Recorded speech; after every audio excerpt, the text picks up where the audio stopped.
Buongiorno, good morning everyone.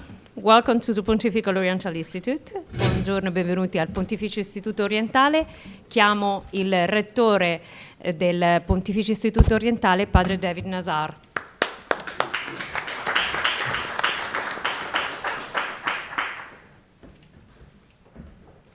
Slava Iesu Cristo. Benvenuti tutti. We have among us many important people. La sua beatitudine, sua eminenza, vescovi. But for moments like this, I think we all come here as friends. We come here as equals, people seeking wisdom and seeking understanding. Probably the first definition of the mission of the Orientale was to help uncover the riches of the East for the sake of the Eastern churches and for the West. Uncovering those riches means research and study, finding things, understanding things. But not only in the past, it's for our present day. When we understand how our predecessors lived through wars and trials and changes and tribulations, conflicts of culture, conflicts of politics, we learn something for ourselves today in how to live. And I don't have to underscore the many things that we're enduring in our own day. So let this day of study, of conversation, of friendship, remembering Saint Josaphat, be one of these moments of our own growth and wisdom. Now I'd like to call Father Dr. Mark Marosovich to open more formally this session.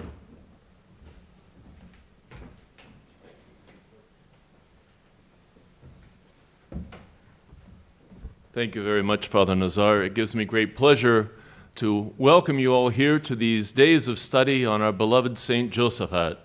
As we begin this, it is important that, as in all things, we begin with prayer. So I invite His Beatitude, our head and father of our church, Sviatoslav, to open us with prayer.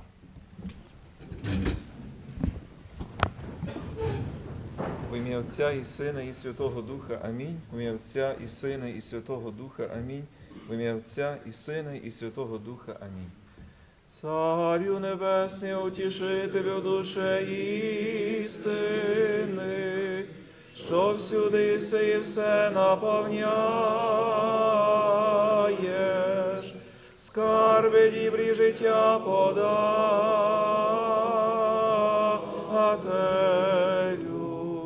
прийди і вселися в нас, і очисти нас від усякої скверни, і спаси благі душі наші. Пресвятая Богородице, спаси нас. Щиро вам дякую, блаженніші. In questo momento abbiamo un gran gioia di aprire questo convegno, questa discussione con riflessione della nostra gran cancelliere, il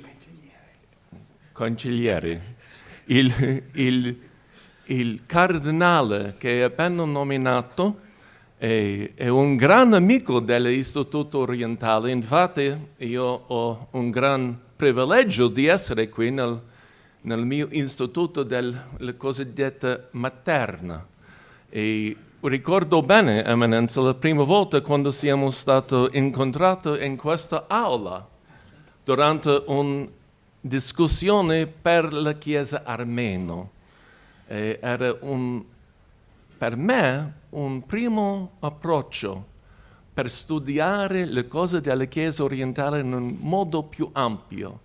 E oggi le ringrazio per la sua presenza con noi, per la possibilità di aprire questo convegno, questa opportunità di discutere la storia, ma anche la teologia, di approfondire che cosa vuol dire un santo di 400 anni fa che è morto, ma oggi lui dire qualcosa a noi.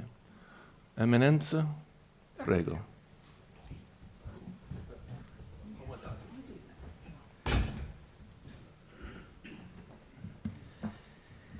Your Beatitude Your Excellencies, dear fathers and sisters, dear scholars, it is with great joy and satisfaction that I have the honor this morning of welcoming all of you who have gathered at the Pontifical Oriental Institute to celebrate the figure of Bishop Josaphat Kuntesevych with a study conference organized by the UKU and the Embassy of Lithuania. First of all, I would like to thank the academic authorities who preside over this Pontifical Oriental Institute, of which I have the honor of being the Grand Chancellor, for making possible the event we are celebrating now. We have before us the very special figure of a martyred saint to whom popular devotion appeals with profound feelings of devotion and self-giving. This is a man who in stormy and dramatic times freely and consciously chose union with Rome and its pastor. His writings, as well as the testimony of his life, show us how simplistic is the widespread belief, far from being scientific, but very frequent in the ecumenical field, that the union movements took place for purely political reasons. A wealthy man sent to Vilnius to learn the art of commerce, let us say. It's an art, maybe. He chose to devote himself not so much to the theological and ecclesiological diatribes of the time, but to the refounding of a rigorous, austere, faithful, and pastoral monasticism, which would see the birth of the new Basilian order. The subsequent pastoral work, difficult and dramatic, continued until our saint occupied the chair of Polotsk, where he would end his days shedding blood for the unity of the Church in which he believed with all his heart and mind. I still remember when I was a nuncio in Belarus to see the cathedral, which is still closed, and the museum, and perceive a deep sense of devotion, but also of sadness to see this building close to the veneration of the faithful. To Saint Josaphat go the sentiments of our veneration and the consciousness of asking him for protection and help in the present dramatic events in Ukraine. There is another aspect I would like to emphasize today. I hope that those who here and elsewhere are engaged in genuine scientific study will finally be able to free us from a historiography that is a slave to cliché, to simplifications that have no respect for the reality of the facts. Politics certainly marked the dispatch of opponents who violently put an end to his existence, and as it marked the events that later became legendary on both sides. We need to study the events as they really happened, irrefutably, without denying the complexity that marked them, without reducing them to the pitting of one side against the other, thus distorting historical reality by turning it into an instrument of ideology. This is what we need when we study the events of Josaphat Kuntesevych, getting rid of all these legends and very somber events which were developed in time, as well as in studying all the religious events that preceded and followed them in this geographical and cultural area. An honest study of the sources will be able to free us from the reduction of a complex and heroic event to a mere theatricality subservient to hatreds and oppositions. And so justice will be done to so many centuries of polemics and to that attitude which Manzoni, in one of his famous poems, the one written about Napoleon, defined as, I quote, "free from all taint of servile praise and cowardly insult." End of quotation.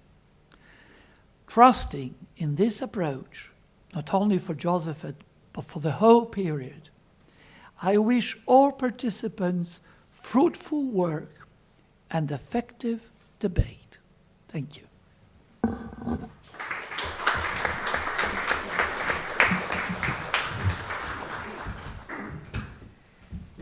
Thank you very much, Your Eminence, for those inspiring words, as we do have a great task in front of us. We are thankful to the head of our church, our father, His Beatitude Sviatoslav Shevchuk, for having the stimulus to put together this conference and working together with our people at the Ukrainian Catholic University under the direction of Dr. Ivan Alms. And so now it gives me great pleasure to invite your Beatitude to address us with your opening words of direction.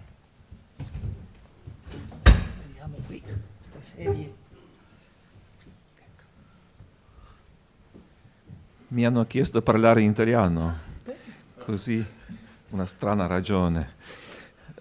Eminenza, eccellenze, caro padre rettore, cari partecipanti di questo convegno dedicato al grande santo della Chiesa Cattolica San Josaphat, fratelli, sorelle in Cristo, cari ospiti. Abbiamo aspettato tanto questo giorno.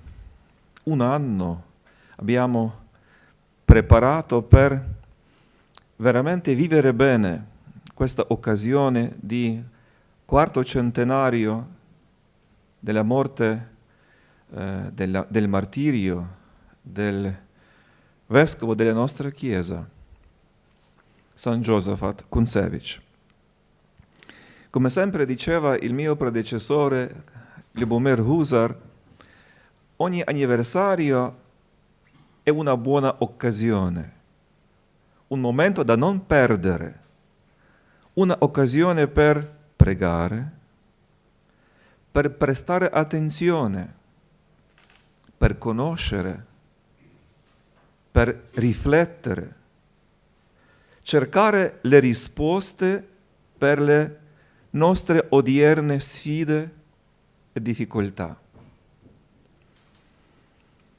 Noi abbiamo un anno pregato, un anno difficilissimo nella storia dell'Oriente dell'Europa, dell'Ucraina, della nostra Chiesa, ma anche un anno che abbiamo vissuto sotto una particolare protezione di tutti noi da parte del San Josaphat.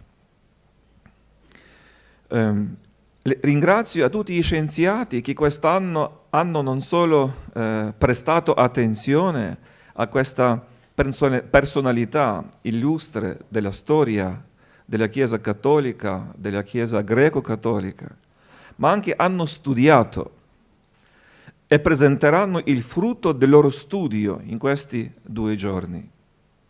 Come ha sottolineato la sua eminenza, tante ideologie sono nate in questi anni che hanno avvolto sia la figura di San Josaphat, ma anche le nostre chiese.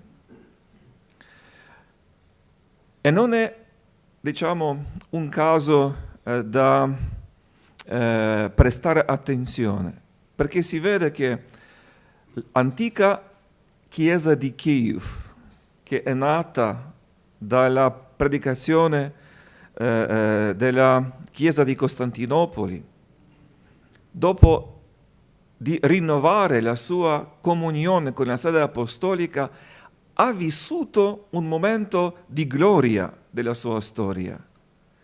E San Josaphat è stato veramente una incarnazione di questo momento così importante, anche tragico, di questa Chiesa, momento che ha dato un impulso tan forte che addirittura si dice ha formato la identità di 4 popoli: lituano e ucraino, bielorusso e polacco.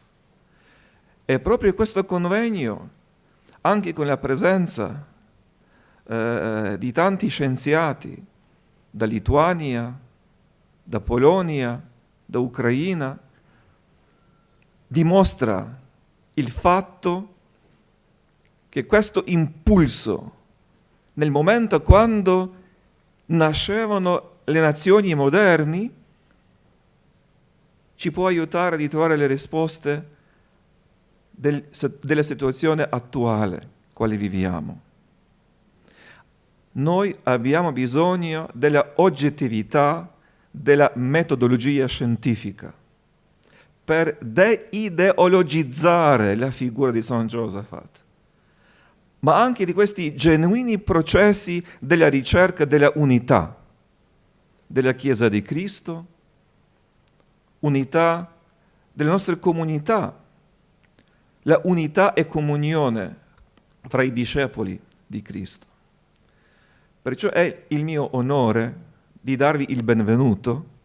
Chiediamo che il San Josaphat, il quale sarà il oggetto del nostro studio, sia il soggetto nei cieli che interceda per tutti noi. Vi ringrazio, a tutti voi auguro buon lavoro.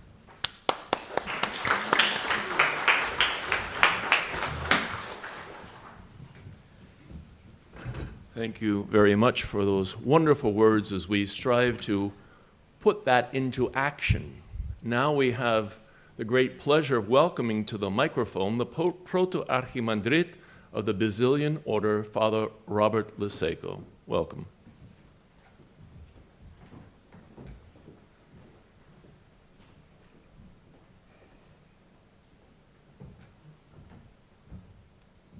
Eminenza Reverendissima, Beatitudine, Eccellenze, Reverendissimi Padri, Suore, cari ospiti.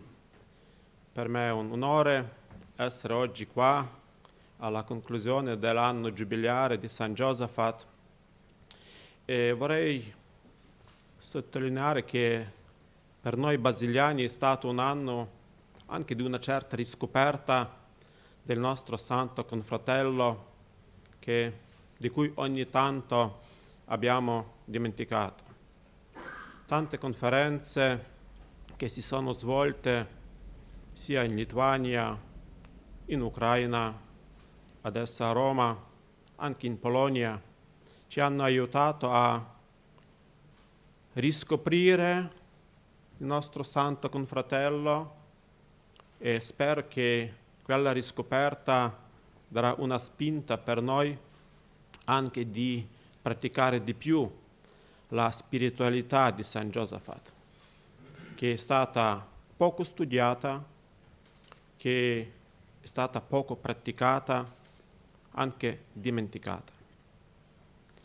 Essendo qui nel Pontificio Istituto Orientale oggi, istituto che è stato chiamato per studiare e diffondere il patrimonio delle chiese orientali, mi auguro che anche questo istituto faccia un grande sforzo per riscoprire San Josaphat, per studiare il suo patrimonio spirituale, il suo atteggiamento ecumenico, che è semplice senza grandi strategie o le furbizie, di portare alla unità i cristiani tramite penitenza e conversione, perché se siamo nella unità con Dio, siamo uniti uni con gli altri come fratelli e sorelle, come figli di Dio. Perciò mi auguro che la nostra ricerca e riscoperta di San Josaphat non finisca con questo anno giubilare, ma continui, e credo che figura di San Josaphat può portare grandi frutti non soltanto per chiese orientali, ma anche per quella occidentale, come già lo abbiamo visto in Lituania. Grazie.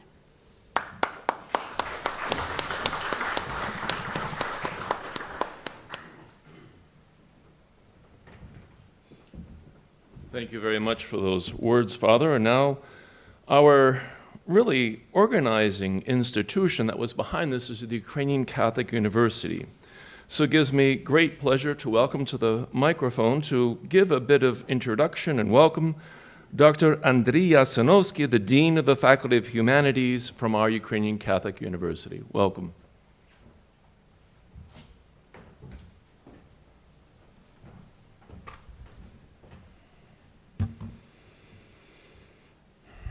Your Beatitude, Sviatoslav, Your Eminence, Cardinal Gugerotti, Your Magnificence, Rector David Nazar, Reverend Fathers, dear brothers and sisters, Your Excellency, Ambassador Extraordinary and Plenipotentiary of Ukraine at the Holy See, dear scholars.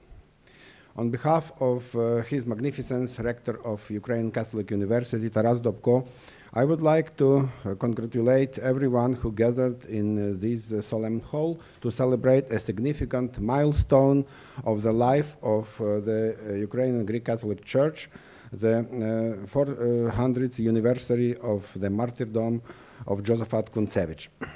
Although he was the first saint of our church, we still do not know enough about his life and martyrdom, as well as about his reception in the posterior times. I'm also happy to pass my greetings to those organizations who closely cooperated in order this conference to come to life. Pontifical Oriental Institute, Basil Loston Chair of the Ukrainian Church Studies at the Catholic University of America, Embassy of the Republic of Lithuania to the Holy See, and the Order of Saint Basil the Great. I especially appreciate the educational and the research program, the Kievan Christianity, and the Ihor Skočelias Center for Religious Studies at UKU, directed by Ivan Almes, for the leadership and preparing this conference program. Of course, I appreciate the moral authority of His Beatitude Sviatoslav, who encouraged me and my colleagues to work on the preparation of the conference. Without his blessing, as well as without support of the donors, mainly the Catholic University of America, this conference barely would happen. It would not also happen without the vision and proactivity of the late Professor Ihor Skočelias, who developed the idea of Kievan Christianity to the vibrant international project involving dozens of scholars in many countries. In September, we celebrated publication of 30 volumes of the scholarly series of monographs, proceedings, and source editions in terms of the series Kievan Christianity during 10 years. And last week, we just appeared volume number 32. Many collaborations of this amazing series are attending this conference as well. You, dear fellow researchers, are today at the forefront of the investigation of Ukrainian church history, placing in the European and global context. However, let's return to Josaphat Kuntesevych. His activities, his leadership in the severe and cruel times of the post-Union conflicts is to some extent underestimated.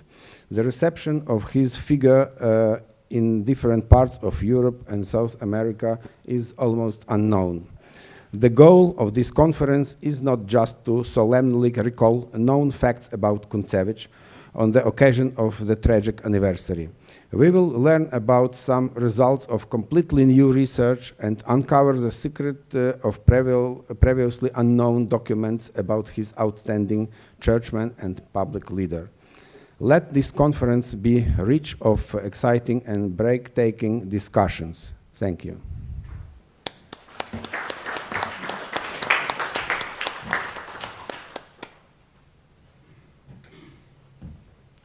Thank you very much, Dr. Yasanowski, for this great welcome. As has already been mentioned, I myself hold the chair for the Basil H. Lawston Chair of Ukrainian Church Studies at the Catholic University of America. We've just opened a new institute there for the study of Eastern Christianity, of which we have one center already, the Ukrainian Church Studies Center. So it's a great pleasure to collaborate with my colleagues at the Catholic University of Ukraine and here at my alma mater at the Oriental Institute. And I hope that this is the beginning of many future aspects of study. Because oftentimes I don't believe that we ourselves take our history seriously enough. You know, I can remember being here as a student now. I hate to mention how many years ago it was that I started here, but in 1995, so it's nearly going to be, I hate to say it, 30 years since I started here, almost, not quite. But I can remember being here, and I would be remiss if I didn't bring present to us today my own Dr. Father Robert Taft, who for 40 years sat in the same corner of that library, and he had many wonderful things to say, and something that I think rings clearly in my ears, that people ask him, well, how did he get this inspiration? And he said, look, it's 5% inspiration and 95% perspiration. So when we do this work, certainly we're benefiting from scholars who have spent time looking at these questions, opening those questions again. Now, one might ask, why bother looking at the history? Well, you know, in a sense, the history, the past, can't change because it is past. But our ability to appreciate the past, our ability to open new horizons, our ability to go deeper, to live that tradition in a more authentic manner, especially, I believe, in our world today, in our world that's rife with war, certainly in Ukraine, but as well we see in Israel, in Gaza, the suffering, the inability of people to get along together. And I believe that we, as harbingers of the good news, have an important role to play in creating a world that builds unity, a world that can build peace. So I'm excited about our time together. I'm excited about these reflections where we can begin to open new horizons. As probably the only person here from the eparchy of St. Josaphat of Parma, Ohio, I can say that it's a great pleasure having been ordained in the Cathedral of St. Josaphat there. So I have a very special, close affinity for this saint of unity. And I trust that our time together will give us yet a deeper appreciation and help us to begin to think anew of how unity can be created today. We have just a few minutes before we begin our next session. I'd like to invite Dr. Alms to just say a few words. He's really the chief inspirator and worker behind all of this that has put so much together. And Dr. Alms, if you would please come to the podium.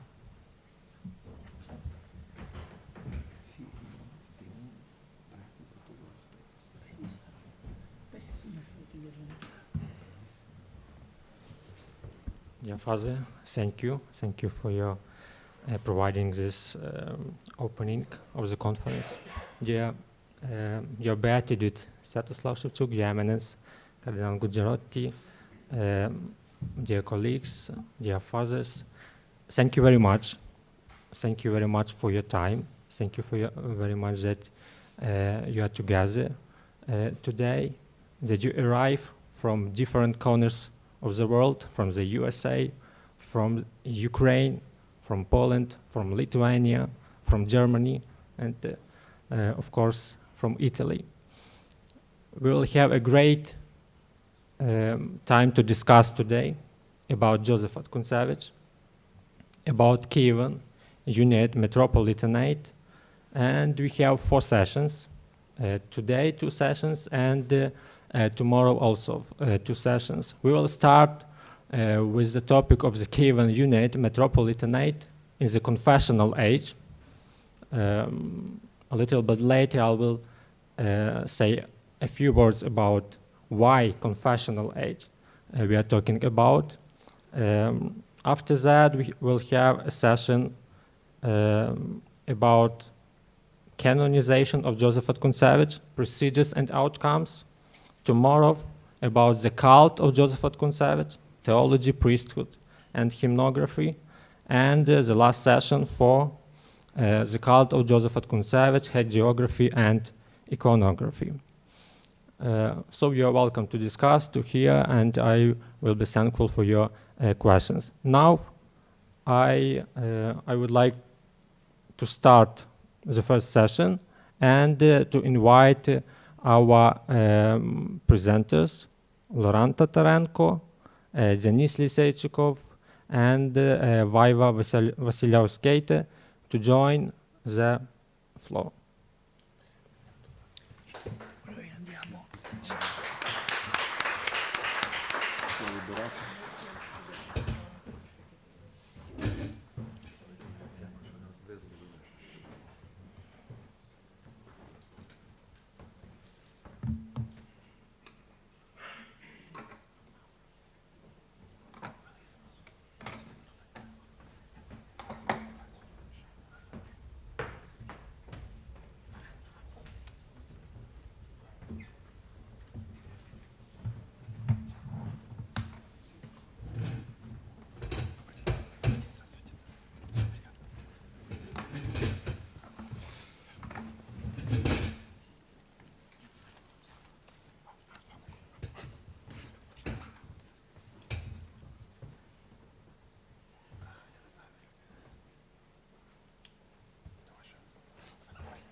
First of all, 2 technical introductory remarks. Firstly, we have 3 presentations instead of 4 as planned, because Professor Andrzej Gil got sick and did not arrive in Rome, and unfortunately he can't join us online as well. Secondly, Natalia Sienkiewicz is a discussant for this session instead of Lilia Berezhna. Before starting with the presentations, I would like to say a few words regarding the idea of this first session and the conference idea in general. The first session is titled as Kievan Unit Metropolitanate in the Confessional Age, and it aims to introduce a brief historical sketch to the Kievan Metropolitanates, 2 Metropolitanates, in the 17th and 18th centuries, concentrating on the confessional changes, to understand better the topic of Josaphat Kuntesevych, a main hero of this conference. Why confessional age, and what does it mean? Professor Serhiy Plokhy from the Harvard University is talking about Eastern Reformations, by which he aptly defines the religious history in the late 16th and first half of the 17th centuries in the Kievan Metropolitanate, on the territory of the Polish-Lithuanian Commonwealth. After the Brest Union Council in 1596, Kievan Metropolitanate was divided into 2 parts, Orthodox and Unate. The first was under the jurisdiction of the Constantinople Patriarchate, and the other one recognized the supremacy of the Pope, Apostolic See, remaining the Eastern Rite. Such kind of division provoked a fruitful polemic between Orthodox and Eastern Catholics, as well as Catholics as separate actors in this polemic, resulted not just in a list of polemical works, but caused the reforms of the churches as institutions. The term confessional age resulted from the discussion regarding the concept of confessionalization, the paradigm of German historians and researchers. As such, confessionalization became one of the most widespread as well as disputable methodologies for religious history research, primarily concerning Western Europe or Latin Christendom. Over the years, confessionalization paradigm by Heinz Schilling and Wolfgang Reinhardt was modified, overcoming its Western centrism on Catholicism and Protestant confessions. Attempts to apply the classic scheme for historical research of other European regions, for instance, Polish-Lithuanian Commonwealth, failed for, at first sight, obvious reasons, but on the other provoked further discussions. One of such kind of discussions was provided by Alphonse Brüning. I hope he is with us online. Professor Brüning dates the confessional age in Eastern Europe from 1551 until 1721. He started from the Moscow Council in 1551 and the appearance of Protestants in the Polish-Lithuanian Commonwealth in the 1550s, and dated until the beginning of the synodal period in the Russian state and the Zamost Synod, or Council for Ruthenians at that time, in 1720. From a broader perspective, the Trent Council took place also in this time, and the end of the confessional age for Protestant dates to 1720, for instance, Salzburg as an example. In his research, Professor Brüning started confessionalization in Eastern Europe in 1551, but in my opinion, already mentioned the Union of Brest in 1596 got going the confessionalization. The question is perhaps to stop the confessional age from the Union of Brest. The parallel formation of confessional models became possible thanks to the legal norms of the Polish-Lithuanian Commonwealth, because even in king's documents, two parallel metropolitanates, the Orthodox and the Unate, received at least similar legal reasons from the 60s to 35.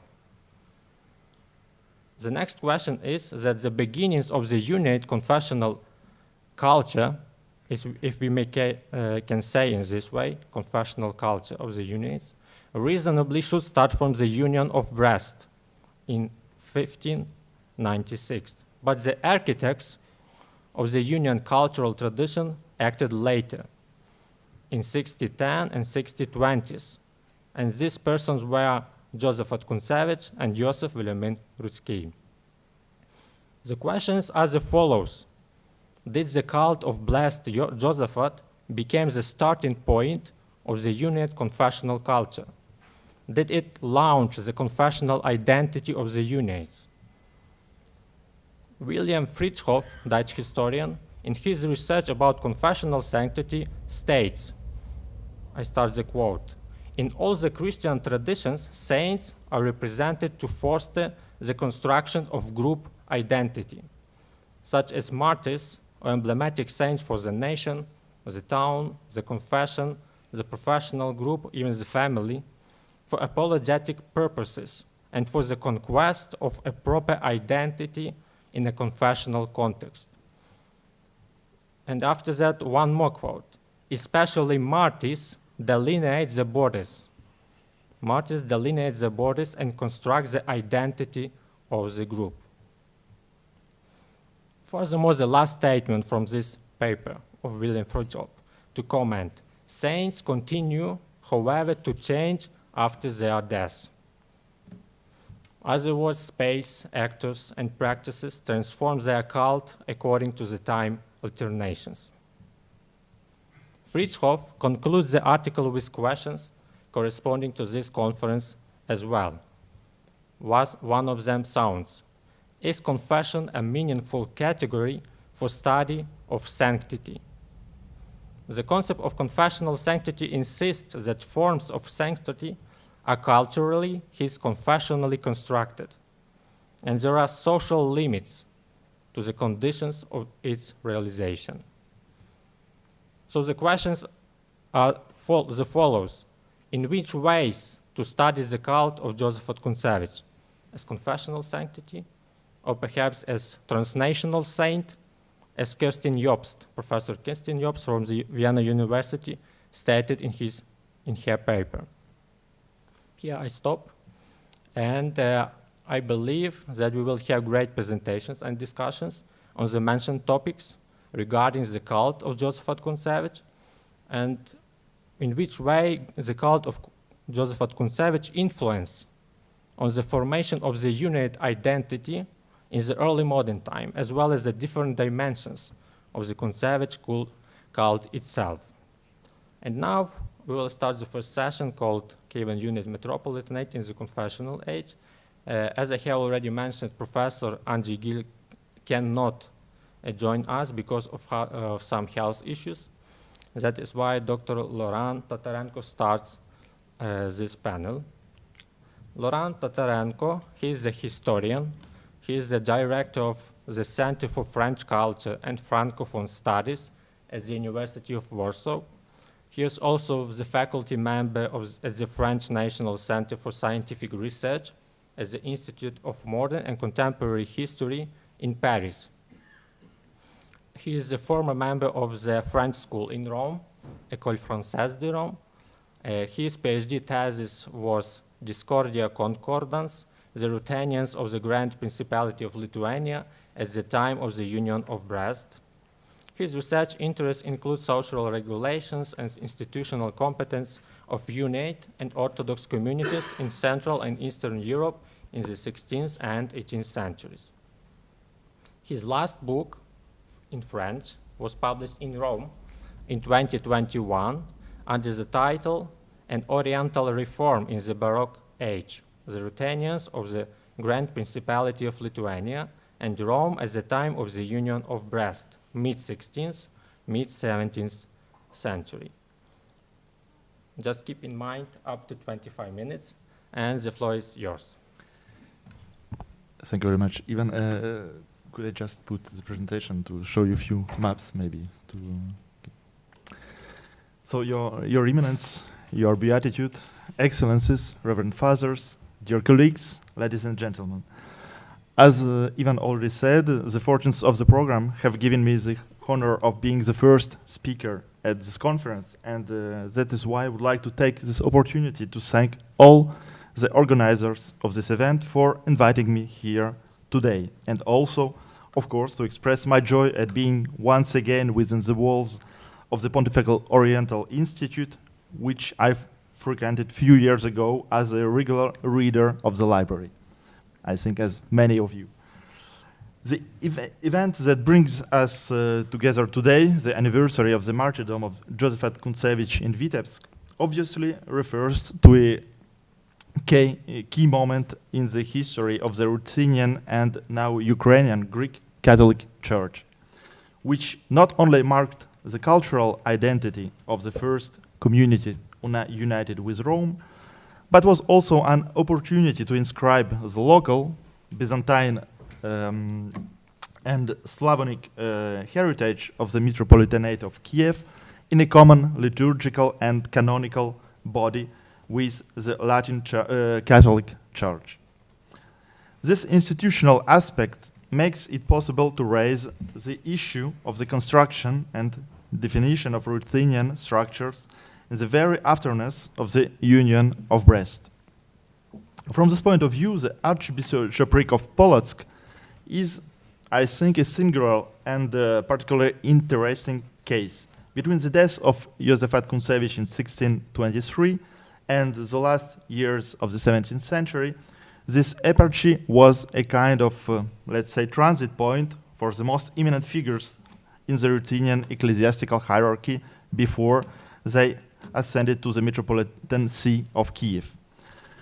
In the 18th century, this role has been later taken over by the Eparchy of Lviv-Khalij.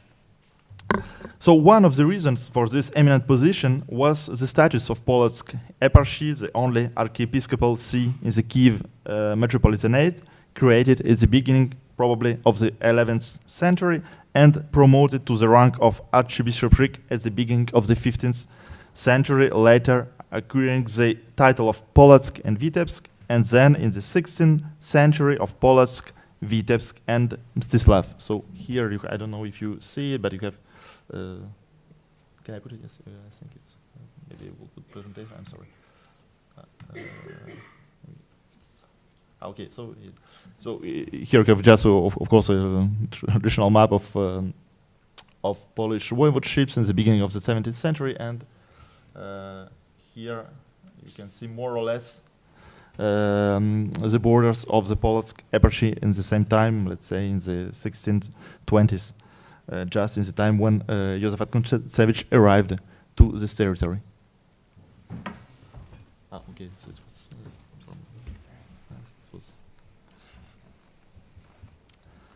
I'm sorry for the technical issue, but.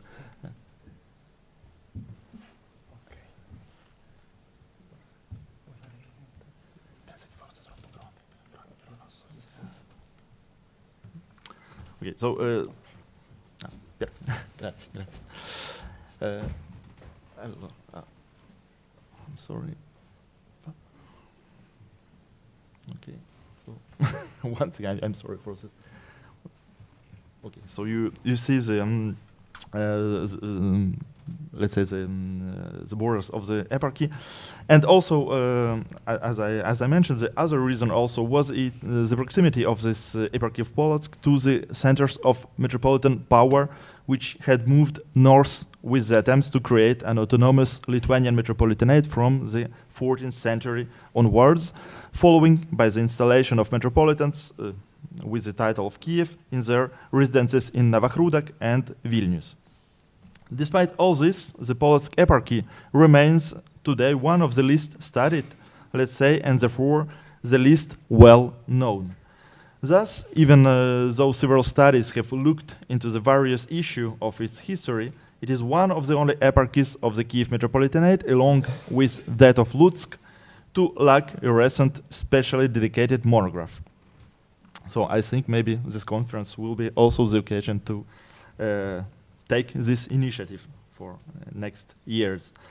So for this reason, let's say today, in order to examine the context in which Josaphat Kuntesevych conducted his reforms during the 5 years of his episcopate, I will try to bring together some of the main elements concerning the reception of the Union in the period 1595, 1618, but also presenting the material state of the eparchy and finally the institutional structures after its passage under the jurisdiction of Rome. So what was in fact the situation of the Union in this eparchy, considering that usually it's presented as a kind of taking from the formulation of the polemists, which were talking about, let's say, an invisible union.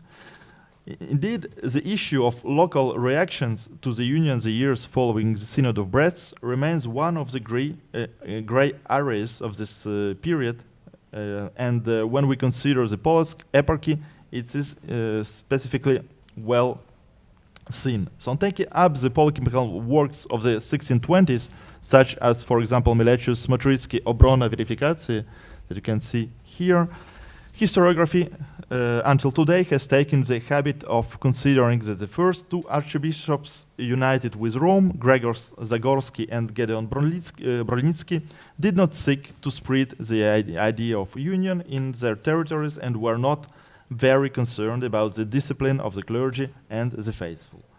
So due to the scarcity of archives, this vision was built up by extrapolating the narratives produced by polemical works, which tended to present the end of the 16th century as a period of decline or even crisis for the whole of the Kievan Metropolitanate. Although this interpretation is now increasingly being questioned, the case of Polotsk remains deeply attached to this vision, also because of the particular context that shaped the history of this region during this period. In fact, towards the middle of the 16th century, both the distance of this territory from the major centers of the Latin Church and their proximity in the same time to Muscovy enabled not only the rapid spread of the Protestantism in its various forms, but also the circulation of representatives of religious currents considered as heretical and who had been expelled from Muscovy, such as, for example, Feodosy the Squint-eyed, Feodosy Kosoy, and the monk Artemi.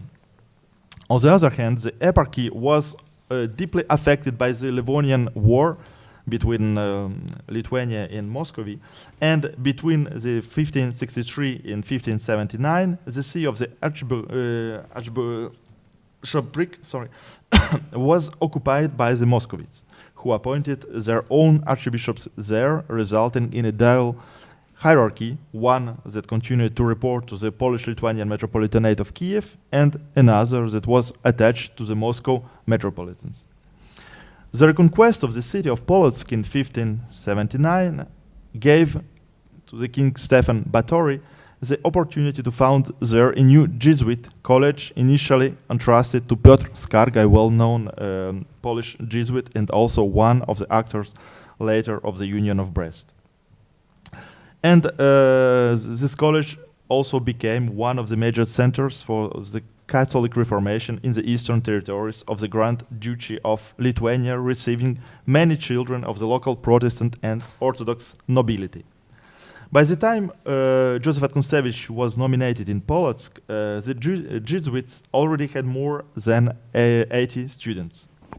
As a result, the area under the jurisdiction of the Ruthenian archbishops of Polotsk was an extremely heterogeneous confessional landscape. Of course, this was not a particularly exceptional situation in the Polish-Lithuanian Commonwealth at the end of the 16th century, but what made it special was its distance, let's say, from the major secular and ecclesiastical decision-making centers. The consequence of this position was that the right of local power relations and of the right of patronage exercised by the nobility and cities' authorities was all the more visible and important on the local level and in the relation with the Ruthenian Church. During this period, the Ruthenian archbishops, generally recruited from the lower and middle nobility, seem to have been less committed to resisting the assaults that the Ruthenian Orthodox Church was suffering from other confessions. For example, the Archbishop Teofan Rupinsky, nephews itself, was in the 1580s one of the first students at the Jesuit college in Polotsk.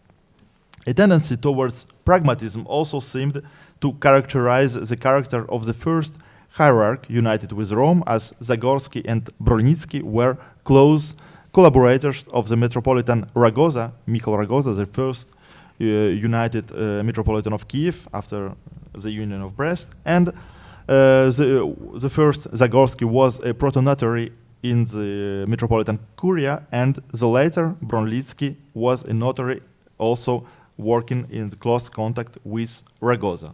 So both men were highly regarded by the Metropolitan, and considering that as a reward for their work, the first had received the noble estate of Zagorie in 1593, and his name Zagorsky is coming from this estate, and the later had become Archimandrite of Lavryshava in August 1591.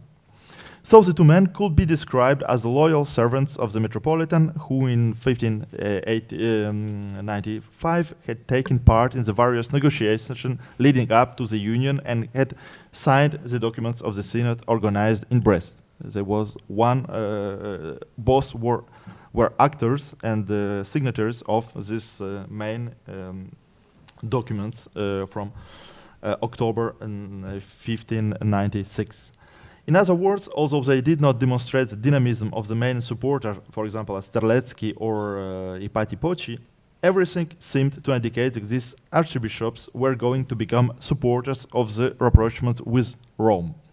Nevertheless, the situation followed the divisions between the jurisdictions shaped before all by the right of patronage, that I have already mentioned, of the nobility, and in the major urban centers, some of the clerics remained loyal to the episcopate, but in the private estates, the choices were very different, and in the big contrast one with the others. While in Bratslav, for example, district where several Ruthenian churches were under the patronage of the Sapieha family, the union seems to have been better established from the beginning, and in the Vitebsk voivodeship, instead, several churches and Orthodox monasteries continued to operate under the protection of the Ruthenian nobility, which rejected the union. For example, in the Polotsk voivodeship, the Church of the Holy Trinity in the small town of Hlubokoye, near the frontier of the Vilnius voivodeship, became a place of refuge for a priest called Damian Dobrinsky from Vilnius, who had refused to accept the union and had been expelled from the Lithuanian capital at the end of the 1595. The place, being under the patronage of the Calvinist voivode of Brest, Christoph Zinovich, had welcomed Dobrinsky at the request of the voivode Orthodox wife, Theodora Volovichuvna, or Theodora Volovich, which was one of the main protectors of the Orthodox in Lithuania at this first year after the Union of Brest.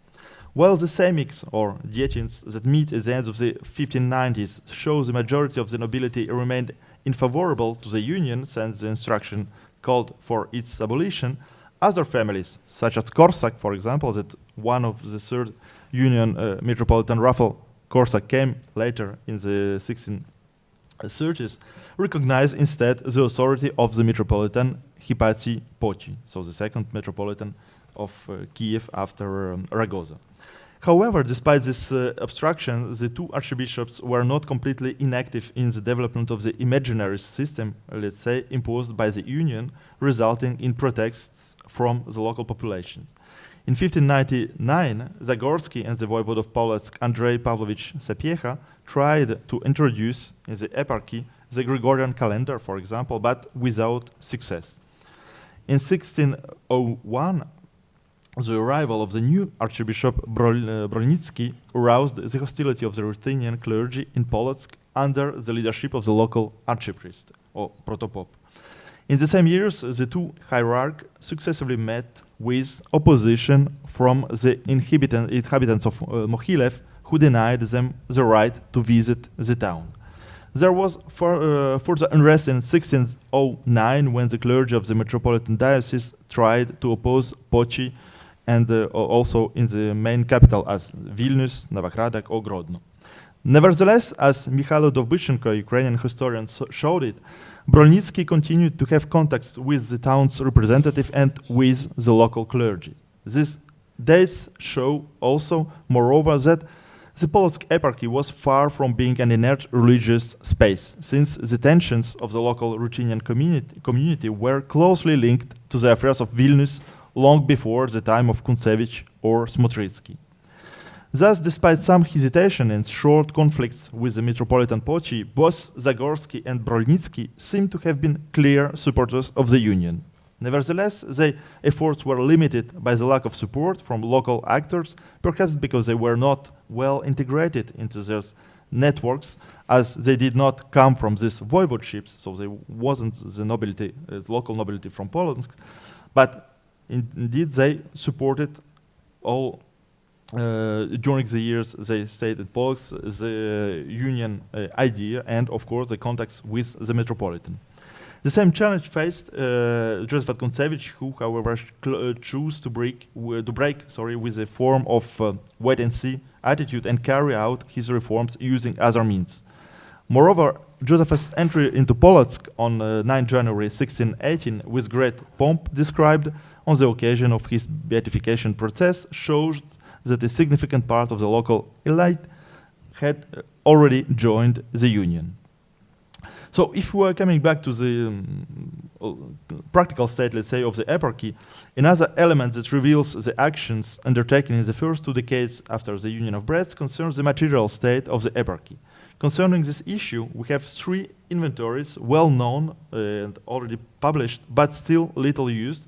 on the state of the archiepiscopal estates in 1588, 1601 and 1618, when the new archbishop took possession of the archiepiscopal manse, meaning the different estates from the archbishopric. So here you can see the comparison of this revenue, let's say, evaluated in the hertz, or dim in Polish.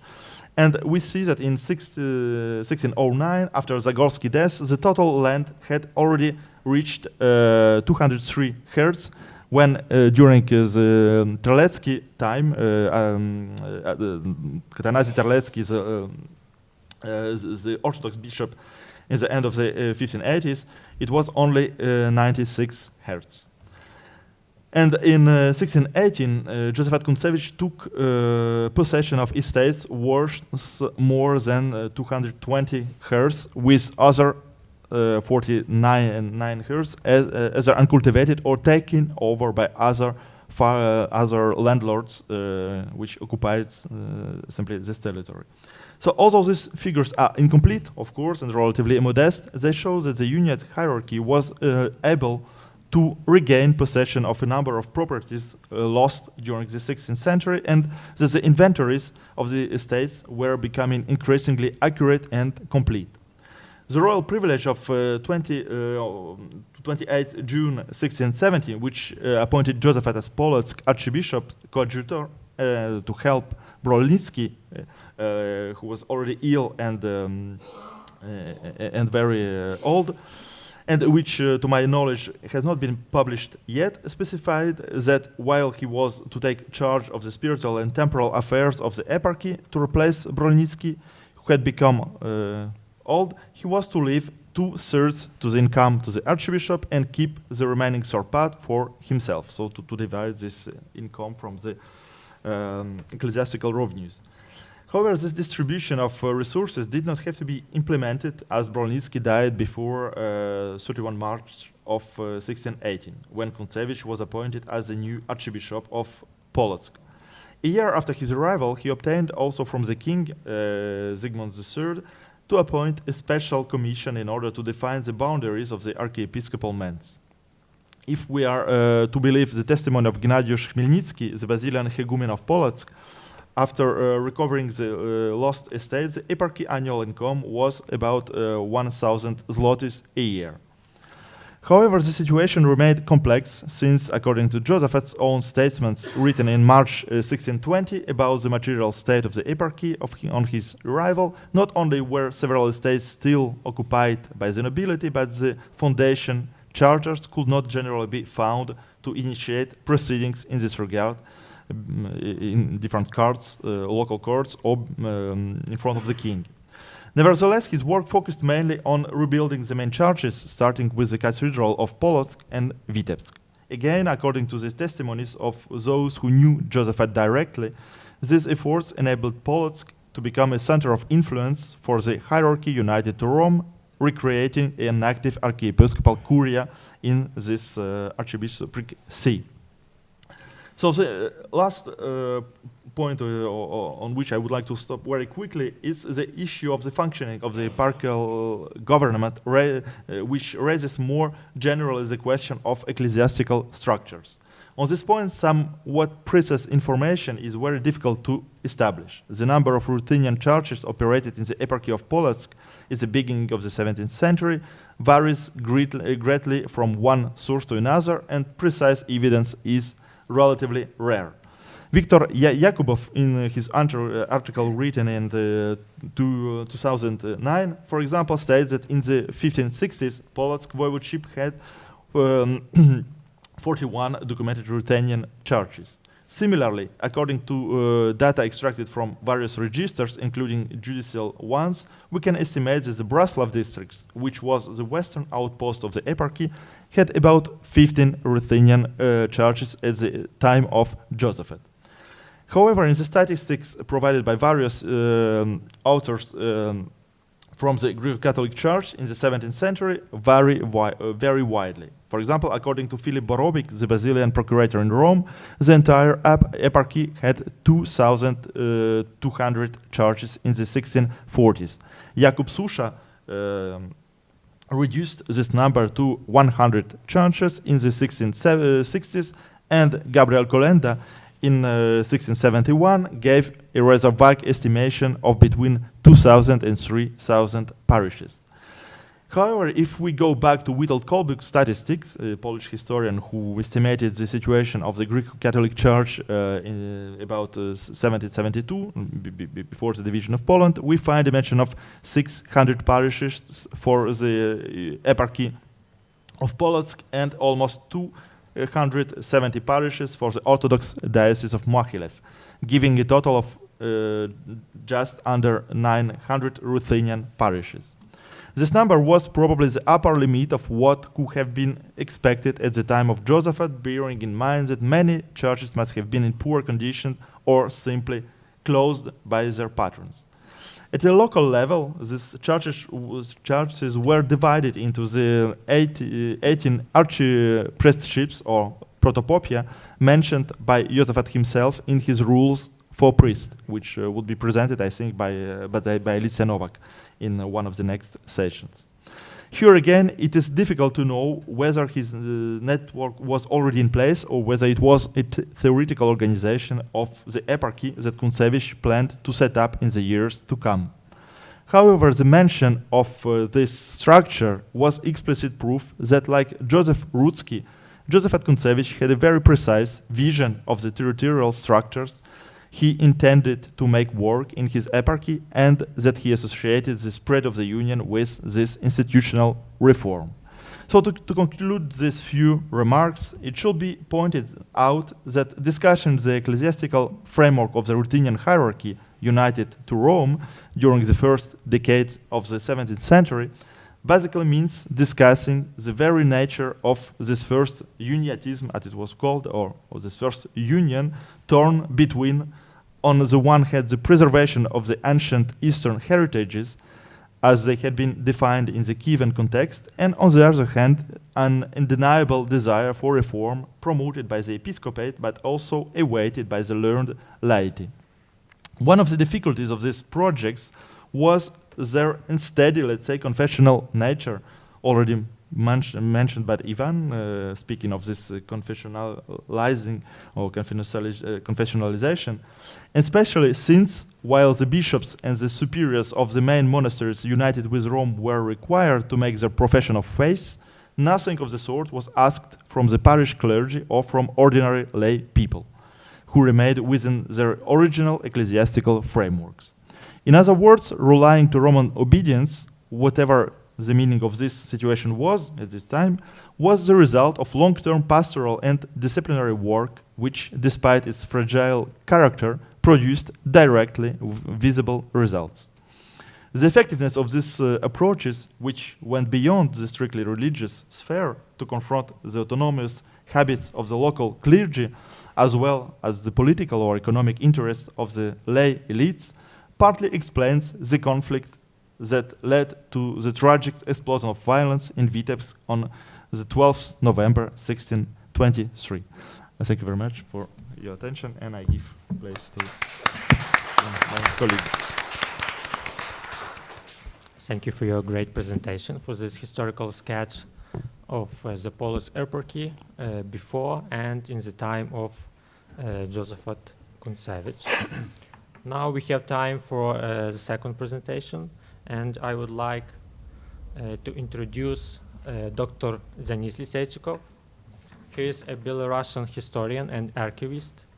He is a faculty member of the European Humanities University in Vilnius. He was the deputy director of the National Historical Archive of Belarus. His PhD thesis was the daily life of the unit parish priesthood of the Belarusian-Lithuanian lands in 1720-1839. Also, his research interests are in the history of the Union Church, from the Union of Brest until the 1839, the history of everyday life, genealogy, and ecclesiastical archives. And it should be mentioned about his very huge book about the priests, under the title "The Priest in the Belarusian Society, topography of the United Clergy, 1596-1839, published in 2015. Now, he will present on the topic of the city after tragedy, life strategies of Vitebsk residents following the murder of Josaphat Kuntesevych, 6023-6044. The floor is yours. День добрий, шановні колеги. Українська мова не є моєю рідною мовою, тому перепрошую, можу помилятися. Попрошу Івана.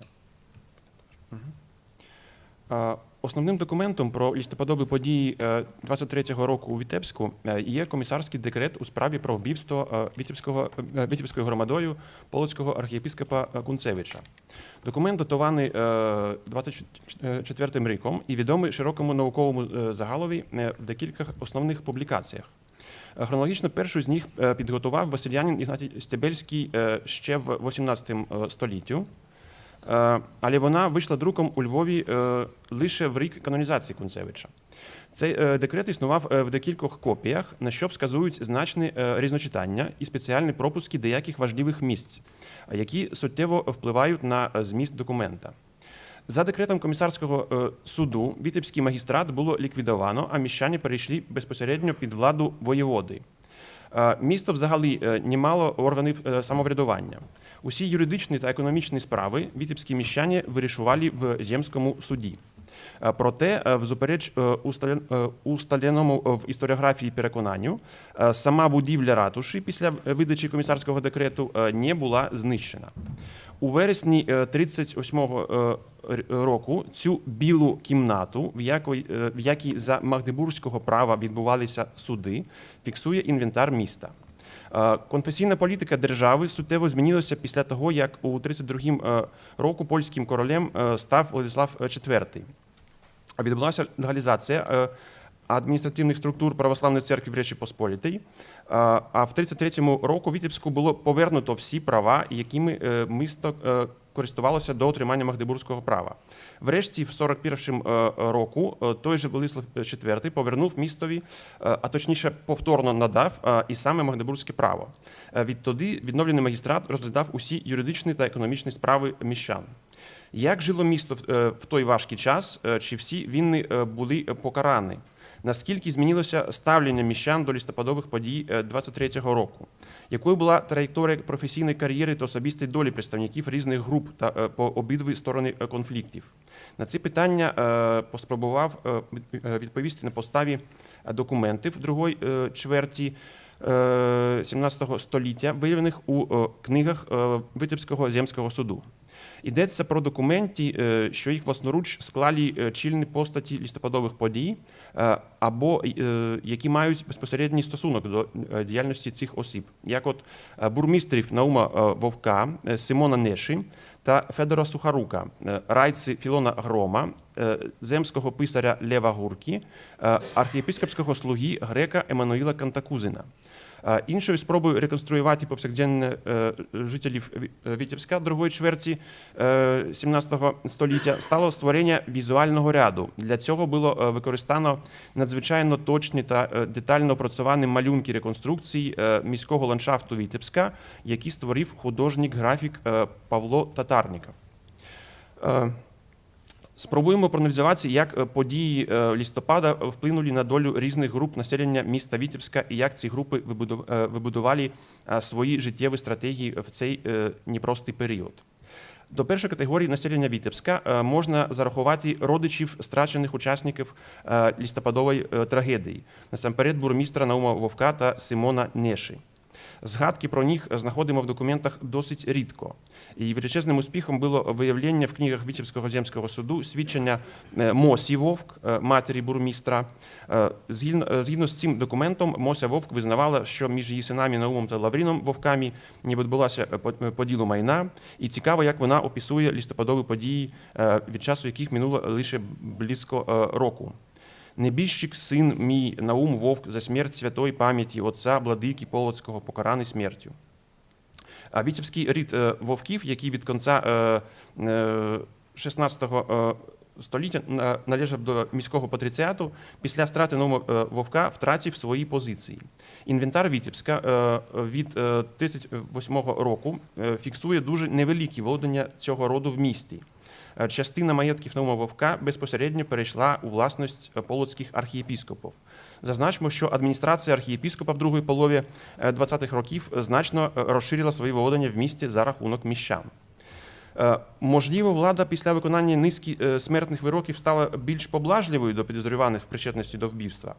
Загальну атмосферу в містах Полоцької архієпархії добре передає одна з постанов Полоцького магістрату через рік по біатифікації Кунцевича.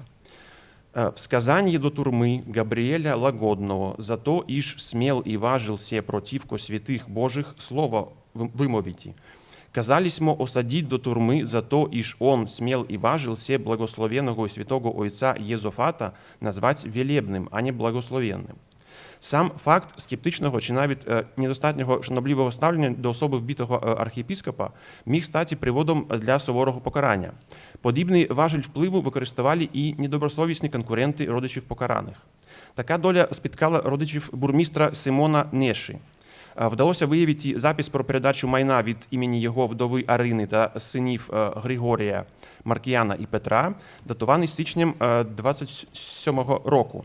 Королівські комісари, які засудили на смерть бурмістра Нешу, не чіпали основного майна його сім'ї.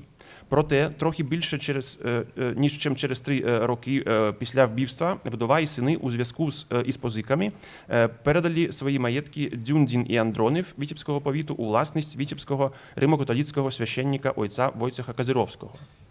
Можливо, це був своєрідний жест примирення з умовною латинською партією міста, але швидше за все латинське духовенство скористалося беззахисним становищем родини Нешів і змусило їх відмовитися від частини майна. Так чи інакше, інвентар Вітебська фіксує дуже незначне нерухоме майно, яке залишилося в місті після страти Симона Неші. Випадково чи ні, але сини Симона Неші, Григорій, Маркіян та Петро, у документі не вживали стосовно себе прізвища батька Неша, а іменували себе другою частиною прізвища Андроновський, що походить від назви родинного маєтку Андронова. Про те, що продаж і передача нерухомості для синів Неші були вимушеними кроками, йдеться в одному важливому документі. Старший Нешів син Григорій дожив до московської окупації Вітебська в 54 року і навіть зайняв уряд райців в магістраті окупованого міста. Батьківського основного прізвища він не вживав і тепер в офіційних документах іменував себе Андроновський. На початку 58-го року він написав чолобітну на ім'я царя Олексія Михайловича, де виклав своє бачення подій останніх десятиліть. «Б'єт челом бідної і до кінця розоренной сирота твой, Гришка Семенов сын Андроновский, райца. В прошлых, государь, годах приводили, государь, отца моего в ляховскую веру, и отец мой, помня православную христианскую веру, и в ту ляховскую веру не пал. И те ляхи отца моего били и мучили, и отца моего зато срубили, и животы, и статки все побрали, а я, сирота твой, после отца своего, в ту ляховскую веру не впал же, помня же православную христианскую веру, ушел и бродил меж двор от их ляховского разорения, что приютиться было мне после отца негде». Як свідчить документ, Григорій Неша, якщо і виявив послуг унійної ієрархії наприкінці 20-х років, то тільки формально. На початку московської окупації він уже однозначно трактує конфлікт Кунцевича та Смотрицького як конфлікт ляховської і православної християнської віри. Цікавим є ще один аспект листа. Він свідчить про особливу ненависть Григора Неші до православного шляхетського роду Гурків, котрі відіграли одну з вирішальних ролей у листопадових подіях, але не зазнали за це жодного покарання. Навіть більше, родина Гурків отримала певні майновості, конфісковані в тих, кого визнали винними. Наприклад, земський писар Миколай Гурка отримав усі маєтки Яна Цинки, засудженого на баніцю за вбивство Кунцевича. Другою категорією населення є безпосередні учасники листопадових подій, які за комісарським декретом були визнані невинними та звільнені від відповідальності. У нашому випадку це райця Філон Грим і бурмістр Федор Сухорук. У комісарському декреті Філон Грим фігурує як один із тих вітебських міщан, котрі доброзичливо і прихильно ставилися до Кунцевича і котрі в недільний день листопада були присутні на богослужінні, яке відправляв полоцький архієпіскоп. Я виявив два документи, які стосуються Філона Грома і його дружини Олени Клиги. Це їх власноручні тестаменти. Філон Грим через вбивство архієпископа, вочевидь, зазнав сильної психологічної травми і сприйняв близько до серця його смерть. Грим уклав заповіт, у якому скаржився на важку раптову хворобу, і невдовзі Філон Грим помер. Грим просил поховать свое тело подле звичаю веры старожитної християнської закону нашого греческого. Однак про конкретні вітебські храми чи про конкретних священників у заповіті не згадано. Промовистим видається той факт, що успішний і заможний купець Грим за життя багато читав і писав. Про це свідчить хоч би те, що серед його майна були 3 пари окулярів. Наприкінці життя він мав поганий зір. Його дружина Олена Клига у своєму заповіті не забула свого духівника, отця Ігнатія, священника Вітебської церкви святого Йоанна Богослова, який повинен був поховати її тіло. Філон Грим у своєму заповіті описав одним із його виконавців бурмістра Петра Івановича, якого також було притягнуто до відповідальності разом з Громом, і в тому ж комісарському декреті він був названий серед прихильників Кунцевича. У цього однодумця і друга Грома майнові справи після подій також йшли непогано. Його син Стефан Петрович, також бурмістр, почувався фінансово впевненим настільки, що побудував на Ринковій площі міста власну кам'яницю, першу в історії Вітебська муровану цивільну споруду, без урахування замків. Про те, як учасники листопадових подій, що були визнані невинними, доводили стороннім особам свою непричетність, йдеться в документі, виданому королівськими комісарами бурмістрові Федорові Сухоруку. Це охоронний лист. У ньому, поміж іншого, зазначено: доводимо до відома, що разом з іншими міщанами Федір Сухорук, вітебський бурмістр, був обвинувачений у вбивстві прилюбного отця Josaphatha Kuntesevicza, архієпископа Полоцького. Нами було з'ясовано, що він не був присутній на цьому вбивстві, і ті, кого допитували, йому не висували звинувачень. Тому, якщо він кудись у торгових справах і в своїх потребах поїде, аби його ніхто не затримував і не турбував.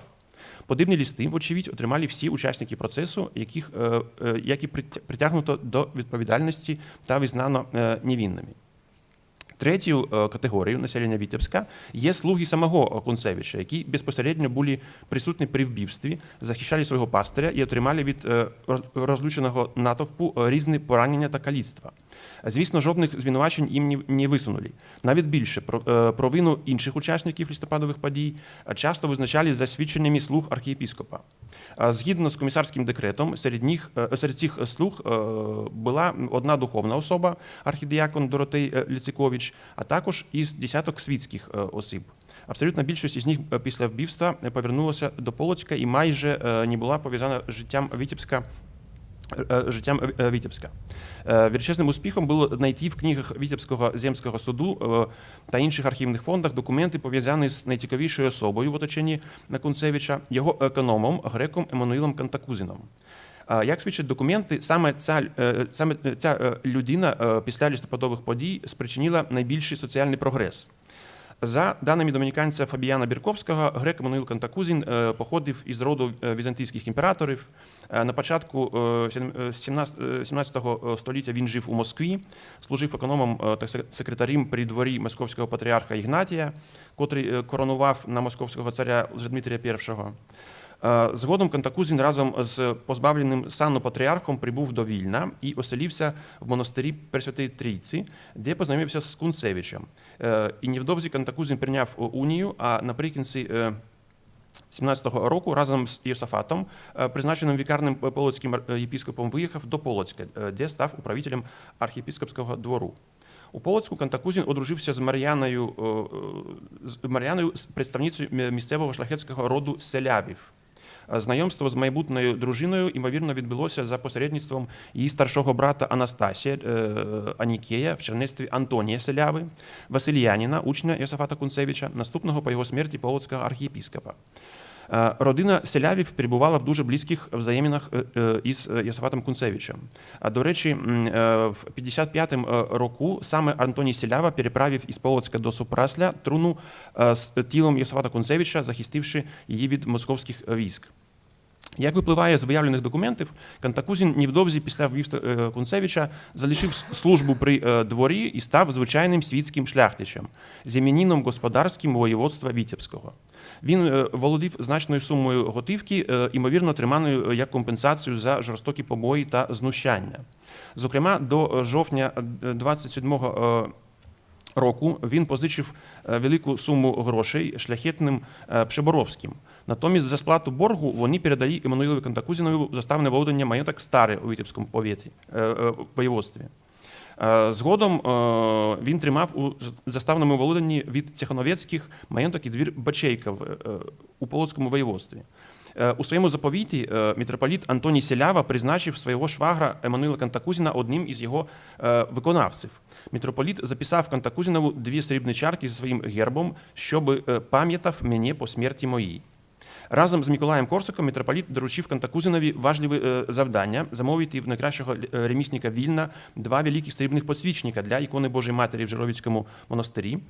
Їм також було доручено виготовити із золотого наперсного хреста табличку з дарчим надписом і передати її до тієї ж ікони. Убивство Кунцевича та наслідки, що спіткали місто Вітебськ, змусили багатьох колишніх противників унійної ієрархії переглянути своє ставлення до особи архієпіскопа. Уже хрестоматийним стає приклад головного опонента Кунцевича, православного полоцького архієпіскопа Мелетія Смотрицького. Окрім розглянутих вище 3 категорій жителів Вітебська, в цей період була ще невелика група осіб у найвищих колах міста, яким під час слідства взагалі не було пред'явлено звинувачення, але які були одним із головних призвідників бунту. Насамперед, це земський писар Лев Гурка та гродський писар Адам Косов. У декреті комісарського суду відкрито йдеться, що бунтівники, виносячи свої зли задуми Богу і людям огідні, мають у цьому собі захист цієї волі і розуміння помічника, пана Лева Гурка, вітебського земського писаря. Місцем зборів антикунцевичівської партії був саме двір Гурки на Ніжньому замку Вітебську. За свідченням Лавніка Фіона Нікіпаровича, в натовпі, який безпосередньо вчинив вбивство, були поддані Гурки. А натомість із пізніших копій комісарського декрету, зокрема і найвідоміше, підготовлений до друку Стебельським, парадоксальним чином зникло багато фрагментів, які безпосередньо свідчили про війну вітебського земського писаря. Питання про війну Лева Гурки в цих подіях комісарський суд навіть не розглядав. Лев Гурка продовжував виконувати функції земського урядника майже до своєї смерті в грудні 1932 року. Королівські комісари всіляко намагалися відвести від нього підозру.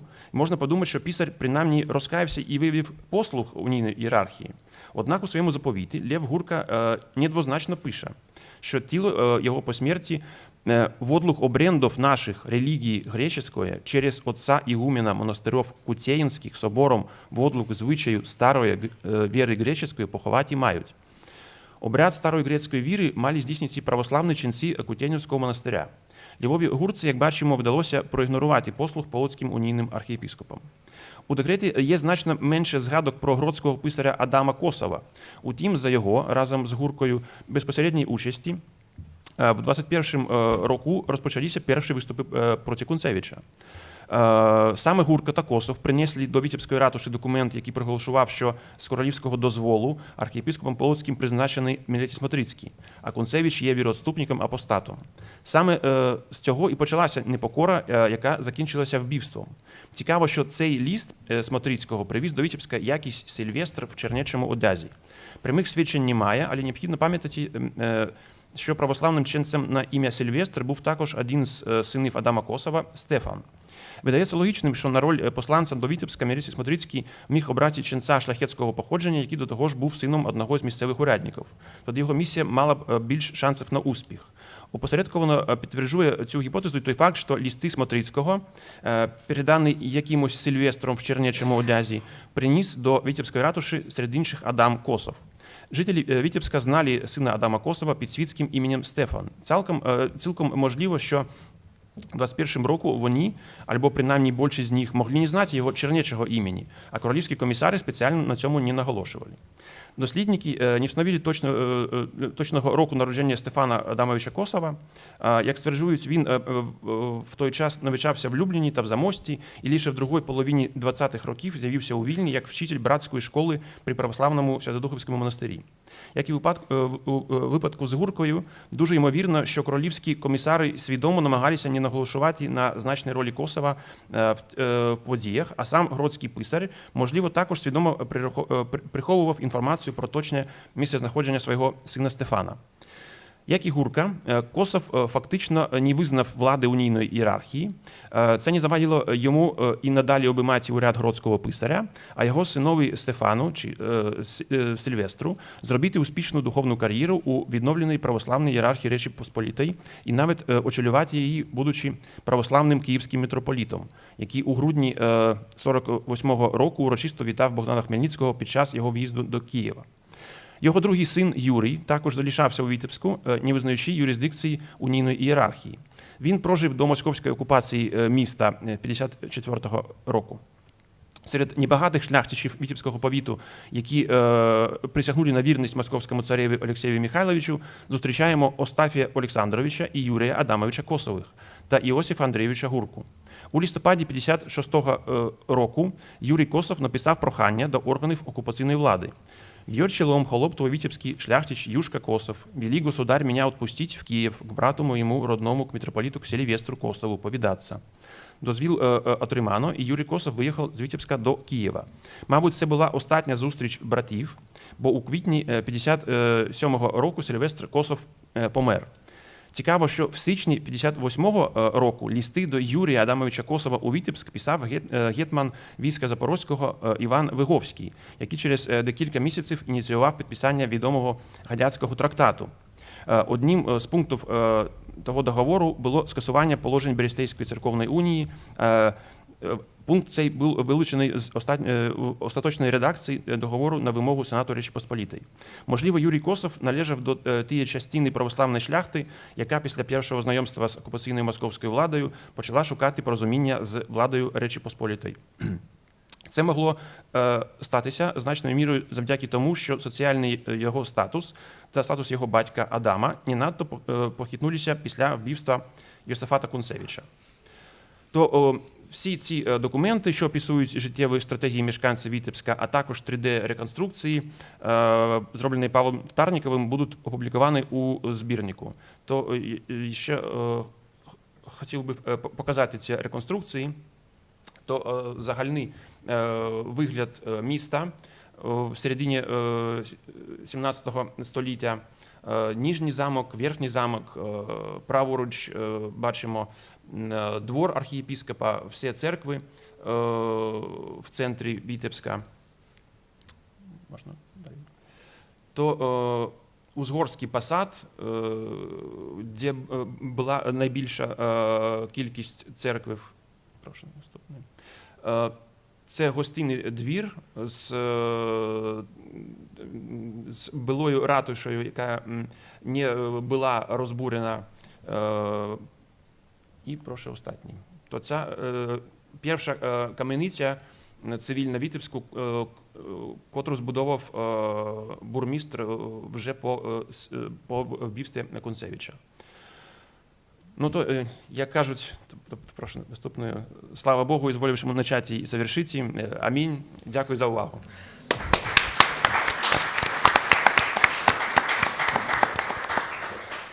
Thank you for your great presentation. Thank you for these images. We can imagine the place of the murder. And you as a detective, we know a lot about the participants of the murder in details, and it is fixed in the documents. And I would like to announce that the paper of the Theolocical will be published in the separate volume dedicated to the Josaphat Kuntesevych. And not only this paper, but also all documents that you find about the participants of this murder. Thank you. And now we have a time for coffee break. And after that, we will continue our session. Thank you.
Okay, dear colleagues, we continue our first session, and I would like to introduce Vaiva Vasiliauskaitė from the church, Vilnius Church Heritage Museum. She's the curator of collections. She studied at the Vilnius University. She did the internship at the University of Bologna, here in Italy. And the title of her presentation is Vilnius, Religious and Cultural Center of the Basilians in the Polish-Lithuanian Commonwealth, the heritage of Saint Josaphat Kuntesevych and the Basilians in Lithuania. The floor is yours. Well, dear all, dear preeminent guests, my presentation today will be a little bit different from my colleagues, preeminent scholars. It will be focused more on the material heritage of the Basilians in Vilnius, and based on our newest exhibition at Church Heritage Museum in Vilnius, where that was organized in honor of the 400th anniversary of Saint Josaphat's martyrdom. The foundation history of the Order of Basil the Great is closely related and interwoven with Vilnius. It was founded in 1617 by Saint Josaphat Kuntesevych, an archimandrite of the Vilnius Monastery of the Holy Trinity, and Joseph Veliamin Rudzki, the Metropolitan of Kiev, Halič, and all rest.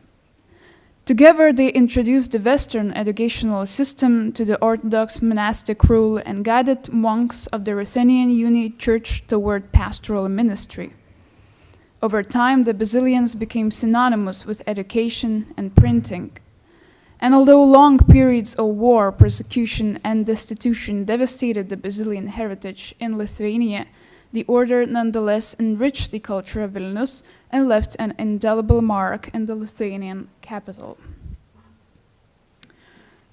Vilnius is home to two places of particular importance in the history of the Basilian order: the Cathedral of the Theotokos and the church and monastery of the Holy Trinity. When after the Union of Brest, two parallel institutions emerged within a single metropolitan region, and the Ruthenian Uniate region supplemented the Orthodox metropolitan regions, the Uniate metropolitans of Kiev, Halič, and all rest started to settle in Vilnius, where already previously the Kievan metropolitans used to settle. Their cathedral was the Cathedral of the Theotokos that, taken over from the Orthodox in 1609, stood next to Metropolitan's Great Palace. There were other Orthodox churches that were transferred to the Unity Church after the Union of Brest. So here are the two examples: the Orthodox Church of Saint Nicholas and Saint Paraskeva in Vilnius. However, since they were not that closely related to the Basilians, I'm only mentioning them as a context. The wooden Orthodox Church of the Theotokos in Vilnius is believed to have been built in the mid-14th century during the reign of the Grand Duke of Lithuania, Algirdas. After the Battle of Orsha in 1514, it was reconstructed in brick due to the efforts of the victorious Prince Konstanty Ostrożki and his son Konstanty Vasil Ostrożki, a very important actor of the Orthodox culture. After their deaths, the cathedral was taken over by the Uniate Catholic Church in 1609, and from 1609 to the 1805, the cathedral and Metropolitan's Palace next to it served as the center of the Kievan Metropolitanate. In these drawings, made in Vilnius and printed in Berlin, two stages in the architectural history of the cathedral can be observed. The lower one on the left is based on the drawing, on a 1601 drawing preserved in the monastery of the Holy Trinity in Vilnius. Depicts the cathedral around the time of Saint Josaphat Kuntesevych. And the top drawing on the left shows it reconstructed in the Baroque style prior to later reconstruction by Vilnius University in the early 19th century.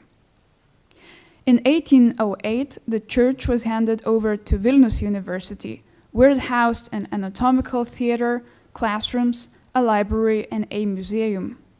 And later on, between 1864 and 1868, the building was reconstructed again based on a design by the architect Alexander Ryazanov and given to the Orthodox Church, and its newer appearance can be seen in the picture on the right side of the screen. The cathedral is symbolically very significant to the Basilians because until the 19th century, only Basilian monks could assume metropolitan position. However, even more central to our theme is the church and monastery of the Holy Trinity in Vilnius. In the 17th and 18th centuries, the monastery of the Holy Trinity, led by Saint Josaphat and Rudzki, became the developmental center of the Ruthenian Unity Church and the Basilian Order. And the church was built on a place where another trinity has great significance. It is held that the first wooden church of the Holy Trinity was constructed on a hill when in 1347 three Orthodox saints, Anthony, John, and Eustathius, were martyred for failing to observe courtly decorum in the pagan court of Grand Duke Algirdas of Lithuania. Uncorrupted body relics of the martyrs were later preserved in the Church of the Holy Trinity in Vilnius before being transferred to the Orthodox Church of the Holy Spirit just on the other side of the street. Around that time, the first community of the Orthodox monks settled in the vicinity of the new church. Today, the pediment of the brick sanctuary preserves frescoes with images of the three Vilnius martyrs and a cast iron plaque proclaiming that the saints Anthony, John, and Eustathius were martyred at the site. You can see them in these depictions on the screen. After the military victory of already mentioned Grand Hetman of Lithuania Konstantin Ostrowski in 1514, a church was reconstructed in brick, marking the beginning of a new period in its history. According to the contemporaries, on the eve of the Battle of Orsha, the Grand Hetman promised before his army on the Krapivna field to build 4 new brick churches in Vilnius if with the help of the Lord he would achieve a victory over the enemy. The battle was won, and he was granted the privilege to construct 4 Orthodox churches in the city. So the Orthodox Church of the Holy Trinity assumed a new appearance. According to Genutė Kirkienė, this and other churches built in Ostrog, Novogródek, and Vilnius at the initiative of Ostrożki were characterized by what can be described as a Ruthenian Unity aesthetic, a Gothic style. You can observe it in these depictions on the left of the brick church of the Holy Trinity and on the right of the initial appearance of the Cathedral of Theotokos. The masonry of the temple founded by Ostrożki has survived to this day. Research shows that the temple incorporates features of both Eastern and Western Christian sacred architecture. It had a nearly square plan with 3 semicircular apses in the east, a feature typical of Orthodox architecture. On the other hand, the 4 supporting pillars within the structure sustain the walls rather than the dome. Such structuring was inherited from the Roman Catholic tradition. The high gable roof, the triangular pediments of the facades, the stepped buttresses reinforcing the walls, these Gothic elements were also taken over from the architecture of 16th century Catholic churches. They have not survived due to the subsequent alterations and are now only revived through scholarly reconstructions. Nonetheless, the remnants of this period can still be observed in the eastern part of the sanctuary, a band of small arcs in relief of the apse walls and 2 corner towers with a round cross-section and a spiral staircase leading to the roof. There's also an authentic 16th century brickwork characterized by a decorative cross pattern created using red and yellow bricks on display, undercovered during the 2018 restoration. Next to the church, on the right-hand side, is a monumental, almost square bell tower built in the 16th century on the initiative of the same Konstantin Ostrożki, which combines Gothic and Renaissance architectural features. It can be seen in these photographs by Jan Bulhak, who have created this great collections of photographs, former appearance of 20th century appearance of the Holy Trinity Monastery. In the 17th century, the Holy Trinity Church became the first home of the Basilian Monastery, led by Metropolitan Josaphat Kuntesevych, who appointed Josaphat Kuntesevych as the hegumen.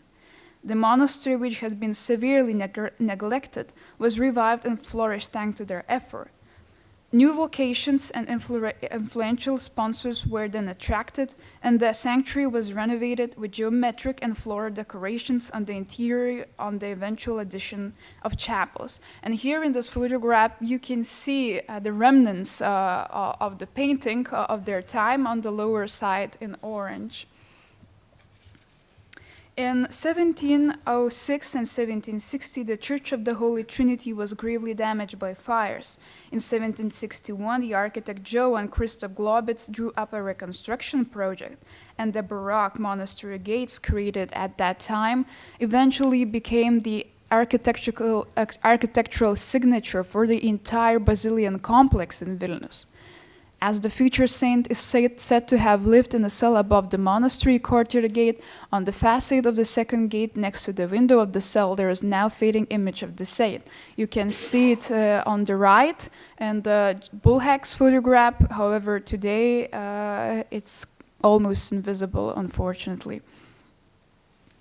In the fire of 1706, almost the entire interior of the sanctuary was destroyed, but a few years later, the magnificent wooden altars were restored.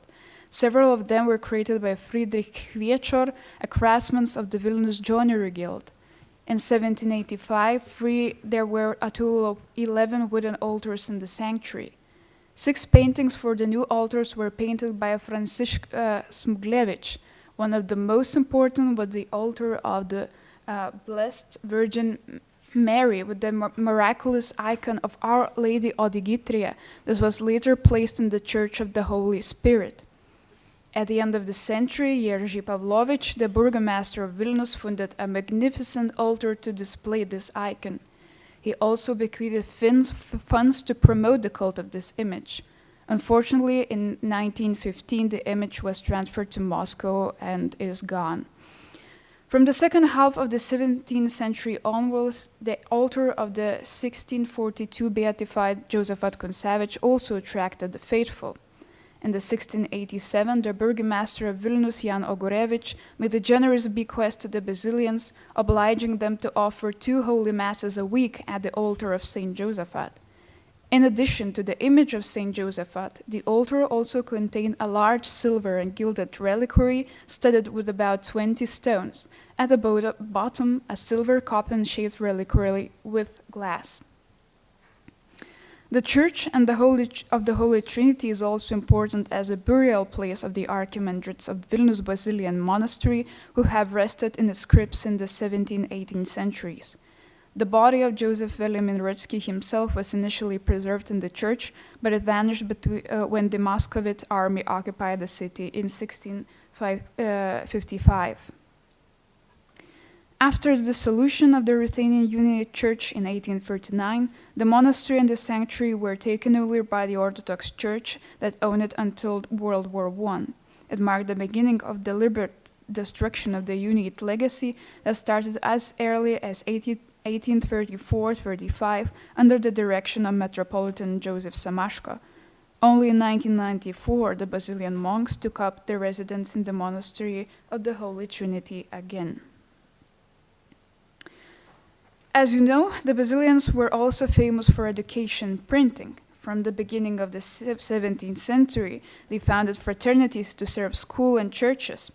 One of the fraternities active at the Monastery of the Holy Trinity was the Youth Fraternity of the Guardianship of the Blessed Virgin Mary and the Immaculate Conception, founded in 1622. Its activities are attested to by the surviving fraternity book, the heading of which is decorated with an illustration of the Virgin Mary protecting the brothers. In 1628, the Vilnius Basilians were equipped with their own press after they were given the prominent Mamonich printing house. The Basilian printing house intermittently operated until the monastery's dissolution in 1839. Numerous books relevant to the history and liturgy of the Ruthenian Unity Church were published by this press. It produced over 400 titles in Polish, Latin, French, and Russian, in addition to 51 books in Lithuanian. In Vilnius, the Liturgicon was produced, which was a significant step in establishing the order of the daily liturgy of the Unity Church. The book is dedicated to the Lithuanian Vice-Chancellor Karol Stanislav Radžvil and is decorated with his portrait by the Vilnius engraver Leon Tarasevich. In the title page by the same engraver, we see St. John Chrysostom, St. Basil the Great, and Pope Gregory I, on whose writings the liturgy of the Eastern Church was based.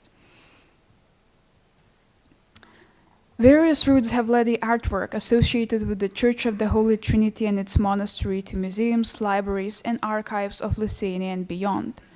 Today, the Wróblewski Library of the Lithuanian Academy of Science hold what has been long considered the earliest known portrait of the saint, an image of Saint Josaphat printed in Leon Kreuza's sermon in 1625 on the bishop's reburial in the Cathedral of Polotsk. However, recently an earlier version of the portrait has been discovered in Ukraine. On the right side of the screen, we can see a Dmitros Yakimovich copy of another early depiction of Saint Josaphat. This painting has been termed the true Vilnius image of Saint Josaphat and used to be kept in the Jesuit Profess house in Vilnius, in the corridor leading from St. Casimir Church to the monastery. The original, made in the first half of the 17th century, unfortunately has not survived, but numerous copies of it still remain. These are the later depictions of Saint Josaphat as a martyr, but I will not dwell on that. And I would like to also emphasize that the National Museum of Lithuania holds two very valuable collections for the Basilians.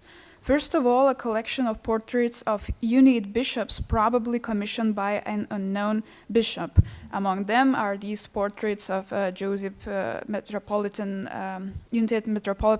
Joseph Veliamin Rutsky and Bishop of Lutsk, Cyril Terlecki. Also, the museum holds a valuable collection of Ruthenian Unite liturgical textile of the 17th, 18th centuries, formerly belonging to the Ivan Lutzkevich Belarusian Museum.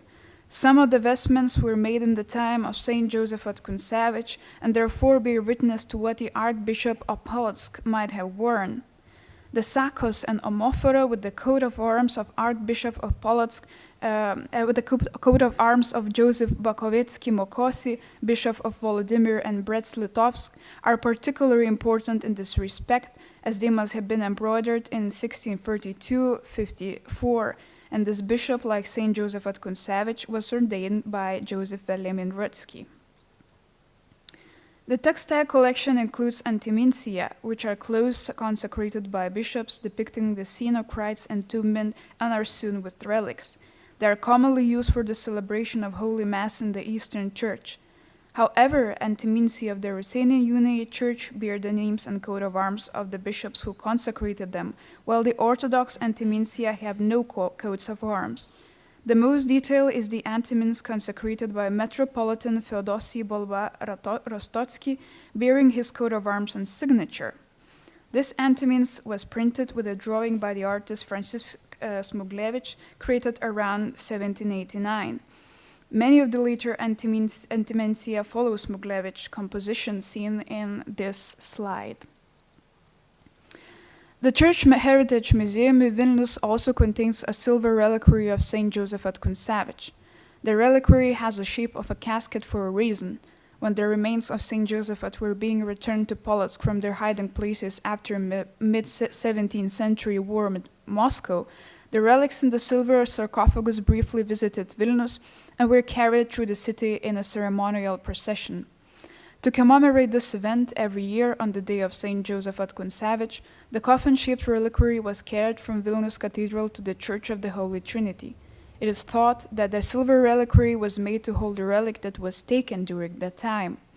However, the saint's finger, which was kept inside, has not survived and may have been discarded by the restorers who handled the reliquary after the rediscovery of the Vilnius Cathedral treasure in 1985. Most of the other reliquaries in Lithuania contain smaller Josaphat relics together with those of other saints. In the late Baroque period, such reliquaries with windowed relics of Roman catacombs and other saints were placed on altars. One such reliquary is kept in the Church of Our Lady of the Rosary in Dieveniškės.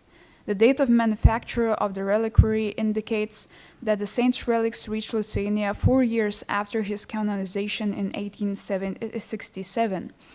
They were placed together with the relics of the patron saint of Lithuania, Saint Casimir, and of the patron saint of Poland, Saint Stanislaus, thus emphasizing the patronage of all three saints for the former Polish-Lithuanian Commonwealth. So even the heritage of the Basilians is scarce in Vilnius because of the trials and tribulations of history. It still testifies to the very creative and constructive presence of the Basilians in the Lithuanian capital.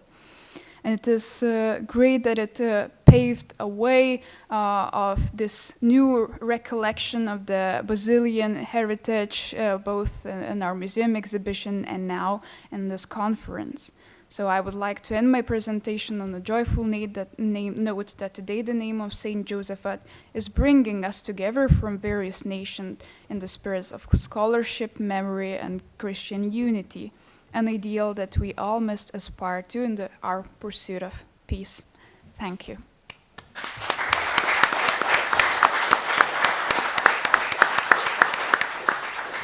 Thank you for your fascinating presentation. We can say that we visit the great exhibition in Vilnius after this presentation, but you're welcome to visit this exhibition in Vilnius. You have a time to do this until the end of this year. Thank you for your presentation of this Civitas Rutenica in Vilnius, about this Ruthenian sacred place also of Vilnius.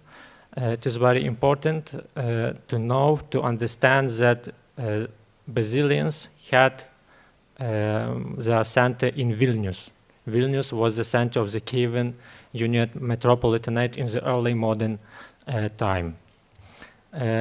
Now we had presentation about 3 places, about Vilnius, where Kuntesevych started his way, after that about Polotsk, where Kuntesevych acted as the archbishop, and about Vitebsk, where martyrdom happened. We heard a lot about these places, and now I would like to invite Dr. Natalia Sienkiewicz, our discussant. Natalia Sienkiewicz is a postdoctoral researcher at the Leibniz Institute for the History and Culture of Eastern Europe in Leipzig, Germany. Natalia, you have 50 minutes. Thank you, Ivan. I hope I am visible here. Your Eminence, your Beatitude, dear brothers and sisters, dear colleagues, thank you for inviting me to discuss. Actually, I feel myself more a commentator on this panel.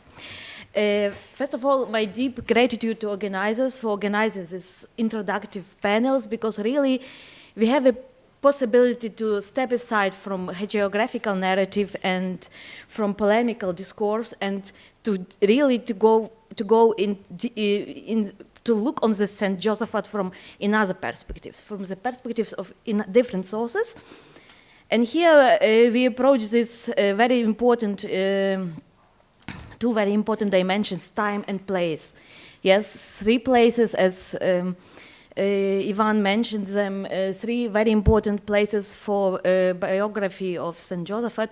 The only one place is missing here is Volodymyr in Volhynia, where Josaphat was born, and actually it would be also interesting to look on the Volhynian dimension of St. Josaphat's biography.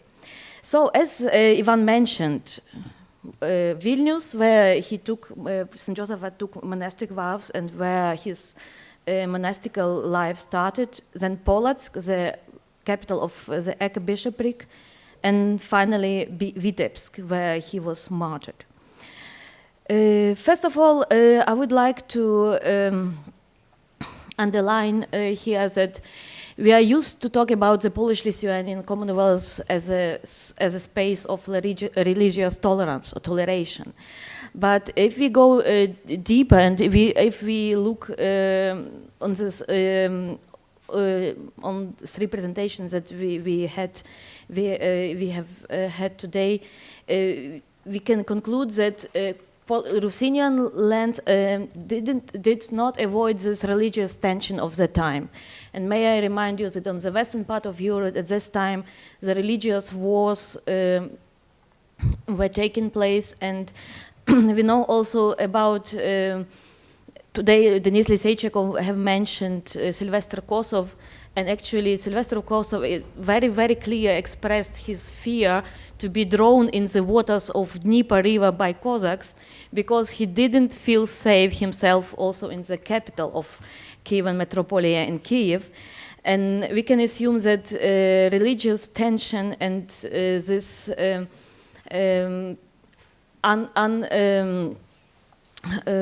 unsafety was a common thing for life of hierarchy at that times. I wouldn't talk much probably, and I will raise only several questions. I will ask only several questions here. Maybe the first question that is really I'm interested in personally, it's about the influence of Moscow Orthodoxy. As you all mentioned, this land, this territory was a place of struggle between political struggle between Polish-Lithuanian Commonwealth and the Grand Duchy of Muscovy, and I'm interested in influence of Moscow Orthodoxy. Could we talk about the influence of Moscow Orthodoxy on for example, on Polotsk, and to what extent? And actually, all of you mentioned influence of Roman Catholic tradition and Jesuit order, and I would like to ask also about influence of different traditions. I mean, Dominican, Franciscan, and other monastical or traditions on the everyday life of the towns. And here I would like only like a conclusion, just for me, for example. It was very, very interesting to hear this very familiar to me, into my research names. And I was thinking all the time that sometimes we are really influenced by this polemical tradition, yes, I would say. I mean, unfortunately, till now, our scholarship is influenced by it. And Ukrainian scholarship is influenced particularly by this Russian Orthodox tradition. I would say it's not, not tradition, but apologetic of 19th century, where they were in fact continuing with the same terms and with the same polemical discourse. And we don't think that these people really were interacting and communicating in the same towns, in the same place, in the same time. And your presentations showed us brilliantly that it's really worth to step aside from polemics and to look into sources of different kinds. Thank you for that. Thank you, Natalia.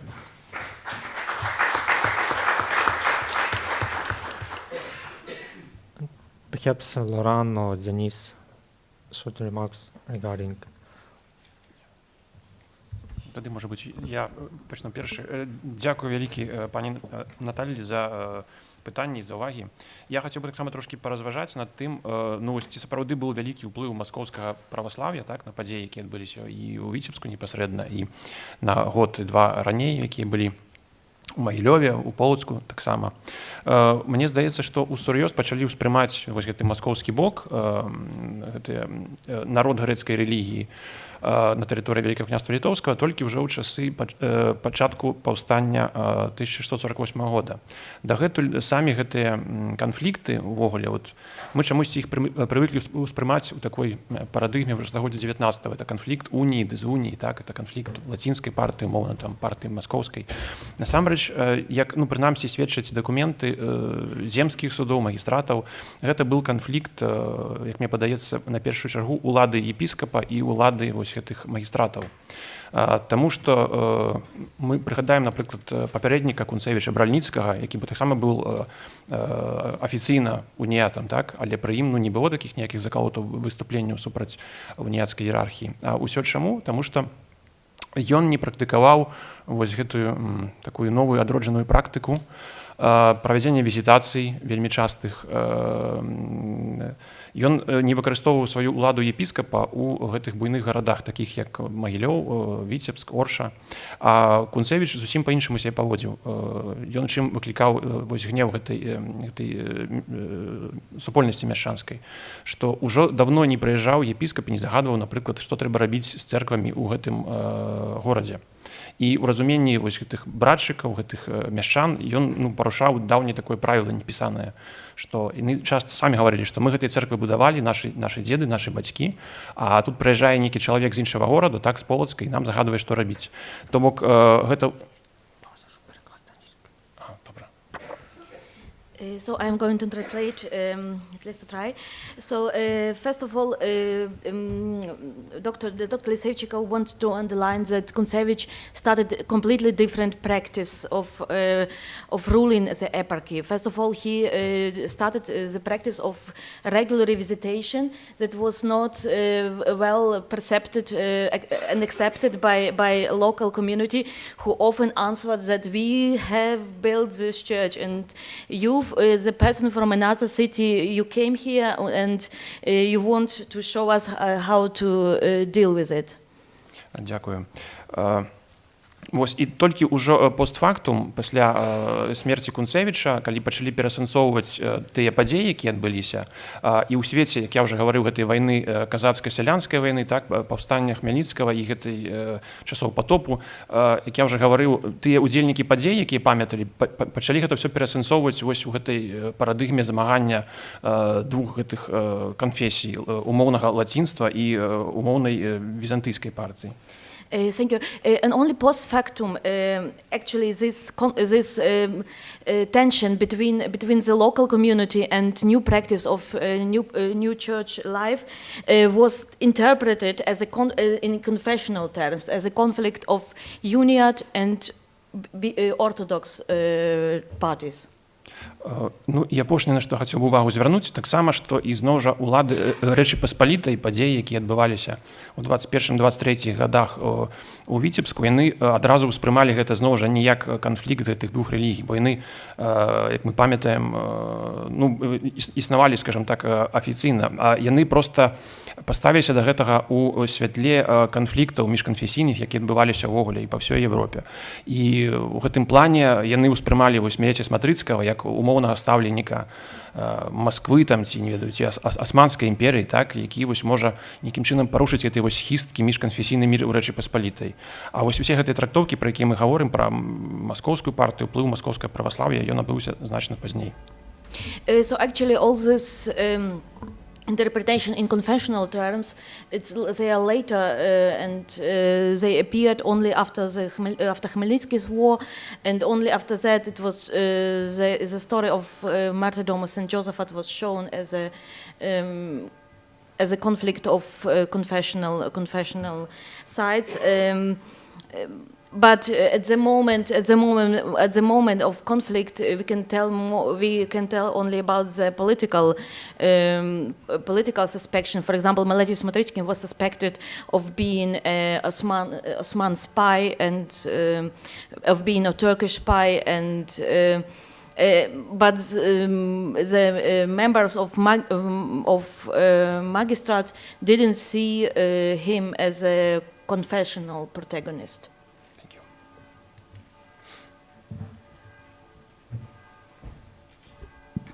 Thank you. And Laurent.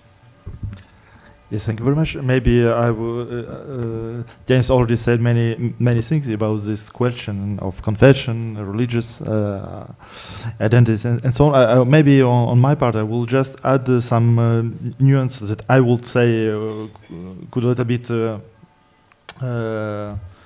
underwrite this vision, because I think that in fact in the beginning of the 17th century, it would be very hard to speak of some confessional identity between, for example, United Clergy and Orthodox one. But on the other side, I think that the Moscow influence were rather considered like social, maybe political strategy, because, for example, we have some study from Boris Flora, who studied from the Moscow side the narrative of people who fled to Moscow on the 1620s. And we see that they were reproducing this stereotypical, let's say, narrative of being under Polish power, being persuaded because they are Orthodox and not Catholics, and so on. But it was used as, let's say, a social tool to trying to seek a kind of maybe a way of integration in the Moscow society or in the Moscow political framework, let's say. So I think both exist. Of course, we can speak from my point of view, of course. It's I'm totally assuming this vision, but I think we can speak of a kind of confessional identities or the confessional influence of Moscow. But in the same time, in this region of boundaries of frontier between two states, that which often in war, we can consider this influence from Moscow as a political and social tool for people on the local side. Let's say maybe something like this. Okay, thank you. And we have time to ask your questions, to comment, to make any remarks. You're welcome. If you have any questions, please raise your hand. I'd like to ask a question about church architecture. Yeah. You presented a very stimulating presentation, and you were making some points about different influences. Do you have any further reflections about why that particular style of architecture was chosen? Does that fit with the architecture of the period and other places there, or was there some particular influence that might have been demonstrated? Yes, so I also wanted to answer the discussant's question on the influences of various different traditions, as in the case of the monastery and sanctuary of the Holy Trinity in Vilnius, we can very clearly see how these different traditions work, beginning with the late Gothic that arrives to Lithuania in the 16th century, let's say, and Konstanty Ostrożki, who spreads this Gothic style, is one of the figures that brings it to Lithuania, and this style is a sign of the Roman Catholic tradition, mostly. And however, the Church of the Holy Trinity is a marriage of both Roman and Catholic and the Orthodox tradition, as we see that even some architectural features are especially the inside of the church is typical of the Orthodox tradition. Later on, the buttresses are more typical to the 16th century Catholic churches, Gothic churches. So that's an influence from Europe. And later on, when we have the Baroque additions, the Catholicism, its touch that comes from Rome, from the capital of the Catholicism, is even more palpable. in the edition by Glaubitz. So the church may have this Orthodox core, but it grows more and more layers of the Western tradition, and then with the Moscow influence comes with the dissolution of the Union in 1839, when we see this deliberate destruction of Unionist signs, and we see that many signs of the Catholic tradition, Western Catholic tradition, are being deleted, and the Orthodox are forcefully added, like the dome on the top of the church is already an influence of Moscow Orthodoxy. So I think this church is this unique monument, really unique monument from the perspective of the idea of the church there, where we see these both styles united, and in other churches it is not like that. We do not see any other examples where these layers are married together so beautifully, so integrally, let's say. Thank you. Perhaps everybody. Maybe I have two questions for Zanis and Lawrence, both of you. In the very beginning of your Lawrence presentation, you mentioned that there were some tensions in the society of Polotsk eparchy, but particularly between those who were in favor of modernization of the church. You used the word the Reformation, Ecclesia Semper Reformata. But that tension was not a confessional one. It was not a tension between the Orthodox and United or Unionist Church, but between those who were fostering some changes in the church and those who were maybe later on justifying link to the old-fashioned style our church traditions. And Zanis was also mentioning the same, more or less. So the tension, the main tension between Saint Josaphat and the brotherhoods in his eparchy was on the same line, because he was trying to foster his duty as a bishop. He was trying to make a canonical visitation, to be more active. That is another line of tensions. Who is active, he is always blamed by all kind of mistakes. Who has never done nothing is always nice, kind to everybody, and never will be martyred. And my question is, do I understand well your topics? Or maybe it is some sort of my simplification of your presentation? Please respond to those doubts. Thank you very much, Your Beatitude, for your question. From my part, I think you are totally right. I was exactly trying to explain that there was no confessional lines in this period. I think they appeared only, let's say, I would say it's not exactly connected to the history of Josaphat Kuntesevych, but for considering it in the more longue durée, let's say, the religious history of Poland and of this region, I would say that main confessional line began to appear with wars of the middle 17th century, let's say, when confessions were exactly connected to conflicts and military conflict, destruction, so also death and so on. So I would say, yes, in the beginning of the 17th century, in fact, this between Orthodox and United or Unions, as you said, there was a kind of the term that other historians also use as of kind of fluidity in the Ruthenian Church, which was still a kind of let's say common ecclesiastical tradition. Of course, divided by jurisdiction, but common ecclesiastical tradition. And we see it perfectly well, because even in the end, after the death of Josaphat Kuntesevych, in the end of the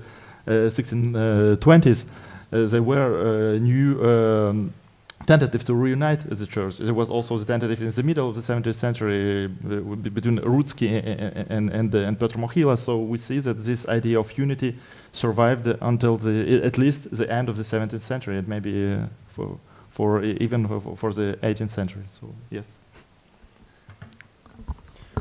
Дякую за справді цікаве питання. Ну, мені подається, що визначити конкретно, які мотиви були у братчиків, так і у Кунцевича зараз сучасному дослідчику вельми тяжко, але все ж таки некоторі речі можна сказати. Перше, що мені подається, братчики выступали в такой довольно вядомой для человека того часу парадыгме «старины не рушите, новины не вводите».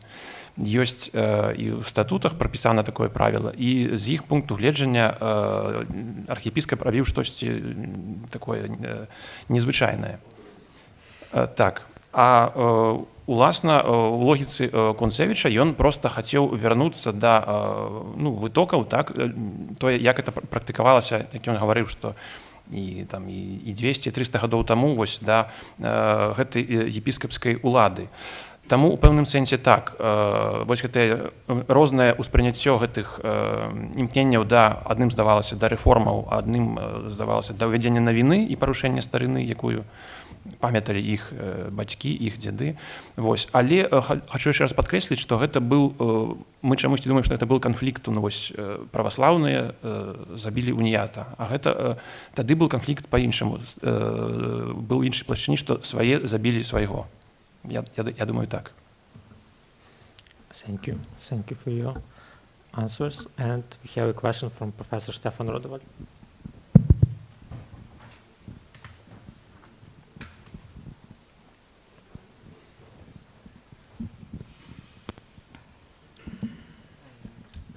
Thank you very much.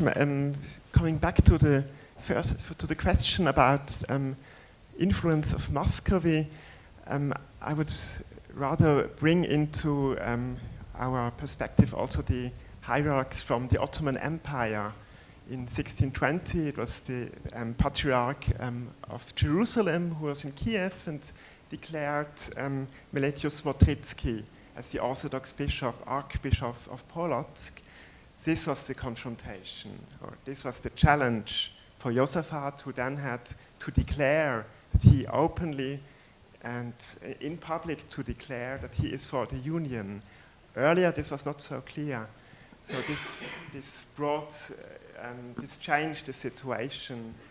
Earlier, there was Lucaris in Vilnius in 1596 because of the union until 1601. So at the time when Kuntesevych also was in Vilnius. The other question we had now about confession building procedures or confrontation, I would connect this to the first remark. It was a process of situations and communication, and then a consolidation of fronts. But all the involved actors were learning from each other. So the Orthodox fraternities we discussed as lay fraternities of the civic population were actually following the they said, yes, that's our tradition. Lay fraternities in Poland, Lithuania. Yes, but this was also in the different time context. In 1651, in Poland, there was Orthodox fraternity, which as condition to enter had an oath on the Immaculate Conception of Mary. So this was the Catholic influence taken over by the Orthodox hierarchy. Thank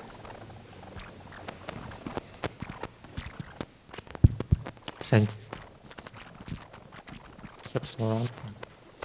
Maybe yes, I will just, it's not an answer exactly to your question, maybe Stefan, but to add a kind of comment about the confraternities or brotherhoods, because I think we have in fact many influence here, because of course you have a Tridentine influence considering the references, liturgical reference and so on, but on the same time we can limit it only to the Catholic one, because for example in the Tridentine Church it's also important the question of the authority in the church. For example, when you look at Catholic, Latin Catholic confraternities, none of them in the post-Tridentine period were autonomous from the authority of the bishop, and on this point in fact was one of the conflict in the Ruthenian society between who is in fact detaining the authority.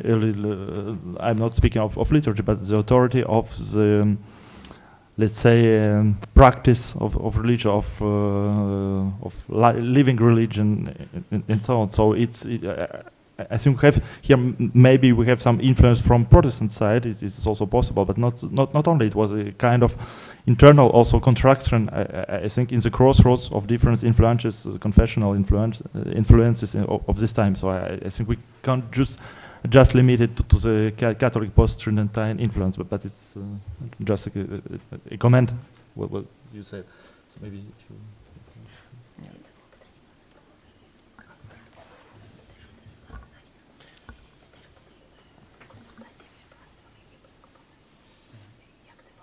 Okay, we are talking about the reasons for the tragedy and what were the reasons.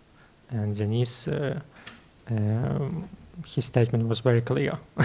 It is not only about confessional tensions. We can talk about other reasons, material reasons. And Professor Tomasz Kempa from Torun University, approximately 10 years ago, published a great paper concerning this topic about the reasons for the tragedy, for the martyrdom in Vitebsk, from the other perspective, not only from the confessional, these tensions about this struggle for church possessions within the eparchy, within the city, and so on. And it's a very important statement to look not only this confessional changes. And I have a question to Laurent Tatarenko about the Polish eparchy. What happened after his martyrdom in this Polish eparchy? What do we know about the cult in the Polish eparchy? The cult succeed or not in this local, in this place of martyrdom? As we know, saints for the first stage are local saints. They are clearly connected with the place.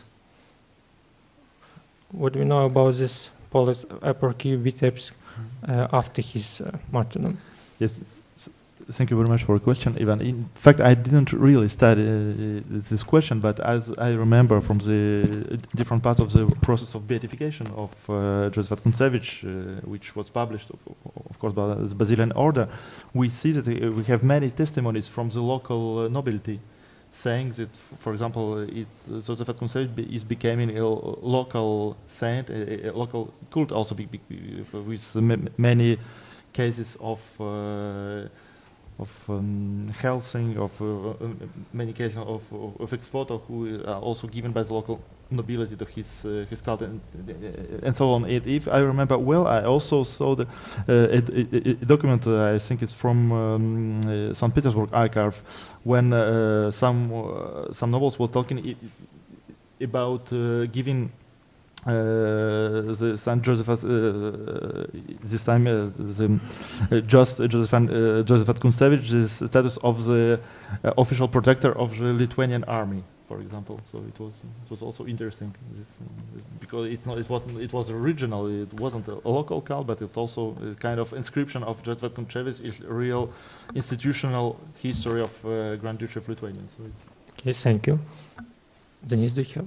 Ну, ось наконт культу, так само трошки хотів би сказати. Ось Лорен зауважив, що справді він зробився таким патроном армії менавіта. Але знову ж гэта не випадково.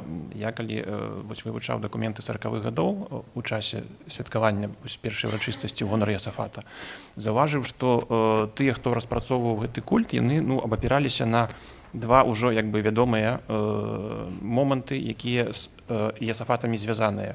Был першы Йосафат, біблейскі Йосафат, цар Йосафат, які уласна і быў як бы таким вялікім пераможцам.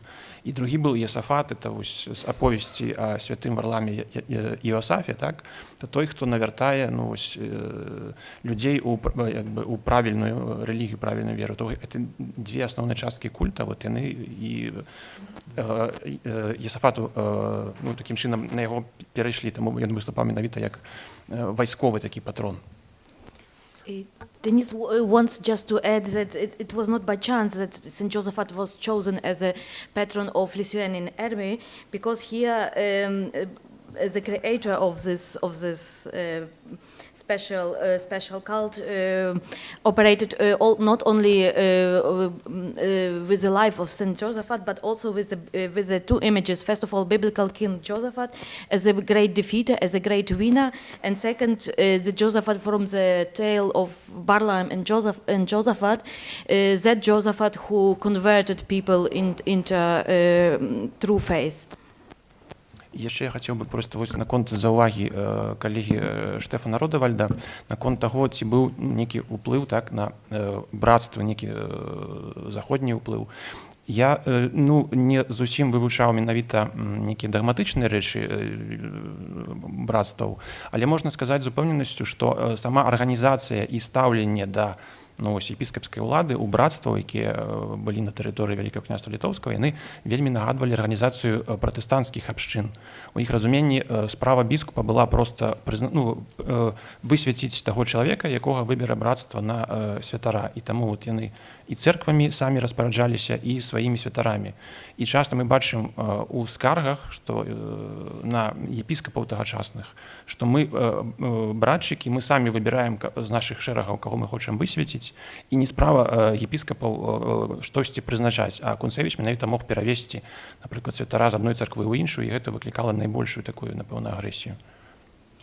Also, answering to Professor Rodewald remark, Denis wants to emphasize that brotherhoods in the Polish-Lithuanian Commonwealth followed more Protestant than Catholic examples, and they saw the role of the bishop like the bishop who is elected by brotherhood, and they didn't agree with the Tridentine model of bishopric power. Okay, thank you. Perhaps also a short remark. In my opinion, Kievan Metropolitan Joseph Veliamin-Rudzki played the key role on this first stage to create the cult of Josaphat Kuntesevych. Intention was from his side, from the Metropolitan Joseph Veliamin-Rudzki, to create this cult, especially when you know that Metropolitanate unit is in competition with Kievan Orthodox Metropolitanate of this time. Petromohyla canonized 118 saints to show this the power of Kievan Orthodox Metropolitanates, and Kievan Unites Metropolitanate had the cult of Josaphat Kuntesevych, only one, but it was a beatified person by the Catholic Church. And the Orthodox saints were local saints, only in Kiev, not for a whole Orthodox world. And it is like the distinguish, and to keep in mind this this time of competition between between two Metropolitanates. Okay, and we have a question from Professor Birgit Amich.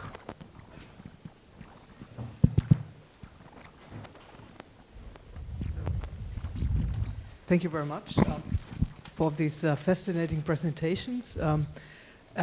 I found very intriguing what you said about confessional identity and of the beginning of the confessional interpretation of these developments at the earliest in the middle of the 17th century.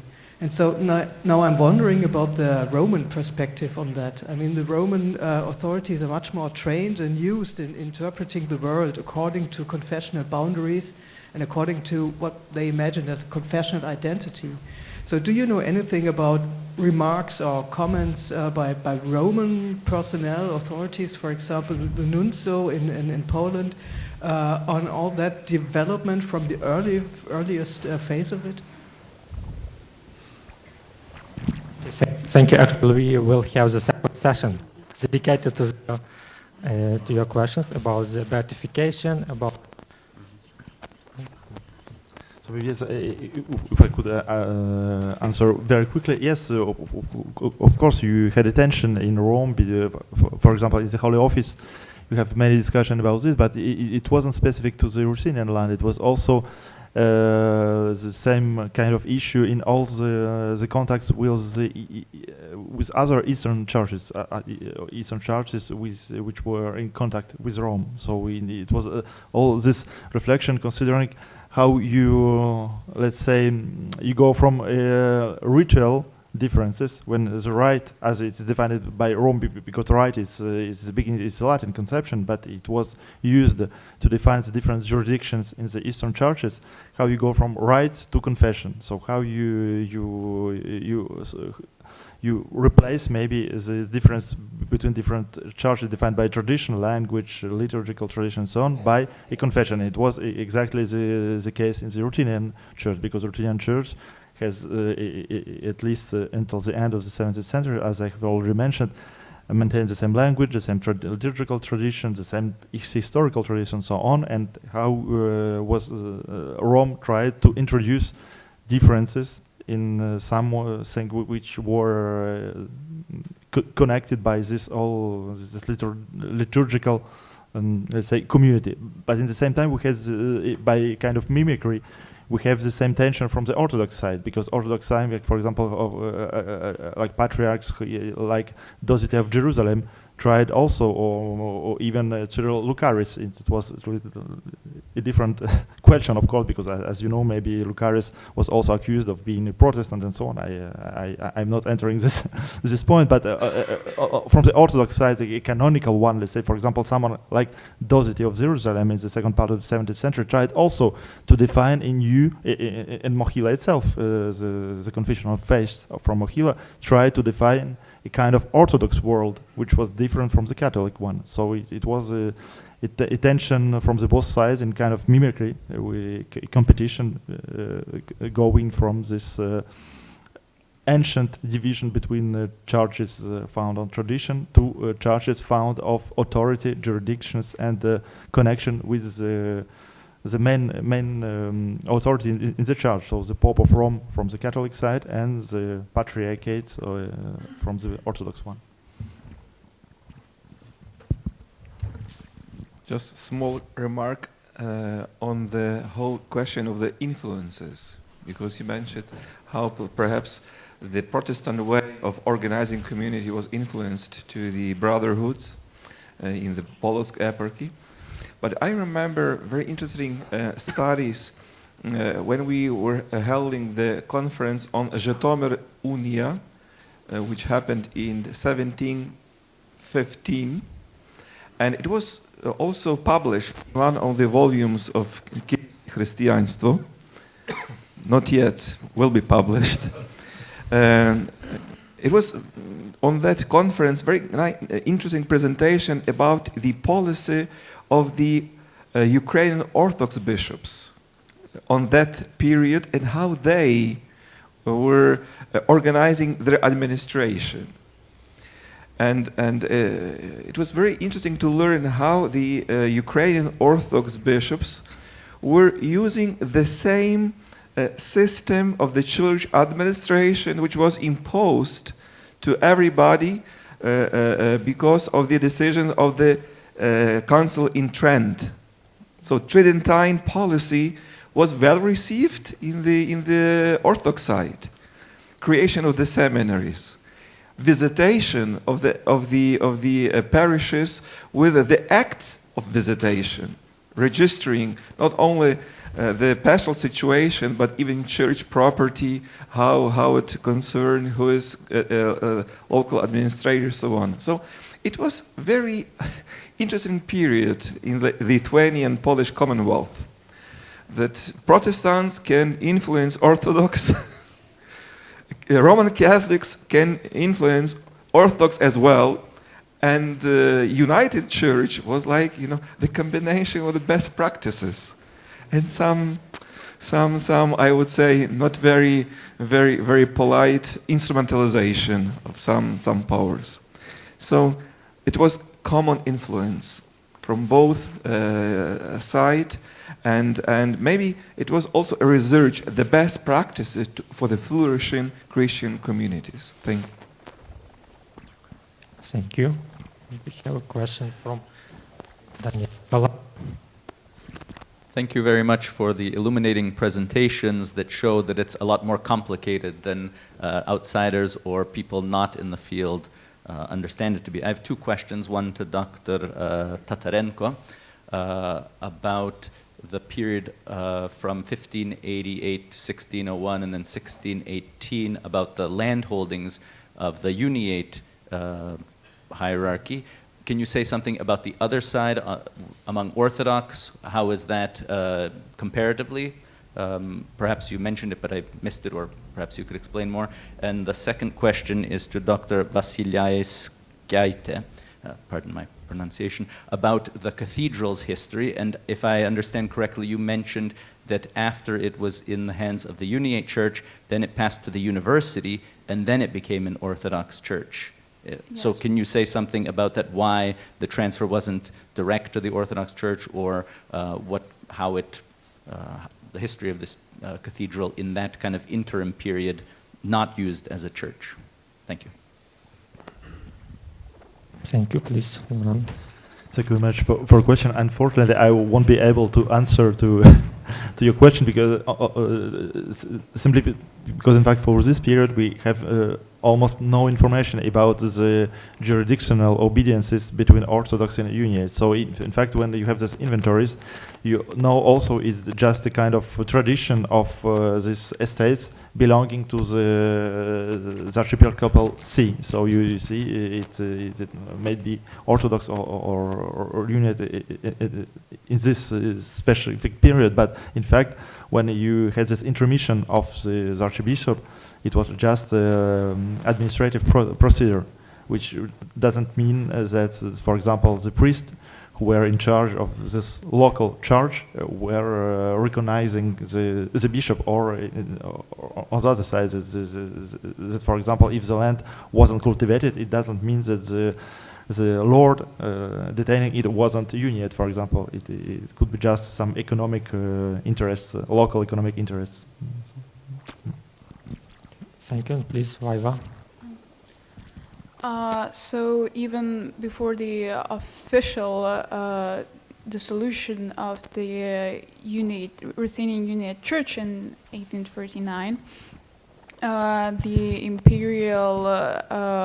imperial authorities already had a hold of certain previously Uniate places. And some of these places were transferred earlier either to the Orthodox or to other institutions. And so it happened that the Cathedral of the Theotokos was one of those institutions that was temporarily transferred to the Vilnius University before the Vilnius University itself fell out of favor with the Moscow authorities. And later on, of course, it was duly retransferred to the Russian Orthodox Church. And just to add, we published a separate volume about the Vilnius Monastery, Holy Trinity Monastery in Vilnius, and you can just read a really huge volume, 900 pages, about the history of the monastery and also about this the history of monastery in the 19th century, what happened after the dissolution of the monastery. And we have a question from Professor Kuntesevych. Thank you very much for extremely interesting presentations, and I think we have just touched twice this problem of the Protestant presence in this world. Actually, maybe you have read, and especially our dear colleague from Belarus, when you read documents about everyday life, you see, and we can see that Calvinists are present in the text written by Susha, so they judge this, and the Spanish, by the way, author also pays attention that you see Calvinists say that he was the right person to follow. You see, maybe you can speak a little bit more, because it's really multi-confessional world, but not only Roman Catholic, Greek Catholic, and Orthodox. There are other Christian groups present, and there are some Islamic elements, you see. It's possible. Okay. Thank you. Дякую за цікаве питання. Справа в тым, што я вось гэтыя канфлікты просто вывучаў у такой плоскасці, канфлікты мяшчання і архіепіскап, і таму, на жаль, я не магу сказаць з дакладнасцю, якія былі ўплывы так пратэстанцкіх абшчын менавіта. Я просто гаварыў аб тым, што падобная была арганізацыя і стаўленне да гэтай влады. А які былі заімстваванні так з пратэстанцкай спадчыны, напрыклад, ці які там, як было пытанне прагучала, які быў погляд Рыма на тую сітуацыю. На жаль, просто я у такой плоскасці гэтае пытанне не вывучаў, таму я тут не буду кампетэнтным. Denis can't elaborate further on the topic, but the only one thing he would like to mention that the brotherhood structure and the brotherhood organization was similar to Protestant one.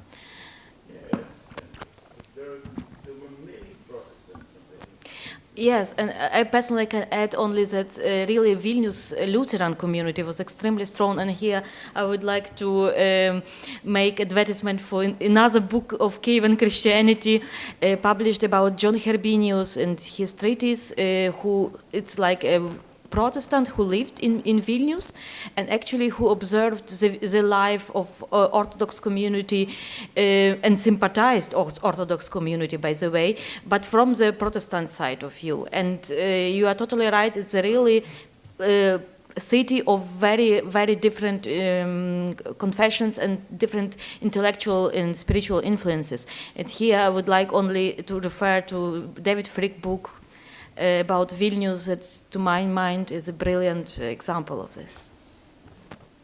Thank you.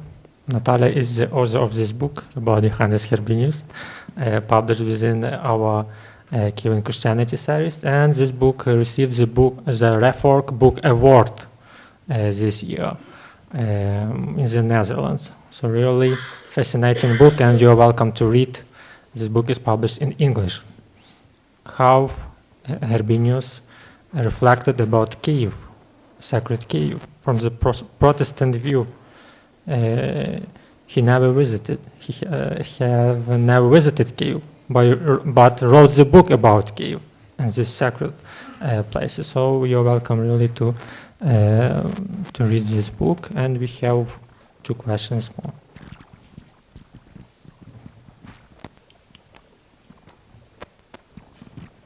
Anatol Upart.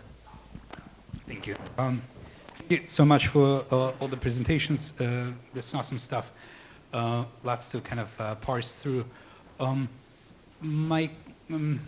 Just last night, me and Daniel Galadze were talking about a certain kind of repetitions that happen in history almost cyclically. And I'm noticing what you brought up about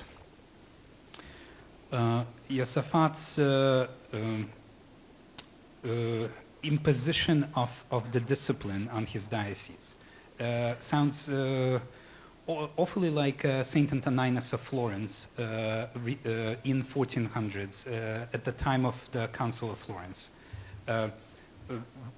Previously having been San Marco monastery's prior, and then assigned as a Dominican now as a new Archbishop of Florence. And one of the things that he was known for was visiting every parish in his diocese, archdiocese, and making sure that the tabernacle was at the right place, that all the utensils were placed, that there was a respect for the Eucharist, that masses were done properly, that that priestly functions were not abused. And that was actually a good thing. The Florentine diocese, of course, he ruffled some feathers, but it was perceived as a good thing rather than, as we see with Josaphat, really ruffling everybody's feathers, seemingly. But what was interesting to me was that almost everyone around the Council of Florence, with the First Union, were men of that caliber, who were enforcing the discipline. And I wonder to what extent we see with St. Josaphat looking at those earlier examples of the saintly bishops of pre-Tridentine time, but those around the Council of Florence. So my question would be, do we see him discussing this characters from the Council of Florence in his writings in any way? And my second question, really quickly to Vaiva also, how many paintings do we have of those metropolitans from that series in the collection? And if you could also speak about the maybe provenance of that bulk of the collection coming to you guys. And that's it. Thank you. Okay. Laurent, Denise. Thank you for the question, Senator. Of course, I don't have much to add here because as I know with the documents I have seen, I didn't see Josaphat discussing exactly the heritage of Florence, let's say, putting this way. But in the same time, you have, of course, this idea in the Kievan Metropolitanate, even if the unions which are coming after the Tridentine Concile are different ones, because they are local unions, and the ecclesiological idea is totally different from a general union between Eastern and Western churches. But of course, you have this memory, you have the idea of kind of renewal of Florentine Union in the Kievan Metropolitanate. But I think it's you could find much more of this idea in some texts of Hypatie, for example, rather than in Kuntesevych ones, who was rather an institutional disciplinator, let's say, more than an ecclesiological one, let's say. Я хотів би сказати наконт того, ці апеляваў у сваёй практыцы Кунцевіч так да папярэднікаў з перыяду Флорентыйскай уніі наконт таго, якія традыцыі ён адраджае. На жаль, не магу сказаць, ці напрамую ён апеляваў да гэтага, але калі мы паглядзім пра практыку адраджэння візітацый пастырскіх менавіта на тэрыторыі кіеўскай метраполіі этого перыяду, то можна ўбачыць, што менавіта Кунцевіч акурат быў адным з актыўных візітатараў, хто праводзіў гэтай візітацыі. То бок апрача яго можна назваць хіба што мітрапаліта Руцкага. Потому что во всех остальных епархиях этого раннего периода мы практически не заважаем этой деятельности визитаторской. Это питание Ипатий Патей уздымал в 1609 году, что необходимо такую створить специальную посаду визитатора, якая будет користаться авторитетом. Мы бачим, что на практике наших представников визитаторов не поважают, не слухают, церковь не пускают, а конкретно просто Кунцевич, менавіта тому, что он эту традицию адрадзіл, паспяхова яе здзейсняў. І мне падаецца, што гэта і выклікала гэтыя вялікі супраціў, вялікую агрэсію з боку мяшчанаў. Таму што іншыя владыкі, хоць фармальна вымушаны былі праводзіць візітацыі, невядомыя дакументы аб тым, што яны гэтым займаліся актыўна.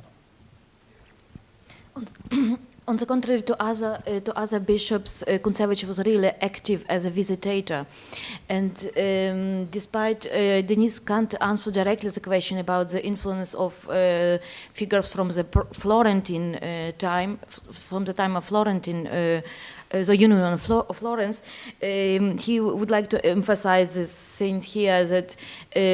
Only Kuntesevych and Rudzki were really documented as a real visitators of the eparchies. Thank you. And Professor Rodewald. Okay, so I will answer shortly to the question regarding the collection of the portraits of bishops. So there were not only the portraits of the metropolitans of Kiev, Halych, and Olres, but also of various local bishops. So once it had to contain all the metropolitans. However, presently there are only 4 portraits of the metropolitans that have survived, and 4 of the bishops. The rest of the collection is yet understudied, and the rest of the portraits are so far gone. Thank you. I guess you know about the collection of portraits at the Greek College here in Rome of the unit.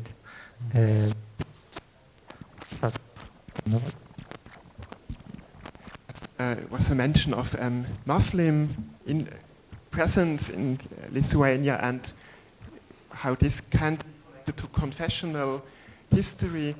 And as there was no comment, I used the opportunity to hint at Szymon Budny's Bible translation, which was used in Tatar manuscripts to prove the monotheistic faith. So they were not quoting Quran in these manuscripts, but only the Szymon Budny translation. So if one doesn't know it's a Muslim manuscript, one could also mean, I think it's just about monotheism in its radical anti-Trinitarian nature. So this, as an example, how influences were going around and how confession or denomination was being built in such a context. Maybe I didn't understand earlier your answer about the Orthodox possessions in Polotsk. As far as I knew, since 1621 there was no Orthodox church anymore, but only Uniate churches, and this was a problem for the Orthodox population for burials. For example, there was one case of a burial of a patrician who buried his the son of his son, I think. And this was at the beginning of the problem. This was then later a member of this brotherhood, which was founded in Polotsk to organize also burials. And of course, the Protestant fraternities or lay brotherhoods in the longue durée were of course also influenced from the Catholic model. So we have to see also the Protestant brotherhoods in this larger context. But of course, there was a Calvinist church in Polotsk for the nobility, probably since the first half of the 16th century. Thank you.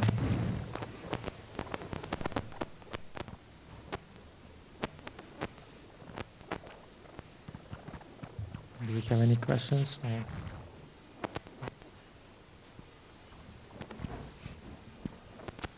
Отець Олексій, я з Нью-Йорка, але моєї англійської ще поки що не вистачає повноцінної дискусії. У мене таке питання до пана доктора Дениса. Я вам хочу подякувати найперше за цю вами представлену версію, цю думку. Вона дійсно звучить як, фактично є як відкриття. Конфлікт був, що це смерть святого Йосафата була спричинена таким конфліктом міщани і єпископ, який, якби з такою простою мовою кажучи, робить порядки в своїй єпархії. Але все ж таки це конкурує із тою такою традиційною версією, факт той, що вбивство святого Йосафата сталося 3 роки після створення паралельної ієрархії в Київській митрополії в 1720 року. І от цікаво, що митрополит Йосиф Вільямин Руцький у листі до папи Клементія VIII про це власне зазначає, що створення паралельної, нелегальної ієрархії стало причиною тих протистоянь, що якщо від Берестейської унії до 1720 року не було міжконфесійних протистоянь були люди, які частина населення, які не прийняли унії, цього з'єднання, але такого не було протистояння міжконфесійного. То від 1720 року, коли вже з'являється паралельна ієрархія нез'єднаних, то це стало причиною саме міжконфесійного протистояння, і в контексті цього міжконфесійного протистояння було вбивство святого. Це, власне, цікаво, що можна погодити ці дві версії, стару і нову, чи вони якось накладаються одна на одну, чи суперечать одні одній. Дякую. Дякую за питання. Сапраўды, адраджэнне гэтай праваслаўнай іерархіі ў 1620 годзе істотна паўплывала на гэты такі хісткі міжканфесійны мір, як я ўжо гаварыў. Але тут не трэба забываць яшчэ цікавы момант. Мы калі гаворым пра уласна кіеўскую мітраполію, то уласна вось у 16 стагоддзі фактычна ўсе асноўныя цэнтры кіеўскай мітраполіі былі перанесены на поўнач, так? Вільня, Навагрудак, Гродна, Полацк. І таксама можна сказаць, што мы прыгадваем ту самую знакамітую паездку, і як был Кунцевіч у Кіеве, уласна кажучы, як ён ездзіў, і там была зусім іншая сітуацыя. І чаму унія, менавіта вось гэтая рэформа унійная прыжылася на паўночных землях у першую чаргу? Таму што і чаму зноў жа у якім разрэзе адбылося гэтае адраджэнне праваслаўнай іерархіі. Кіеў, унійны Кіеў, ён быў на поўначы, а ў разуменні гэтых іерархаў праваслаўных яны мусілі вярнуць власна кіеўскую іерархію ў Кіеў. І таму для іх вось гэтыя рэформы, якія адбываліся ад імені Кіева дзесьці па-за гэтымі межамі, у гэтым плане таксама вельмі цяжка ўспрымаліся. Таму тут яшчэ быў канфлікт двух Кіеваў, умоўна кажучы. Ёсць Кіеў, нейкі новы Кіеў, вось уніяцкі, які на поўначы, і сапраўдны Кіеў, які мусіў тут адрадзіцца з цэнтрам у Кіеве. Як дзве гэтыя канцэпцыі аб'яднаць, што гэта канфлікт мяшчанаў і епіскапа ці канфлікт розных канфесій? Я думаю, што, безумоўна, і тое мела месца у вачах розных групаў. Я проста гляджу з пункту гледжання мяшчан і народу грэцкага, які ў тыя часы жыў, як яны гэта ўспрымалі, гэты канфлікт. А той, што іншыя бакі канфлікту, як там каралеўская ўлада, ці, напрыклад, рымская ўлада, ці нехта іншы ўспрымаў, ці там Масковія тая ж самая, гэта ўжо іншы аспект. Просто вось сам грэцкі народ успрымаў, як мне падаецца, канфлікт у такой плоскасці, што это проста выступленне супраць епіскапа, які не ў свае справы ўмешваецца. And do we need some translation? So actually the question was about the role of establishment of Orthodox hierarchy, another hierarchy that was parallel to Uniate one in 1620, in if this event influenced on the martyrdom of Josaphat Kuntesevych. And Denis answered that obviously he sees two dimensions. First of all, it was a conflict between Orthodox and Uniate Kiev, because both confessions pretended to have the capital of their metropolitan see in Kiev as the old Kiev metropolia. And another dimension is a conflict between bishop who wanted to order his eparchy and citizens of the cities, of the towns, who actually see it like who see bishop as a not competent in it. Okay, thank you. Thank you, and I guess we can finish our first session. Thank you for this great discussion, for a lot of questions. Thank you once more. Thank you to Loran, Denis, Vaiva. Thank you, Natalia. Thank you all of you for your questions. And we started good with the session about the time, about the places, about the actors in the time of Josaphat Kuntesevych. And the second session is dedicated to the canonization of Josaphat Kuntesevych, what was after the martyrdom, about the procedures and outcomes in the broader perspective of this time, mostly regarding the Rome, because we are talking about the beatification. And you're welcome to join the second session that will start at 3 p.m. here at Aula Magna. And now I kindly invite all the speakers, discutants, to join the dinner at La Mela d'Ora. We meet at the entrance to the Pontificio Istituto Orientale. Thank you once more.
Slava Isusu Christu.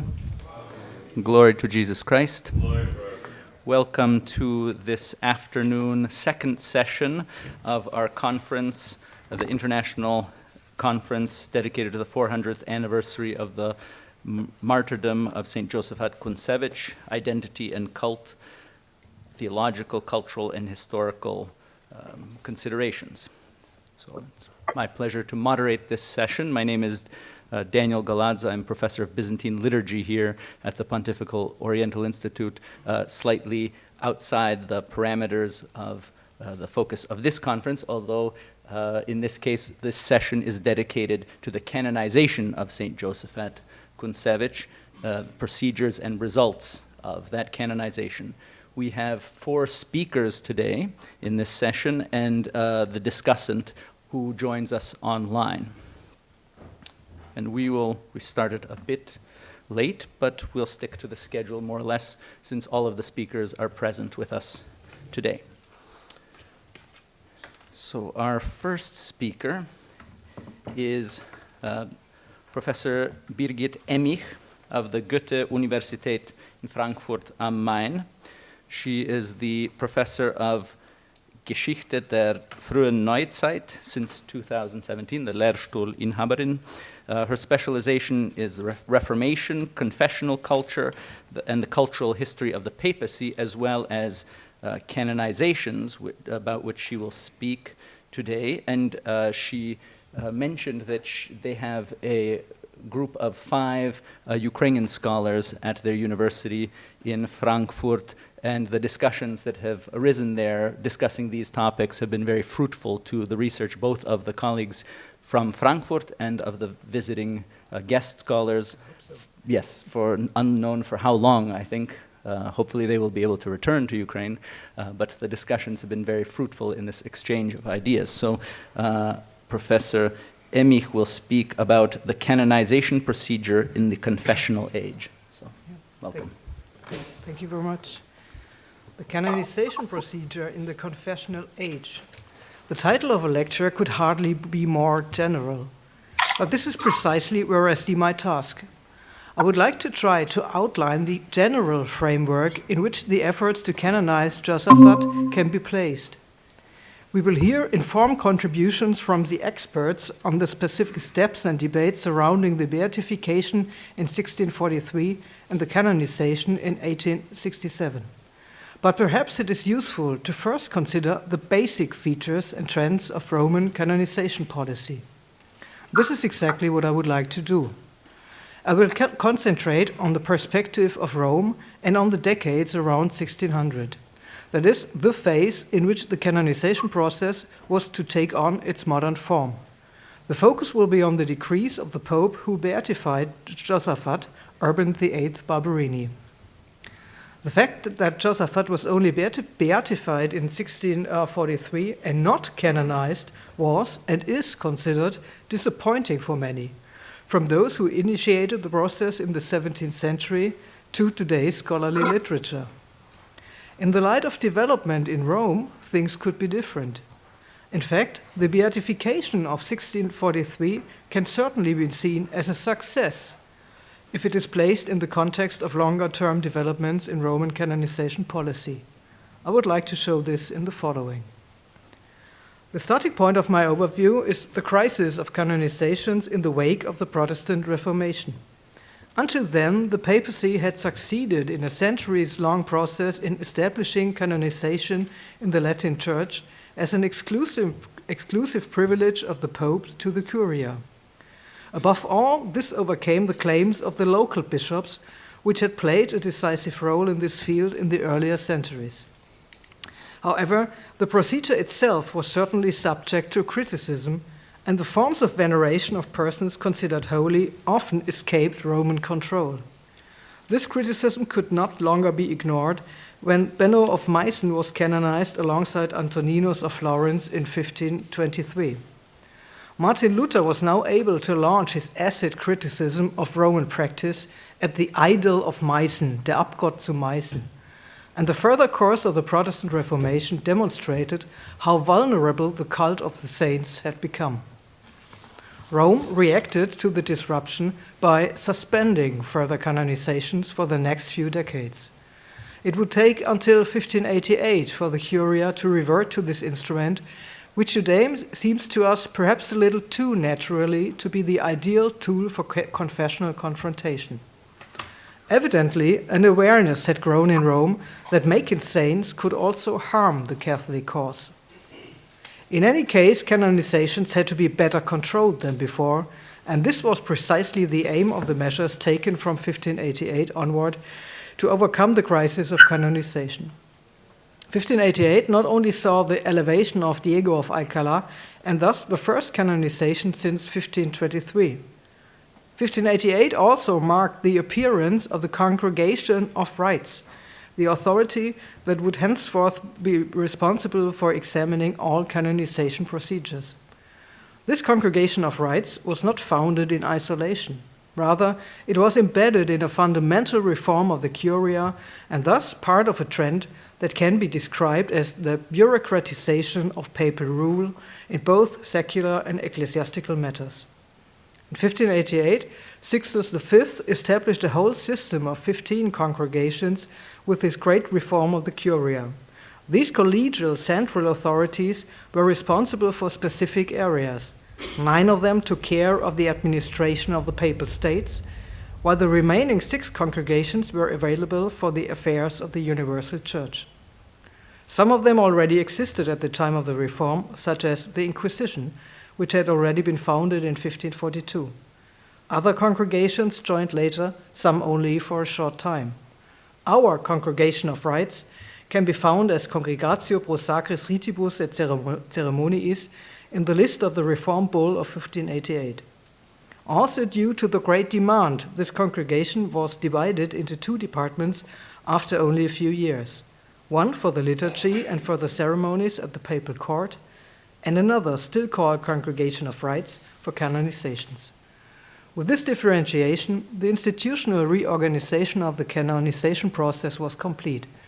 In the Congregation of Rites, the Curia's canonization policy had found its institutional home, and this until the next reform in 1969. What was still outstanding, however, was the precise regulation of the procedure. Thus, the canonizations of the early years certainly showed continuities with medieval procedures. In the years around 1600, however, the development of a new procedure can be observed, which finally took shape with the comprehensive codification of the new regulation in Pope Urban VIII's brief Celestis Jerusalem Cives of the 5th of July, 1634. The shaping of the new canonization procedure, which was to remain valid in this form until 1983, also reflected a number of more general trends, lines of development that had affected the entire Curia and indeed canonization policy, and can be considered typical of the papacy of the confessional age. One of these trends is the juridification of procedures. Of course, the canonization procedure was and is by its very nature a canonical process consisting of 2 sub-processes or trials. In the informative process or trial on site, the local bishop checks on behalf of the Pope whether the conditions for canonizations are met. Here, information is obtained about the life, virtues, or martyrdom of the candidates, and it is determined whether they actually have a reputation for holiness. Once these preliminary investigations have been completed, the process documents are sealed and sent to Rome. All powers of the local bishop in this matter thus expire. The second main phase, the apostolic process, trial, begins at the Curia. This essentially consists of reviewing the documents from the informative process. First of all, the authenticity of the files submitted is checked, but then the content of the statements is also examined. This is carried out by a host of experts, from the expected theologians and lawyers to text-critical historians and, more recently, doctors for the examination of miraculous healings. These basic features of the canonical process have not changed to this day. What can be observed in the 17th century, however, is the increasing involvement of qualified jurists in question of canonization. Auditors from the Roman Rota played a role in several stages of the process. These experienced judges examined documents, compiled catalogues of questions for the Congregation of Rites, and in the end also wrote the relatio, that is, the report on the person and procedure that was later to form the basis of the official vitae of the saints. In the procedural steps in which the Congregation of Rites communicated its decisions and recommendations to the outside world, so-called consistorial lawyers appeared. These are top Roman jurists who were by no means necessarily clergymen. And of course, the final decision was not up to the congregation, but to the Pope, as a supreme judge of the Church. The processes within the Congregation of Rite also became increasingly judicial. This can be seen in the emergence of the office of Promotor Fidei, which had been mandatory since 1631. It is better known as Advocatus Diaboli.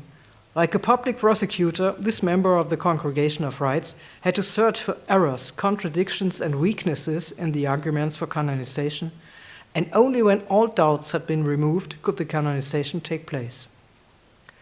The juridification of both the personnel and the procedure underlines Rome's desire to make truly watertight decisions and only elevate candidates to the honor of the altars who corresponded to the ideals of the Tridentine Church in every respect.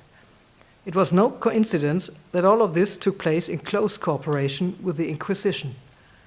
On the one hand, many a candidate for canonization turned out to be an impostor in the eyes of Rome, for whose further fate the Inquisition was responsible.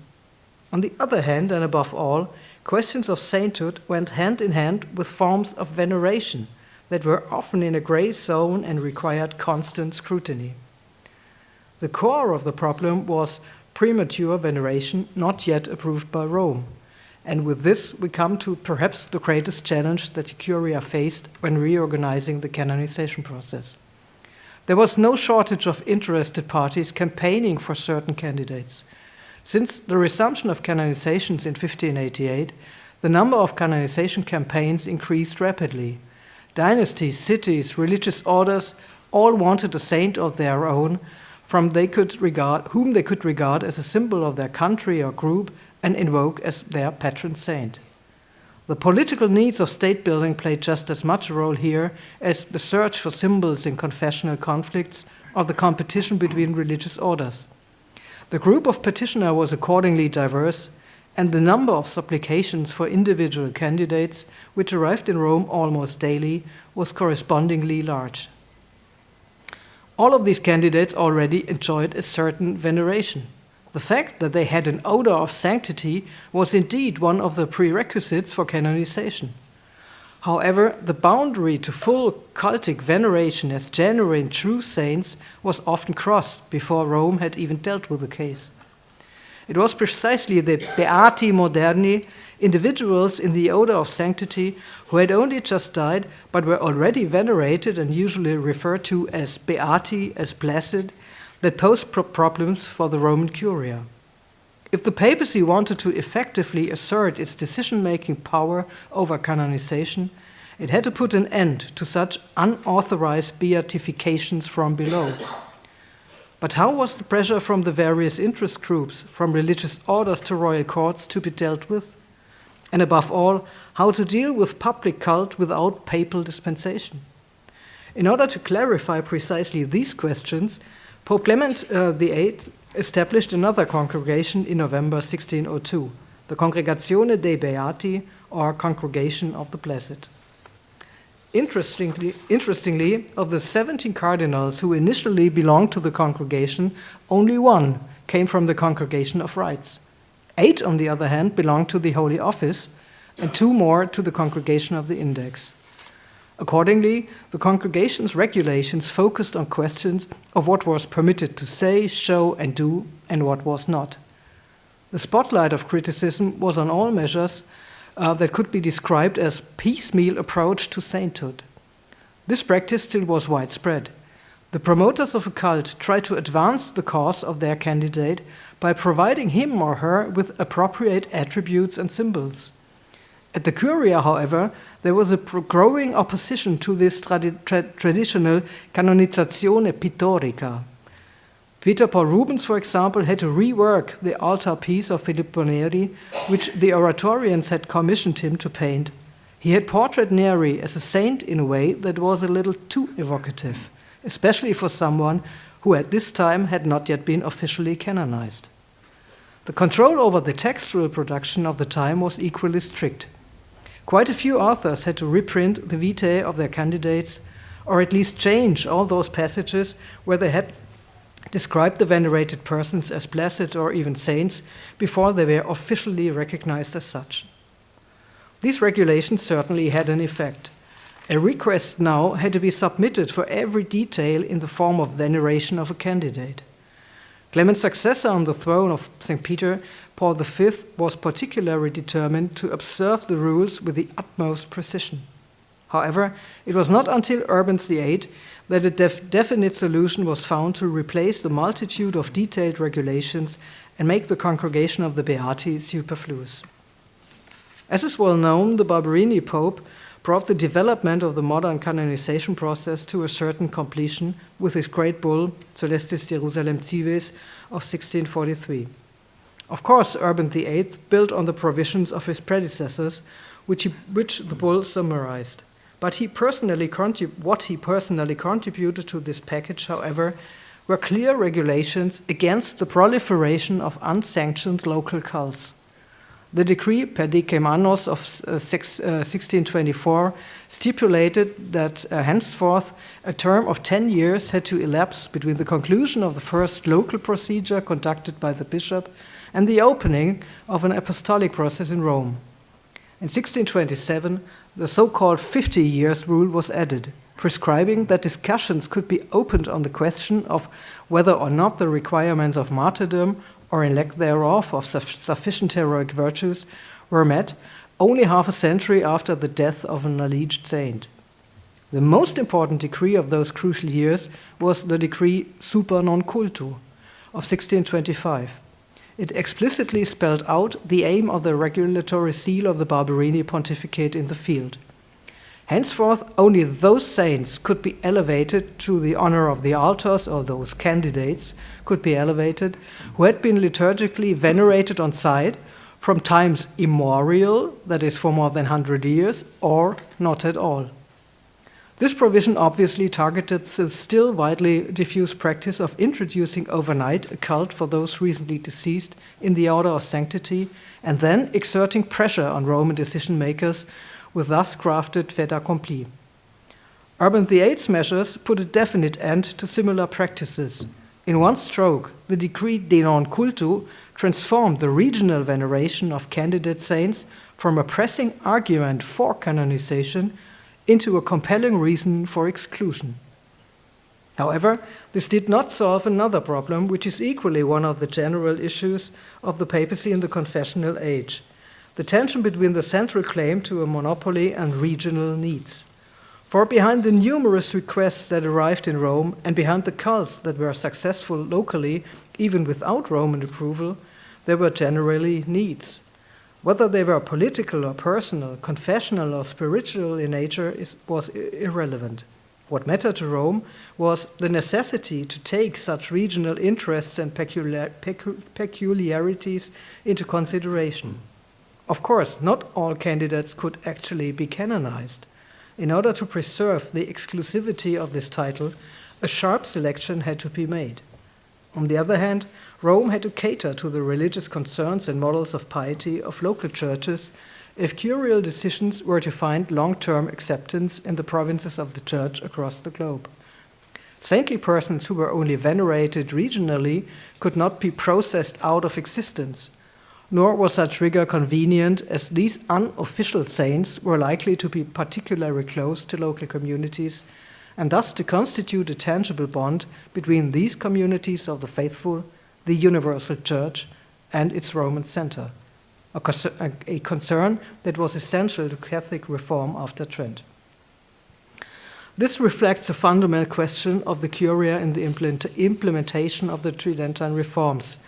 How should Rome deal with the diversity of a universal church that was growing ever larger as a result of European expansion and the policy of church unions? There was no way to standardize the local conditions. But Rome was not allowed to hand over the decisions either.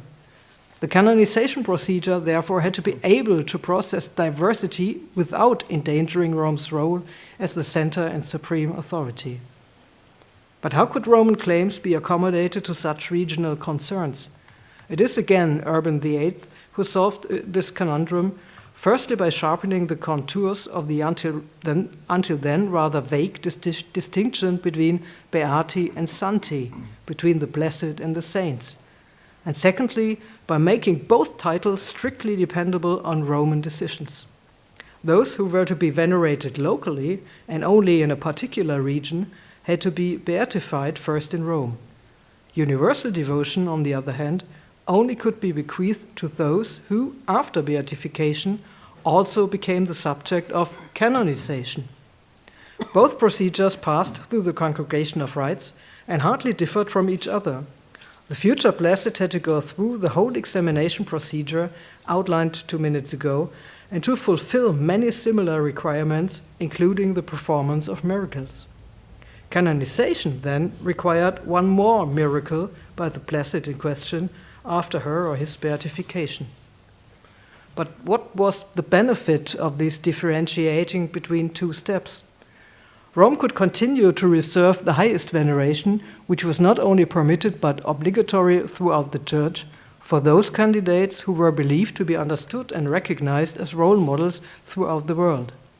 Regional, limited veneration could now also be granted to candidates who were especially well suited to the needs of a particular region, but who could hope for less understanding and acceptance in other parts of the world precisely because of their regional fit. The distinction between saints and blessed thus made it possible to combine universal claims and messages with local or regional needs, all under the control of Rome. Centralization of decision-making in Rome, bureaucratization, juridification, but also the integration of regional diversity under the control of the curia, these tendencies shaped the canonization process in the decades in which Josaphat Kuntesevych died and the efforts of his canonization began. Against this background, can it be considered a failure that only his beatification took place in 1643? Measured by Roman standards, I would say no. To conclude, I would like to argue this in 3 points. Firstly, Josaphat's advocates succeeded in setting a process in motion very quickly. As early as 1628, Urban VIII appointed the first commission to investigate the life and death of the murdered bishop, and a second commission began its work in 1637. The fact that the beatification took place just 6 years later is not a failure, but a speed record. Secondly, such rapid success could only be achieved at the expense of the still young regulations. The first investigation began just 5 years after Josaphat's death, the second only 9 years later. This was hardly compatible with the 10 years rule already in force at the time. And if the 50-year rule, which had been in force since 1627, had been taken seriously, the examinations for a possible canonization would not have been allowed to begin until 1673, at the earliest. Thirdly, a look at the figures makes it clear how low the chances of beatification or even canonization actually were in these decades. After Sixtus V kicked things off with the canonization of 1588, it is true that saints were appointed in almost every pontificate over the next decades. However, there were usually only 1 or 2 canonization ceremonies per pontificate, and it was only thanks to the large group canonizations of 1622 and 1671, each with 5 candidates in one act, that the total number of those canonized between 1588 and 1700 rose to 27. The situation was a little better for beatifications, where the numbers per pontificate were slightly higher. However, the following should be noted for the hot phase of the efforts around Josaphat. In the 1630s, the Congregation of Rites issued decrees on at least 70 individuals and the permissible form of their veneration. However, not a single person was canonized or beatified in the entire decade. In the 1640s, there were still no canonizations, but as Josaphat proves, there were beatifications. However, the frequency of meetings of the Congregation of Rites was reduced to such an extent, 3 times a year, that the procurators of the ongoing proceedings fell into despair by the dozen. Many were simply no longer able to get their matters onto the authorities' agenda. The fact that the beatification of Josaphat Kuntesevych took place during this period of slowdown was certainly not a failure. Rather, it was something of a miracle, if one may say so in this context. The question remains as to how this success can be explained in the light of the sources, but we will certainly find out in the next lecture.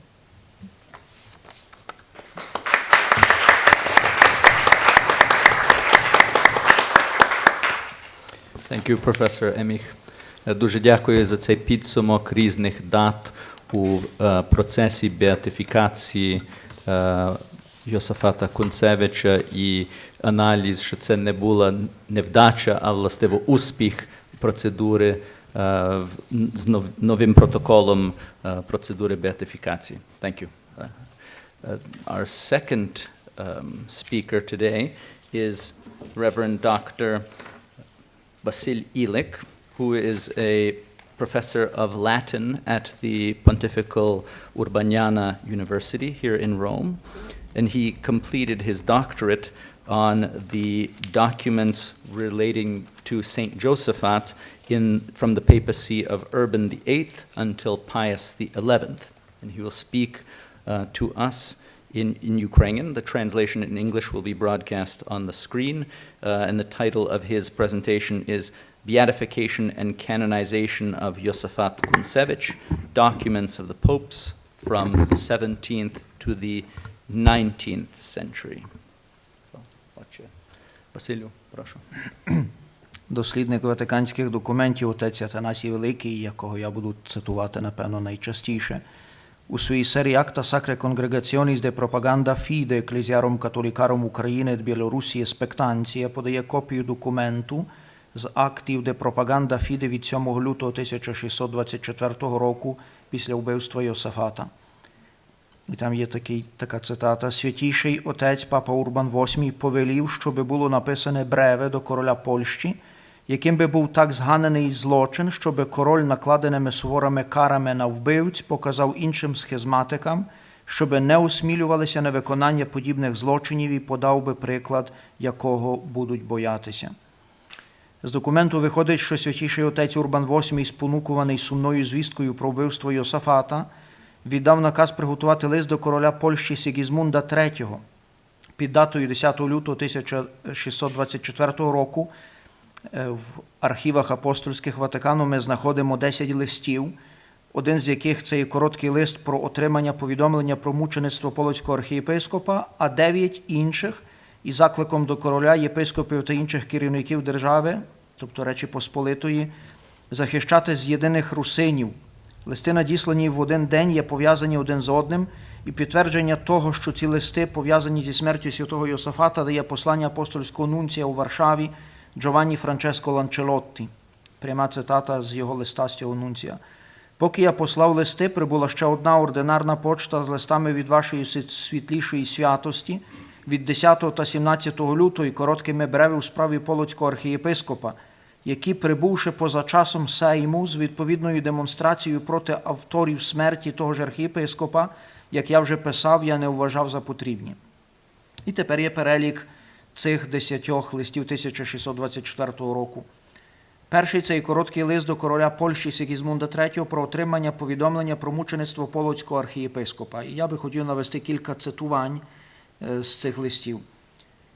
Урбан VIII пише до короля: «Хто дасть нашим очам джерело сліз, щоб мати можливість оплакати жорстокість розкольників і смерть полоцького архієпископа? Звідси йде жорстокість безбожності, яку не задовольняє навіть плач невинних, якщо вона не задовольняє святотатську спрагу кров'ю священників. Ясним доказом божественного покарання цих народів є те, що святий єпископ, шанований не тільки за свою мітру, але і за мораль, був убитий там, у своєму домі, нечестивим священнослужителем і розлюченим натовпом. Омерзенний злочин для тих, хто його бачить, і жалюгідний для тих, хто його чує. Ми знаємо, що це тіло, яке було храмом Святого Духа, гнівними руками волочили між роздоріжжями міста, і хоча слід думати, що аплодуючі ангели дали йому вінець мучеництва, повідомляється, що розкольники, бажаючи зла, до безчестя людської жорстокості знущалися над цим тілом у варварський спосіб. Справді ми віримо, що церква може радіти цій жалюгідній смерті, якою спадщина Небесного князівства стала доступною для високочесного єпископа. І насправді жорстокість убивць залишається безкарною, тоді як такий жахливий злочин вимагає покарання божественною помстою. Наступний лист є Урбана VIII до короля Сигізмунда III, в якому він заохочує короля проти Єрусалимського патріарха, який, як знаємо, установив на протидію нову ієрархію, і також проти інших русинських некатолицьких єпископів, що апробовують нові закони проти унії. Є цитата коротенька з того листа. З цієї причини ми просимо вашу величність, каже папа Урбан VIII, слідкувати за цією справою з усією можливою відданістю та силою. Це може легко початися, якщо ваша величність буде підтримувати уніатських єпископів королівським заступництвом, постановляти, щоб вони мали вільний доступ до двору і радників і стежити за тим, щоб єпископське достоїнство священства не вшановувалося в них з меншою повагою, ніж в інших єпископів. Тут цікаво, коротенька ремарка, коли часто закидають різні течії про престанція рітус латині. З цього листа ми чітко бачимо, що папа Урбан VIII закликає короля зрівняти в всіх гідностях як латинських єпископів, так і всіх нових уніатських єпископів і дати їм такий самий доступ до Сейму, як мали латинські єпископи Речі Посполитої. Третій лист Урбан VIII пише до Григорія Збаражського, очільника Краківського замку, про оборону русинських з'єдинених королівським авторитетом. Пише папа: роз'яснивши це твоїй достойності, ми віримо, що твоя влада ніколи не перестане захищати віру в умовах небезпеки. Однак у цей момент справа об'єднаних русинів, атакованих зброєю і махінаціями розкольників, закликає на допомогу польського короля і сенату. Четвертий лист Урбана є адресований до Адама Новодворського, єпископа Кам'янецького. Папа пише: русини-католики, об'єднані в праведній вірі з апостольським престолом, занепали б духом, якби влада короля і авторитет єпископів не забезпечували їх власної втішної праці. Просимо тебе, брате наш, щоб вони ніколи не пожаліли про таку велику надію. Бажаємо, щоб у такій важкій справі засяяла чеснота, яка піднесла тебе серед високих церковних сановників. Фальшиві руські єпископи, вигодовані брехнею і озброєні на повстання батьком розбрату, повинні бути не тільки примушені законами, але й покарані. П'ятий лист Урбана VIII є з цієї самої нагоди до Матія II Пом'яна Любенського, єпископа Холмського. Папа пише: яка є зухвалість розкольницького божевілля, ми довідалися з сумом. Вже неприпустимо, щоб у цих регіонах влада диявола проявлялася в різанині священиків та руйнуванні церков. Прокиньтеся, зодягнені в обладунки світла католицькі єпископи, владою, розумом, молитвою працюйте над тим, щоб правда в цих землях не мала менш рішучих прихильників, ніж безбожність. Боріться молитвою, заохочуйте проповіддю, щоб об'єднаним русинам принаймні не довелося скаржитися на те, що їх позбавили вашої допомоги в таких делікатних обставинах.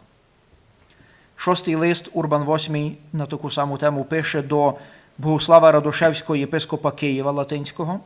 Сьомий лист Урбан VIII пише до Станіслава Любенського, єпископа Луцького, де каже: потрібно мужньо чинити опір. Всевишній, по суті, не полишає своєї справи, отже, ви не повинні падати духом у страху перед подальшими труднощами і добре, навпаки, зламавши ріг безбожності, показати святотатським командирам нечестивих незламне піднесення релігійної душі в цьому важкому контексті. Восьмий лист Урбан VIII пише до Івана Венжика, єпископа Переміського, де каже: Тому з'єднаним русинам треба не тільки дати місце на зібраннях і вшановувати, але й карати розкольницьку глупоту, відкинувши всяке фальшиве милосердя. 9-й лист Урбан VIII скеровує до Євстахія Воловича, єпископа Вільна, після вбивства Йосафата, щоб він взяв під опіку всіх з'єднаних русинів на своїй території. Папа пише: «Не є невідомо тобі, брате наш, що розкольницьке нечестя задумує проти унії русинів. Якщо ми будемо ще чекати, поки єресь буде озброєна страшними силами козацтва, то прийде час, коли ми зможемо оплакувати таке нещастя, а не відбивши його. Тому ви, святі єпископи і сенатори, повинні енергійно захищати цю справу». І 10-й лист Урбан VIII пише до Христофора Збаразького, префекта Королівської конюшні. Папа пише: «Те, що єресь на Русі замишляє проти цієї священної унії, місто Рим недавно дізналося сумом. Ми добровільно, взявши на себе з волі Господа загальний захист всіх народів, нашими думками з тривожним занепокоєнням звертаємося туди. Мусимо не тільки оплакувати ці нещастя, але й запобігати їм. Звичайно, якщо ми дозволимо таким божевільним богословським переконанням озброїтися силами козацтва, то слід побоюватися, що ми скоро не будемо видаватися як ті, що втримують республіку і захищають публічну справу». Знаємо історію, як почався беатифікаційний процес, і я би хотів, щоб не тратити часу, перейти до 1635 року, коли папа Урбан VIII призначає через пропаганду Фіде постулатором в справі другого процесу беатифікації Рафаїла Корсака.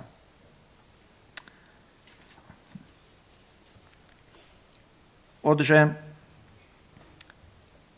папа пише в першому листі, під датою 1635-37 року є 17 листів за підписом Урбана VIII. Перший лист 1635 року є адресований до Владислава, світлого короля Польщі та Швеції, де поручається пінський єпископ, що повертається на батьківщину для приготування нового процесу беатифікації Йосафата. Папа пише: «Оскільки преподобний брат Рафаїл, єпископ пінський, є надзвичайно наділений прикрасою благочестя та іншими чеснотами, він легко здобув як громадську, так і папську прихильність. Отже, не наша воля, щоб він повернувся до тебе без почесного свідчення нашої батьківської любові, бо ми вважаємо гідним, щоб він був рекомендований нами і люб'язно прийнятий твоєю величністю. Якщо додати до інших його достоїнств той факт, що передбачаючи юридичні процедури беатифікації слуги Божого Йосафата, архієпископа Полоцького, то ми не сумніваємося, що він зустріне прихильність і у тебе, що не один раз з великою турботою просив про те, щоб Йосафату були надані небесні почесті». Наступний лист також характеру папа Урбан VIII скеровує до Івана Венджика, архієпископа Гнєзна, де пише: «Преподобний брат Рафаїл, єпископ Пінський, здобув таку репутацію на міжнародній арені за моральну порядність і розсудливість, що коли він жив у Римі, ми обійняли його з батьківським милосердям, а тепер не дозволяємо йому відійти без підтримки нашої доброзичливості та свідчення апостольським листом. Тому ми просимо тебе, брате, прийняти його з люб'язністю і підтримувати його діяльність належною тобі великою владою, гарантами якої є ми самі. Серед духовенства ти зазвичай сяєш серед інших твоїм видатним благочестям». Третій лист є скерований до єпископа Луцького Богослава Радошевського, де папа пише: «Чесноти преподобного Йосафата, архієпископа Полоцького, і його заслуги перед католицькою вірою, за якою він, як кажуть, боровся до смерті, не боячись наклепів жорстокості нечестивих, звеличується з такою високою похвалою, що не тільки Луцька єпархія, яка при його народженні виховала такого великого прилата, але й все королівство польське, яке найпильніше споглядало численні приклади чесноти цього чудового єпископа, має по праву підстави хвалитися в майбутньому його ім'ям не менше, ніж багатством і могутністю цього величезного королівства. Справді, вже деякий час ми отримуємо бажане благання багатьох, які, бажаючи, щоб апостольський престол міг накласти на нього вінець досконалої слави за його заслуги, наполегливо просять присвятити йому публічні вівтарі. З цієї причини ми частими і немаловажними документами виявляли нашу волю на користь цієї справи, але з іншого боку, оскільки сам процес не був належним чином проведений, Ми дали вказівку, щоб він був виконаний знову, забезпечивши таким чином гідність церкви і славу самого Слуги Божого. Ти зможеш докладно дізнатися про окремі аспекти від преподобного брата Рафаїла, єпископа Пінського, який не знехтував жодним зусиллям в цій справі, так і він зможе за будь-яких обставин бути авторитетним свідком нашого батьківського милосердя до вашого народу і нашої сприятливої доступності в цьому процесі. 4-й лист папа Урбан VIII пише до Абрагама Войни, віленського єпископа, про початок опитування свідків для справи беатифікації. Папа пише: від преподобного брата Рафаїла, єпископа Пінського, який старався при апостольському престолі, щоб здобути почесті блажених мучеників для слуги Божого Йосафата, архієпископа Полоцького, ти легко довідаєшся про нашу особливу милість до благочестивих побажань Польщі з цього приводу, про що досі свідчать численні документи. Оскільки, крім того, очевидно, що при самому процесі не були дотримані всі необхідні норми, ми, щоб ще виразніше підтвердити нашу волю на підтримку цього прохання, дали вказівки повторно розглянути його в установленому порядку, щоб нарешті було встановлено, що відповідає церкві і прийняти цьому королівству. 5-й лист папа пише до Генріха Фірлея Познанського єпископа, 6-й до Йосифа Вільямина Руцького митрополита Київського, 7-й до Карла Фердінанда Вази, єпископа Братислави, 8-й з таким самим аргументом папа пише до Григорія Тишкевича, єпископа Жмуді, Самогітія, це є територія теперішньої Литви. 9-й лист папа пише до Казимира, брата короля Польщі. Пізніше 10-й лист до пана Григорія Осолінського, скарбника Польщі. 11-й лист є призначений до пани Анни Алюїзії, князівної Острозької, віленської принцеси, дочки Олександра, князя Острозького. 12-й лист є адресований до принца Радзивіла, найвищого канцлера Великого князівства Литовського. 13-й лист є адресований до Томиза Мойського, канцлера Польщі. 14-й лист до Івана Тишкевича, князя Троцького. 15-й лист до преподобного брата Якова Задзіка, краківського єпископа. 1637-39 року ще є наступні два листи, де папа Урбан VIII пише до короля Владислава, короля Польщі, Швеції. І папа пише так: преподобний брат Рафаїл, митрополит Київський, вже в минулому, взявшись в цій країні, виявивши в цій країні всіх народів видатні дари духу і ними здобув суспільну любов, без важкості простив також нашої диспозиції. Оскільки після цього нам кілька разів розповідали, як гаряче він намагався навернути русинів, відпавших від апостольського авторитету, до тієї спасительної унії, яку прийняли інші, з якою ревністю прагнув сильніше поширювати і захищати католицьку віру, він сильніше заслужив на папське милосердя. До всього цього додалася почесна рекомендація вашої величності. Ми ще щиріше сподіваємося, що прелат, наділений королівським заступництвом, радітиме плодами нашої батьківської доброзичливості. Ми також дуже вдячні твоєму милосердю за те, що ти всіма силами просив божественних почестей для слуги Божого Йосафата. Бажаючи, однак, виконати твої прохання, ми подбали про те, щоб це питання якнайшвидше обговорювалося в конгрегації кардиналів, відповідальних за священні обряди. А поки що невпинно молитимемося до Отця Світла, щоб він навчив нас утверджувати в такій обтяжливій справі те, що може принести гідність церкві і полегшення твоєї величності, яку ми від усього серця благословляємо. Подібний лист є скерований до Ренати Цицилії, дружини Владислава IV.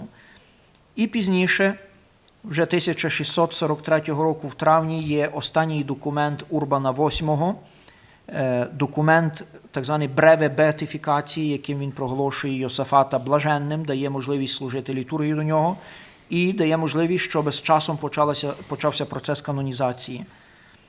В міжчасі між беатифікацією та канонізацією Йосафата є 5 відпустів папських, які мають фактично технічну сфуматуру. Але варто звернути увагу на 3 документи папи Пія IX, це є 1867 року 2 промови до кардиналів і документ, який називається Littere Decretalis, документ, яким проголошується офіційно когось святим. На даний момент в Державному секретаріаті в Докастерії до справ святих робляться такі документи, і приблизно один документ має 4-5 сторінок максимум, Якщо ми подивимося на документ Йосафата, цей документ складається аж з 10 сторінок, має 19 параграфів. Він складається з 3 частин. Перше – це є біографія Йосафата, пізніше процедура його беатифікації та канонізації, і останній – це є сама формула його канонізації. Останнім листом, який є, напевно, одним з найбільшого рангу, це є лист Пія XI 1923 року на 300-ліття від мученицької смерті Йосафата. Це є енцикліка Ecclesiam Dei, яка є зовсім іншим документом, яка також має стиль інший. Все ж таки, підсумовуючи мою доповідь, з історичних таких документів випливає, якщо би не Сигізмунд III, не Урбан VIII, не Йосафат і не Вельямин Руцький, не знати, чи ми би зараз мали греко-католицьку церкву. Це фактично такі фундаменти, які зробили найбільше, щоб зберегти цю церкву. І що цікаво, як пані професор мала доповідь, цитуючи документ Celesti Hierozulem Civis, де сам папа Урбан VIII забороняє поступати до беатифікації, якщо не пройшло 50 років від смерті, то все ж таки Йосафата вбивають на першому році його понтифікату, він дає диспензу від свого ж документу Урбан VIII, і на останньому році свого понтифікату він Йосафата проголошує блаженним. Дякую.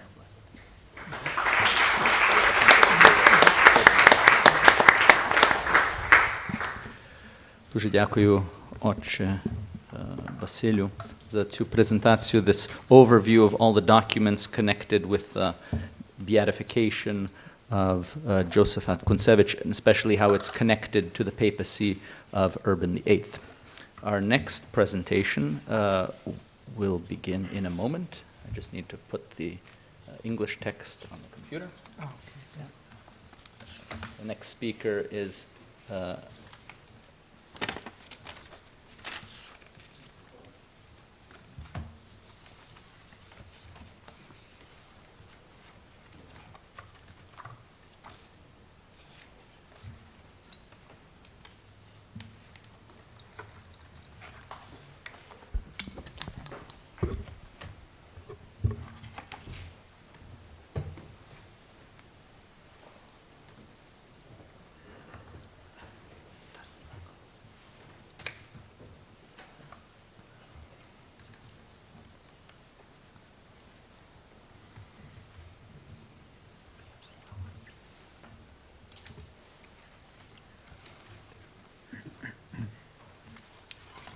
next speaker is Father Hieronym Hrim,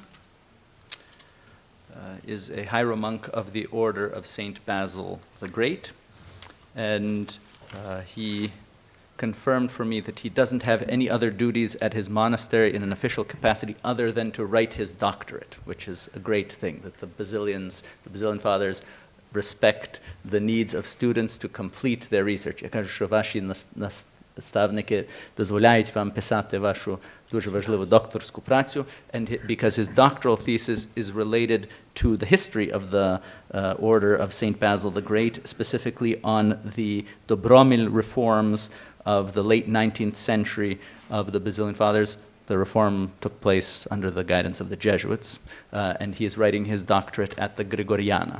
So, Отче Єроніме, прошу до слова. The translation will be in English, just as with the previous. Дуже дякую. Я буду говорити більше про такі речі земні, про якісь певні події, про подробиці, деколи, можливо, певні описи будуть апелювати до вашої уяви, щоб уявити, як там воно відбувалося все в соборі Петра чи в інших місцях. Отже, від 16 травня 1643 року дати беатифікації Йосафату Кунтесевичу до 29 червня 1867 року дати його канонізації пройшло 224 роки. Перший документ папи Урбана VIII обмежував його культ до Київської митрополії і Василіянського чину. І лише торжественна канонізація могла поширити цей культ на цілу католицьку церкву. Вже в декреті беатифікації, який видала конгрегація обрядів 14 грудня 1642 року, і також в згаданому папському бреве, було зазначено, що можна коли-небудь приступати до його торжественної канонізації.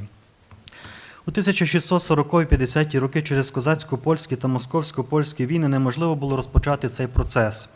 За цю справу щойно через 20 років після беатифікації взявся Яків Суша, холмсько-бельський єпископ, котрий одночасно був і протоархимандритом Маслянського чину. У квітні 1664 року він особисто приїхав до Риму у різних справах, що стосувалися унійної церкви, взяв з собою також кілька десятків листів від польсько-литовської знаті та від короля Казимира, які просили про канонізацію Йосафата.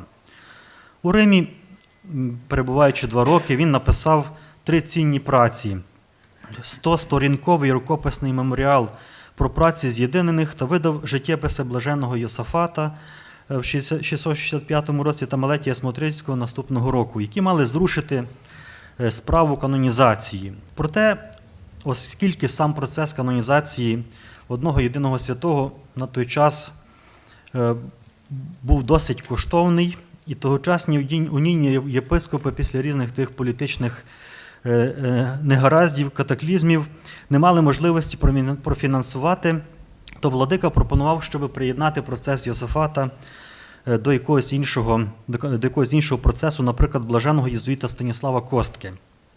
Однак ці заходи, а також численні листи митрополита Гавриїла Коленди та його помічника Капріяна Жоховського, які вони писали до Риму впродовж наступних 10 років, нічого не вирішили з канонізацією Йосафата. За митрополита Жоховського, за згодою апостольської столиці, свято блаженого Йосафата було перенесено з холодного листопада 12 числа на вересень, на 16 число або 26 за новим календарем. І цю дату в 720 році затвердив Замойський собор. У 737 році вийшла в Почаїв перша церковна служба блаженному священномученику Йосафату у річній Мінеї, а наступного року в Уневі разом з праздниками Пресвятої Євхаристії і співстраждання Пресвятої Богородиці. Коли в Почаєві 1761 року вийшла Мінея на кожен місяць року, то в книзі на вересень служба вже мала заголовок святого священномученика Йосафата. Архієпископа Полоцького. Але не тільки почаївські василяни в такий спосіб, з певною мірою, хотіли пришвидшити канонізацію блаженого Йосафата, а також василяни в Білій Підляській, де з 705 року зберігалися мощі Йосафата. У 779 році в Суплівській друкарні видали набоженство до святого Йосафата Менченіка арцибіскупа Полоцького. Не виключено, що тоді існували якісь інші подібні видання. Наступні 2 століття між, скажімо, беатифікацією, канонізацією культ то поглиблювався, особливо на землях Великого князівства Литовського, то занепадав так само, як і на території, яка опинилася під російською займанщиною, так само на території, яка опинилася під Габсбургами. Отже, знову справа торжественної канонізації блаженого Йосафата виринула всередині 19 століття. Принаймні, один з таких перших сигналів, можливо, надійшов від заснованого в 1856 році в Парижі польського згромадження воскресенців, яке один із постулатів ставило свого існування, своєї праці, ставило старання про покращення становища поляків-католиків і уніатів під російською займанщиною та пожвавлення праці на теренах цілої Російської імперії. Головний настоятель згромадження отець Єрнім Кайсєвич на аудієнції в Пія 9-19 серпня 1846 року вручив папі меморіал, в якому, як один із способів оживлення віри серед католиків у Росії і стримання православної пропаганди, бачить беатифікацію єзуїта Анджея Боболі і канонізацію блаженого Йосафата Кунцевича. Гротефератський єромонах Антоніо Рокі пізніше згадував, що дійсно якісь такі подібні ідеї нуртували, але він тільки пересував ту дату на 1848 рік. І начебто там мала бути заснована колегія саме в їхньому монастирі в Гротефератському. Але через різні політичні моменти до цього не дійшло. Він то так пише з таким, як то кажуть, з радістю такою, що слава Богу, що до того не дійшло. Бо забрав би в них монастир. Справа торжесної канонізації блаженого Йосафата ще раз виникла на початку 860-х років у середовищі італійських василян архімандрії святого Ніла в Гротефераті. Один з єромонахів обителі Теодоро Тоскані, працюючи в монастирській бібліотеці, випадково натрапив на булу беатифікації Йосафата Кунцевича і японських мучеників. Японських мучеників це були християни, єзуїти, францисканці, миряни, замучені 5 лютого 1597 року в місті Нагасакі в Японії. Він показав свою знахідку спільноті монастиря і висловив думку, що Йосафата можна би було долучити до процесу японських блажених, який саме тривав, оскільки докази його святості такі самі, як у них. Десь на початку 1861 року отець Тоскані показав свою знахідку отцю Джованні Строці, генеральному абатові латеранських каноніків, і той порадив звернутися до конгрегації обрядів і просити про приєднання справи Йосафата до японських мучеників. Але звідти йому відписали, що наразі справа мучеників вже фактично завершена і треба далі чекати наступної канонізації. В 1863 році папа Пій IX висловив бажання канонізувати нових блажених, і тоді монсеньор Бартоліні, секретар конгрегації, запропонував папі справу блаженого Йосафата, котрий її схвалив. Невдовзі цією справою також зацікавилася польська міграція у Франції, в Римі, і намагалися ту річ якось повернути в певний такий політичний, можливо, в політичному світлі. Що піднесення його на престоли зверне увагу світу на обставини життя поляків у московській окупації. Були інші кола, котрі тільки чекали би звинуватити папу у підтримці польських повстанців і ворожому ставленні до Росії і православ'я. Папа вирішив більше зосередитися на духовному вимірі, і конкретно справи Josaphat'a Kuntesevycza, і уникати якоїсь певної політизації. 28 січня 1864 року Пій IX призначив релятором справи префекта конгрегації обрядів кардинала Костянтіно Патріці, а 5 лютого йому на допомогу призначив 2 постуляторів – єромонаха Ніколу Контєрі, настоятеля Василянського монастиря в Гротефраті, і єромонаха Михайла Домбровського, вислуженого протоігумена Холмської Василянської провінції, котрий проживав у Римі. Невдовзі за спільною згодою релятора і постуляторів був призначений також прокуратор справи, адвокат Джованні Батиста Домінічі Стості. В серпні 864 року постулятори представили вже документацію попередню і розпочали поширення інформації про блаженого Віталія та поза її межами, розповсюджуючи друковані образки. Ще одним дуже важливим, можливо, часом не найважливішим питанням це був збір коштів на канонізацію, на саму урочистість і святкування, пов'язані з нею. Отець Нікола Контєрі був відповідальний за збір коштів в Римі, а йому допомагали його співбрати, зокрема отець Епіфаніо Котта, котрий з цією метою відвідував різні замки, палаци, вельмож. Також отець Контєрі мав написати короткий життєпис блаженого Йосафата, бо більше житіє погодився написати бенедиктинець з аббатства Солем у Франції дом Альфонс Гепен, котрий тоді вивчав церковну історію в Папському Григоріанському університеті, тоді ще Римській колегії. Гепену допомагав і постачав різні матеріали з бібліотек Риму, Парижу, Львова отець Воскресенець Валеріан Калінка. Отець Михайло Добровський отримав завдання збирати кошти в інших місцях поза Італією, в Східній Галичині, в Краків, Познань, Хелмінська дієцезія. Також отримав різні пожертви від емігрантів польських з Франції, Англії, також в Римі. По різних місцях з благословення папи, як він пізніше писав, призначив принаймні з 12 постуляторів, котрі мали збирати кошти і передавати йому через касирів, передавати йому до Риму.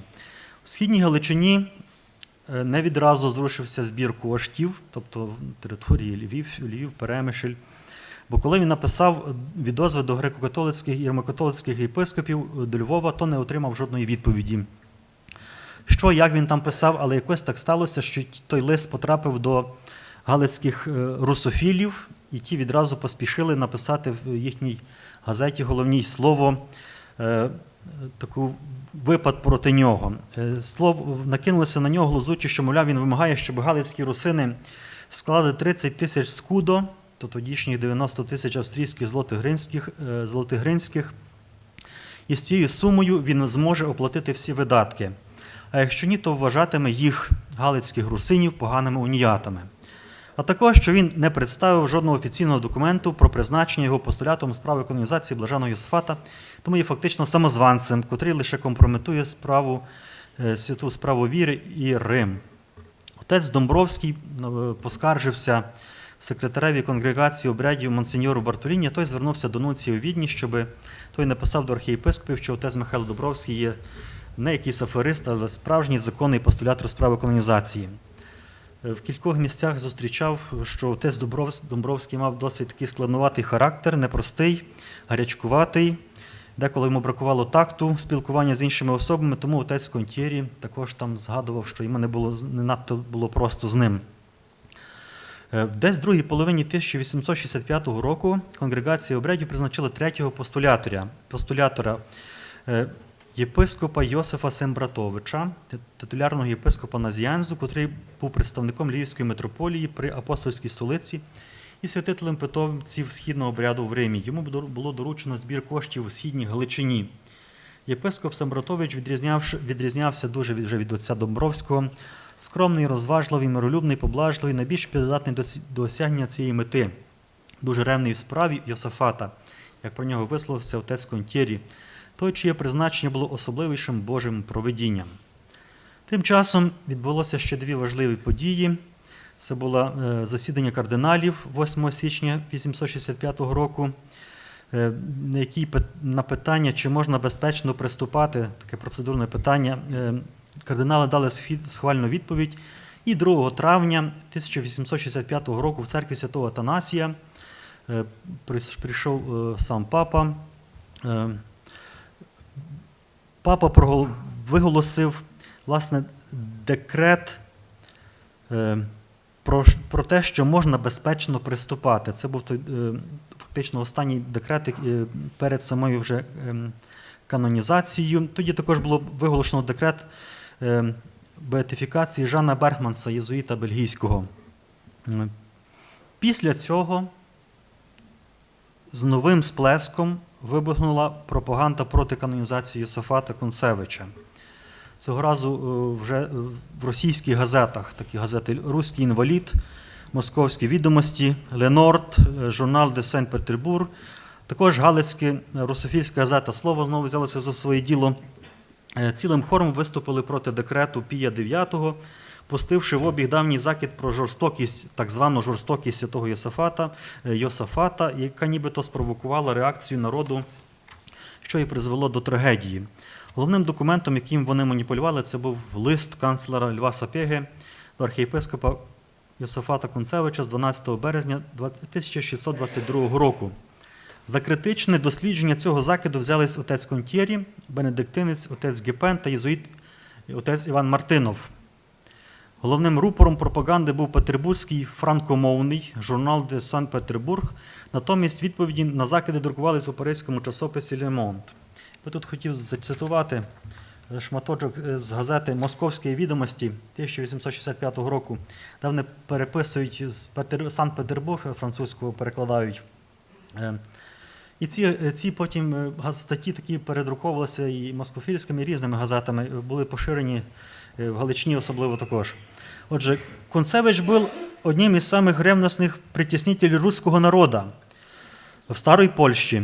Он насильственно распространял унию и прибегал к жестокостям, от которых содрогались даже единоверцы его, и проклинали его как виновника великих бедствий, как сеятеля зла и пагуби. Он погиб не от людей, наступавших на него, или на его верование. Он погиб от людей, измученных его насилиями и отчаянно оборонявших его от него свое православие. Не к нему врывались в храм, а он врывался в чужие храмы. Он погиб не на мирной, исполненной христианской любви проповеди, а среди сцен насилия и буйства, причиненных им самим. Он действовал мечом власти против беззащитных и подавленных народонаселений и пал от топора, занесенного отчаянием. І тут ще такий один момент, тут пишуть про жертви, які там. В отмщении за смерть этого мученика по повелению польского короля было перебито 5000 православных русских людей, находившихся под его скипетром, как будто это обстоятельство всего лучше может окружить сиянием главу нового святого. Зокрема, отець Гепен свою полеміку проти, власне, журнал «Санкт-Петербург» будував у формі листів, таких 3 листів, відповідей головному редактору цього часопису. Ті листи потім передруковували польські часописи, Тикодній католицький, краківський часопис «Час». Окрему статтю також на захист Йосафата було опубліковано в часописі «La Civiltà Cattolica» римському, італійському. Також потім листи на захист, скажімо, Йосафата написали 3 львівські архієпископи цих 3 обрядів, також єпископи Переміський, Латинський, греко-католицьких обрядів. Після декрету Антутто, так званого, який допускав до канонізації і спростування заходів, можна було приступати до безпосереднього притування вже до самих канонізаційних урочистостей. Як було згадано раніше, від початку постулятори зайнялися розповсюдженням образків блаженого Йосафата. Замовили 2 зображення в римського гравера Луїджі Банцо, які можна буде побачити, хто не бачив ще на виставці в Григоріанському університеті. Коли долучився 3-й постулятор єпископ Сембратович, то компетенції відповідно призначення коштів, зібраних кожним із тих, розділили на 3. Владика Йосиф мав старатися про прикрашення базиліки святого Петра на канонізацію і про видатки, пов'язані з урочистістю в самій базиліці. Отець Контєрій мав найменше коштів для оперування, однак натомість в жовтні 866 року взявся до написання більшого життєпису Йосафата, оскільки отець Альфонс Гепен через якісь причини розтягнулося його написання того його життєпису. Він вийшов вже набагато пізніше, після канонізації. Отець Контєрій присвятив 7 місяців пості, молитвах і на самоті, пишучи оту книгу про святого Йосафата. Над виданням книги і на її краще управлення для роздавання папі, кардиналам, єпископам та іншим учасникам урочистостей частину коштів виділив отець Домбровський. Отець Домбровський замовив 73 мальовані образи Йосафата в 4 різних гатунках, всі з позолоченими рамами. Один з таких образів був спеціально призначений для святішого отця. Також до отця Домбровського належало виготовлення хоругви, такого стандарту, з зображенням Josaphat'a Kuntesevича. Він оплатив також виготовлення 2 мідних плях для друку образків. Із зібраних коштів виділив на вище згаданий декрет і оплатив половину видатків на 3-денне святкування вже після канонізації. Отець Домбровський Михайло дуже чітко фіксував, куди він виділяв гроші, бо мав гіркий досвід, коли його звинувачили в нецільовому їх використанні. В польських часописах час до часу звітував перед суспільством про свої надходження і видатки. Також отець Михайло Домбровський подбав, щоб за посередництвом віденського нунція Маріано Фальчинелі Антоніачі з Білої Підляцької були привезена частина мощей Йосафата, чверть ліктьової кістки правої руки. Мощі були розділені на 3 частини. Одна для папи, одна для кустодії реліквій, інша для монастиря в Гротефераті. Вже на той час, станом на 11 травня 866 року, ще одна остання формальність. Ще раз кардинали зібралися і проголосили, що можна приступати до канонізації. З Йосафатом мало бути канонізованими, крім Йосафата, 24 святих католицької церкви. Жермена Кузен, мирянка з Франції, Леонард з Порто Мауріціо, італійський францисканець, Марія Франческа від 5 ран Ісуса, францисканка терціарка, Павло від Христа, засновник згромадження пасіоністів, Педро де Арбуес, іспанський августинянець, інквізитор, і 19 мучеників з нідерландського міста Горінгем, замучений 9 липня 1572 року. День урочистої канонізації, 29 червня 867 року. Існує декілька описів, таких трошки більших і менших описів канонізації, розкиданих по італійських і по польських часописах, такі по італійських журнали Ді Рома, якщо не помиляюся, також польський Тикодній католицький, Дзенік Львовський. Потім були спеціальні брошури, написані опис урочистості канонізаційних благословенних Йосафата Кунтесевича, біскопа Полоцького та інші такі менші, більші такі замітки в часописах. З італомовних джерел це спогади отця Антоніо Рокі, на якого я частіше так покликаюся в тій своїй доповіді. І були два описи «Descrizione delle decorazioni ideate dall'architetto Fontana e dei dipinti della Basilica Vaticana», тобто і «Descrizione delle cerimonie», тобто які подають, як була прикрашена базиліка, і так само, як відбувалися ті церемонії. Отже, канонізація 20 блажених відбулася в суботу, 29 червня 1867 року. Відбулася вона в контексті святкування 1800-ї річниці мученицької смерті апостолів Петра і Павла. На цей ювілей прибули зі всього світу близько 500 єпископів, близько 20 тисяч священиків, там різні коливаються, одні пишуть 30, інші 20 тисяч, понад 100 тисяч вірних, але то виглядає на ті всі дні. З теперішніх українських земель були делегації на чолі з 3 львівськими архієпископами – греко-католицьким Спиридоном Литвиновичем, римо-католицьким Францишком Вишклейським і вермено-католицьким Гжегожем Шимоновичем. Від греко-католиків з Львівської архієпархії Крим-митрополита був єпископ Сембратович, він на той час був вже в Римі, і було 14 священників. Єпископ Перемирський Тома Полянський через свій похилий вік не зміг приїхати. Із самої єпархії не було жодного священника, але на канонізації їх представляли отець доктор Яків Ципановський, ректор греко-католицької семінарії і парох церкви Святої Варвари у Відні, і отець доктор Сильвестр Сембратович, майбутній єпископ, на той час префект Львівської семінарії. Від василян були в Римі отець протоігумен Модест Мацієвський і отець доктор Клементій Сарницький, ігумен Львівського монастиря.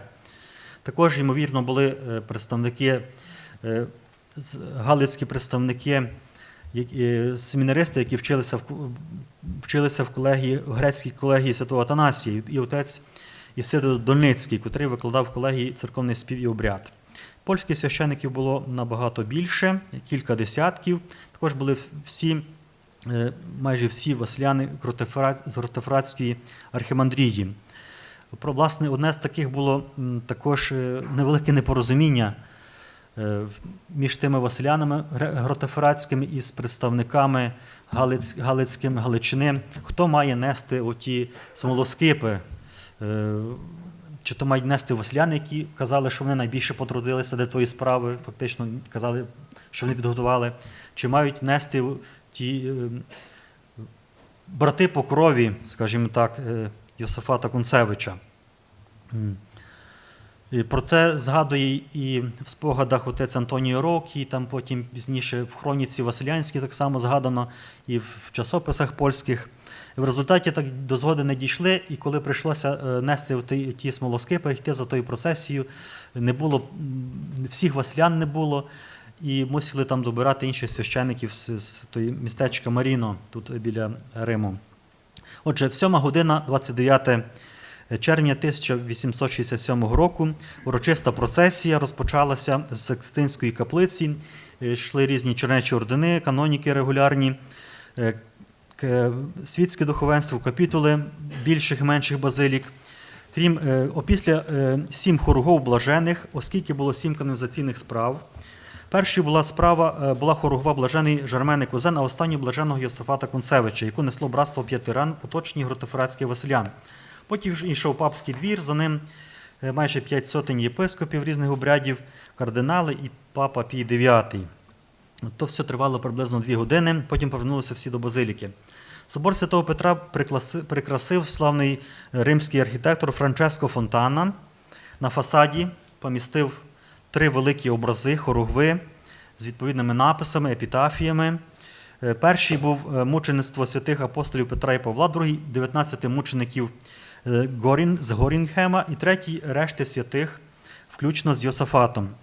Коли проходимо далі, в вестибюлі, Фонтана помістив 7 великих образів, з яких центральний над головним входом було зображення Josaphat'a Kuntesevicza авторства художника Леонарді, також із відповідним написом латинською мовою. Всередині базиліки були розміщені зображення головних чуд, через які блаженні удостоїлись бути проголошені святими. Над лоджіями головних стовпів, які підтримують купол базиліки, було ще 2 зображення Йосафата авторства художника Паніні з написами.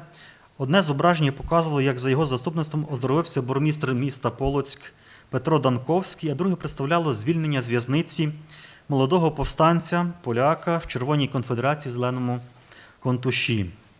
І останній образ, де був намальований Йосафат, був другим з правої папського трону двоє мучеників Josaphat Kuntesevych і Педро де Ребуе у славі авторства Франческа Фонтана. То була перша частина процесії. Друга частина – це проголошення вироку.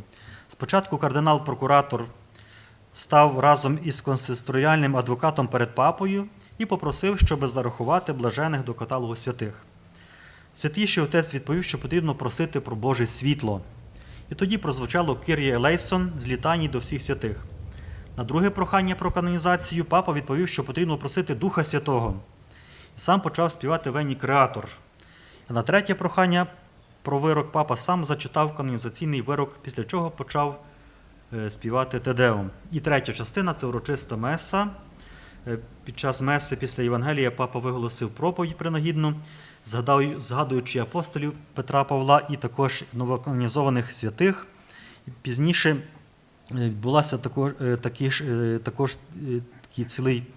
ціла церемонія складання жертв. Дари жертви складалися з 5 великих свічок, оздоблених золотом і сріблом із зображенням святих і папськими гербами, 3 по 60, а 2 по 12 фунтів, 2 хлібин, позолоченої і посрібленої, 2 бочівок срібної, золотої з водою і вином, 3 клітки з 2 горлицями в одній і 2 голубками в другій, і маленькими птахами різних видів у третій. Церемонія принесення дарів дуже давня в церкві, писали ті описи, які описано ці всі торжества. І кожен з тих дарів має свою символіку. І наступні 8 днів відбувалося в Римі святкування по різних римських церквах, але присвячене, власне, апостолам Петрові і Павлові, різні богослужби і урочистості в честь святих апостолів. Також в Римі після канонізації відбулося 3-денне святкування. Важливе таке. Пишуть ті описи, що то є така традиція. Після того, як проголосили нових святих, обов'язково 3 дні присвячені тим новим святим. І святому Йосафатові відбулося святкування 13-15 липня 867 року в церкві святого Атанасія. Було 3 дні. Перший день літургію очолив митрополит Спиридон Литвинович, співслужінні владик Йосифа Сембратовича і титулярного єпископа Назіансу, і Рафаїла Попова, апостольського адміністратора болгарських католиків візантійського обряду в Османській імперії. Було 14 священників і 2 дияконів. Співав хор з 30 співаків під керівництвом маестро Сальваторе Мелуцці.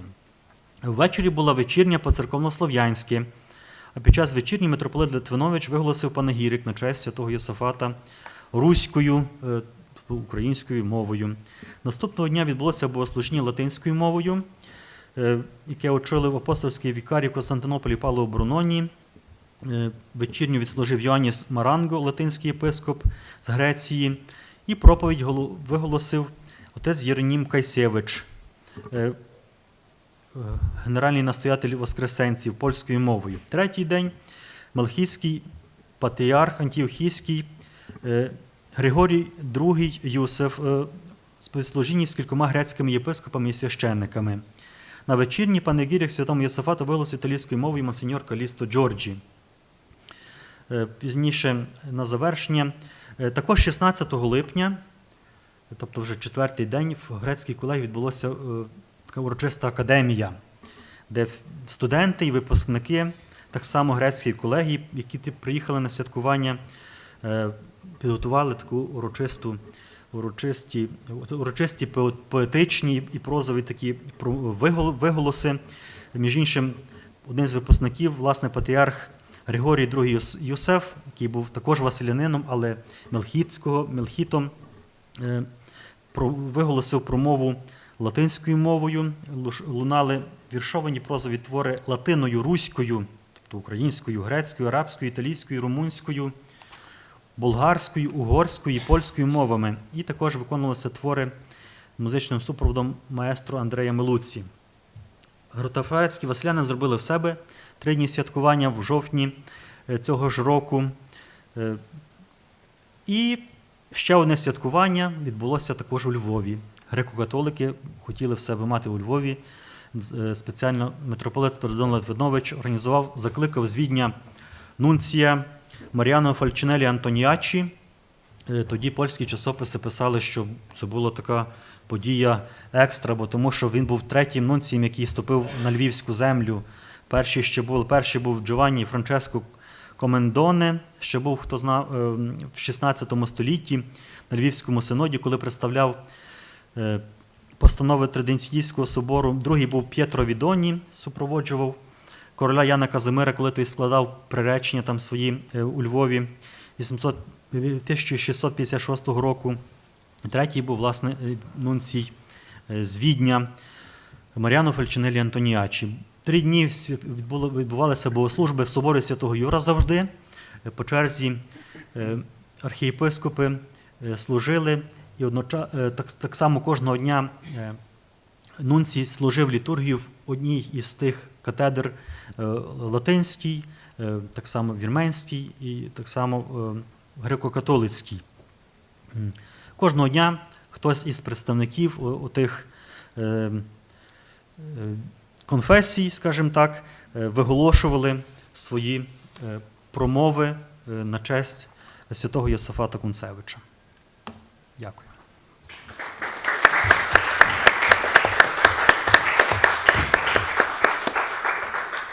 Thank you very much, Father Yeronim, for this overview of the canonization celebrations. It struck me that the references to Grotta Ferrata, an activity of the monks there, somebody like Antonio Rocchi, who is known better for his work with Greek manuscripts, was so involved in the process of canonizing St. Josaphat and the work on the ground with the celebrations. At this point, the organizers of the conference have informed me that they respect the schedule very literally, and so there's a coffee break scheduled for 4 minutes ago, and we will have the coffee break now for 30 minutes as scheduled, and we will return to hear the last speaker, Professor Rodewald, after the break, and then the discussant online, Professor Alfons Brüning, will respond to all the papers, and we'll have the discussion begin after that. So at this point, I'd ask all of you to head to the coffee break now. Якраз тепер будемо мати перерву на каву, 30 хвилин в коридорі, і запрошуємо повернутися на 5-ту годину. Thank you very much to all our speakers so far.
Welcome back to the continuation of the second session, the conclusion of the second session of our conference dedicated.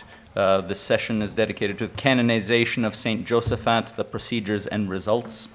And our last speaker of this session is Universitätsprofessor Stefan Rodewald from the University of Leipzig. He is the Lehrstuhlinhaber for the chair of Geschichte Ost- und Südeuropas since 2020, with previous experience in Passau and Zurich, and his interests deal with regional and trans-regional history of nations and religion. Today he will speak to us about Efrosini versus Josaphat, the Russification as colonialist answer to the January uprising, and the canonization of Josaphat. So the floor is yours. Thank you. Thanks for the invitation. With the suppression of the January uprising of 1863, the explicit Russification of the so-called Western region became official regional policy. Though there is an old and large state-of-the-art about this topic, more regionally focused studies are still important to understand who and how actually tried to apply this concept and with which implications, modifications, or consequences.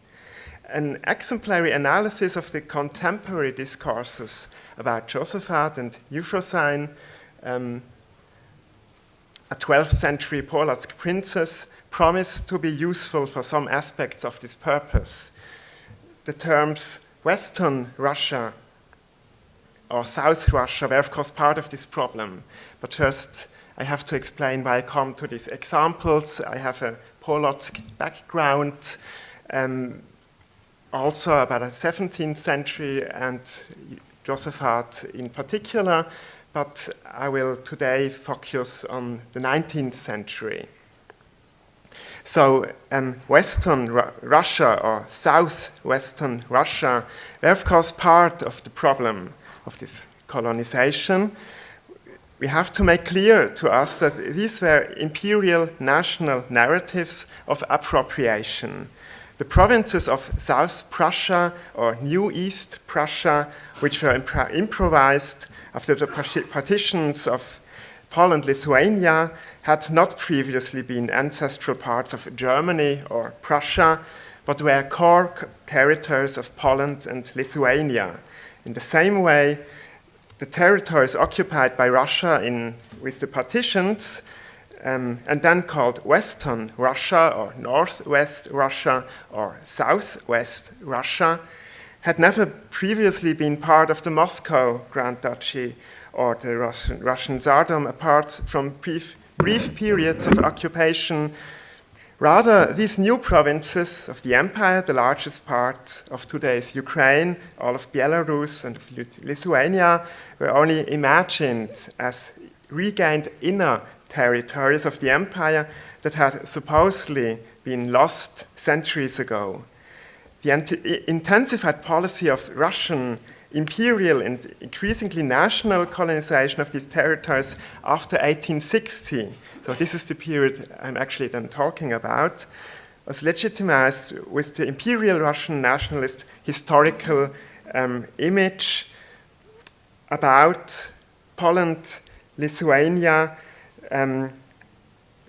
that these were territories which were actually Russian, and Poland was, from this perspective, only temporarily advancing.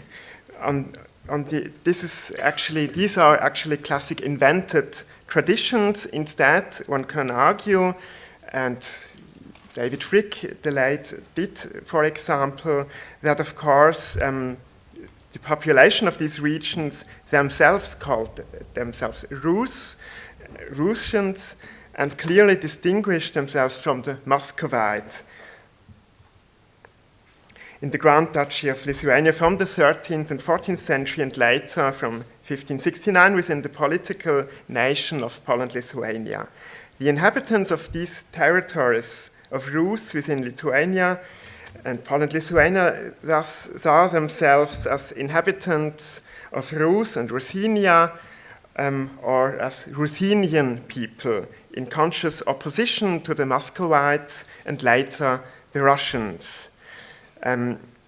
What was then colonization or internal colonization?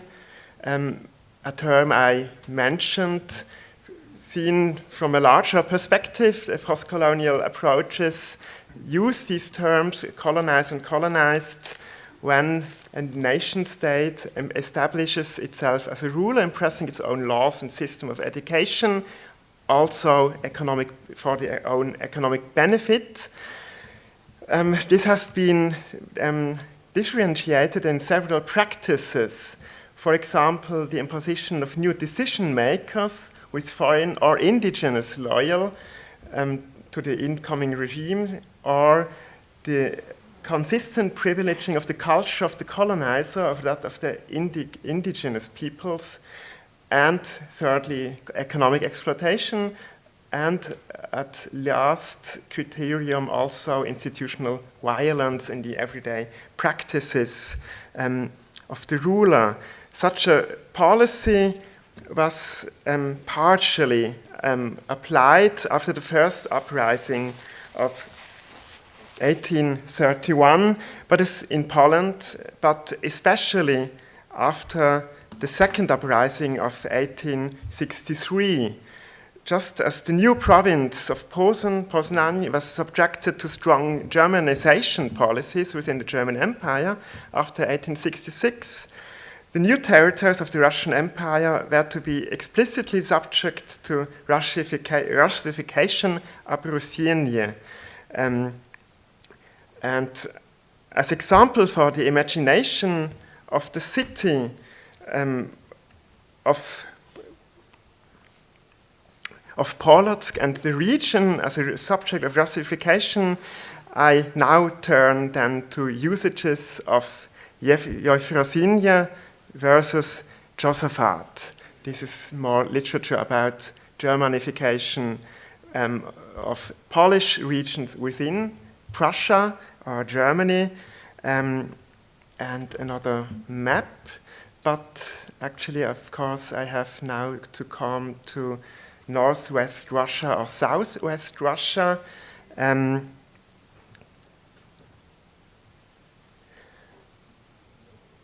here we are within a region, or we are talking about Polotsk as a city at this moment, which had a majority population of actually Jewish population, 65% in 1852, 11% Catholics, 19% Orthodox.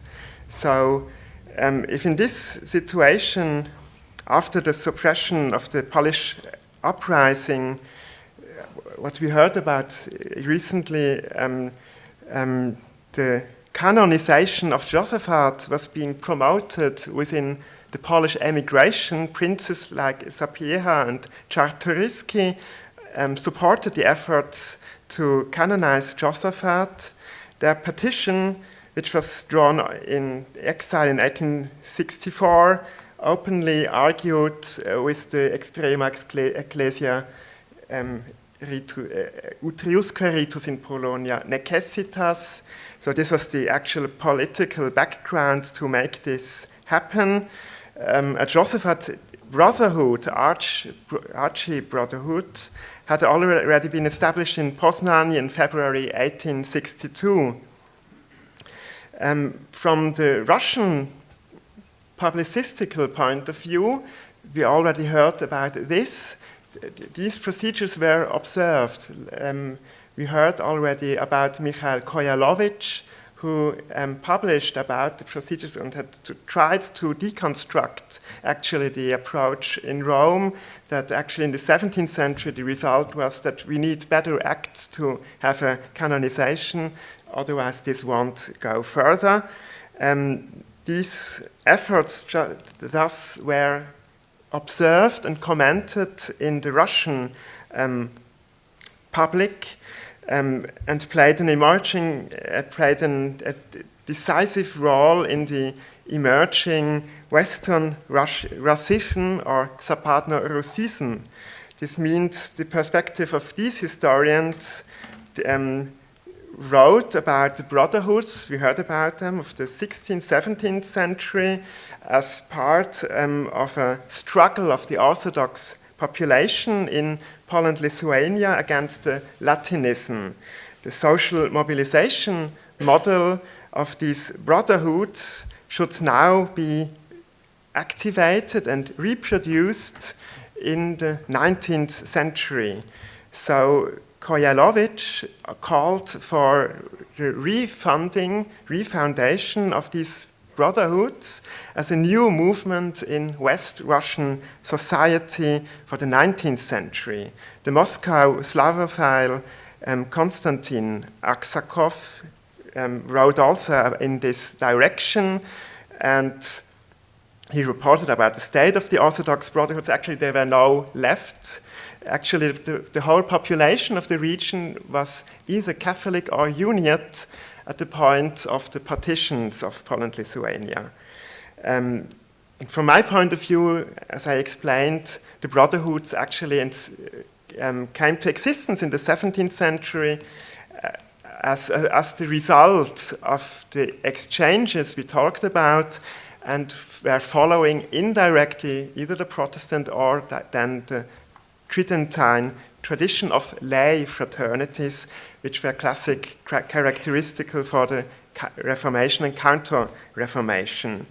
But now this has been reproduced in the 19th century, and in 1864 a model order was published by the imperial authorities to found ecclesiastical brotherhoods.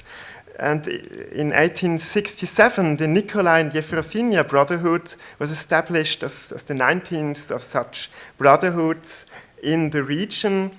We have here an article calling for the foundation of such brotherhoods. If I mentioned until now the competition to the Latin or the Catholic Uniate background, we always have to think about the situation on the ground. I mentioned the Jewish population in all the cities of the region beyond Kiev. We had a large Jewish or Jewish majority population in the cities, and the same publicistic discourse went against the Jewish population. So we have here Żydowszczyna, or we have, anti-Semitic discourse in the Russian public.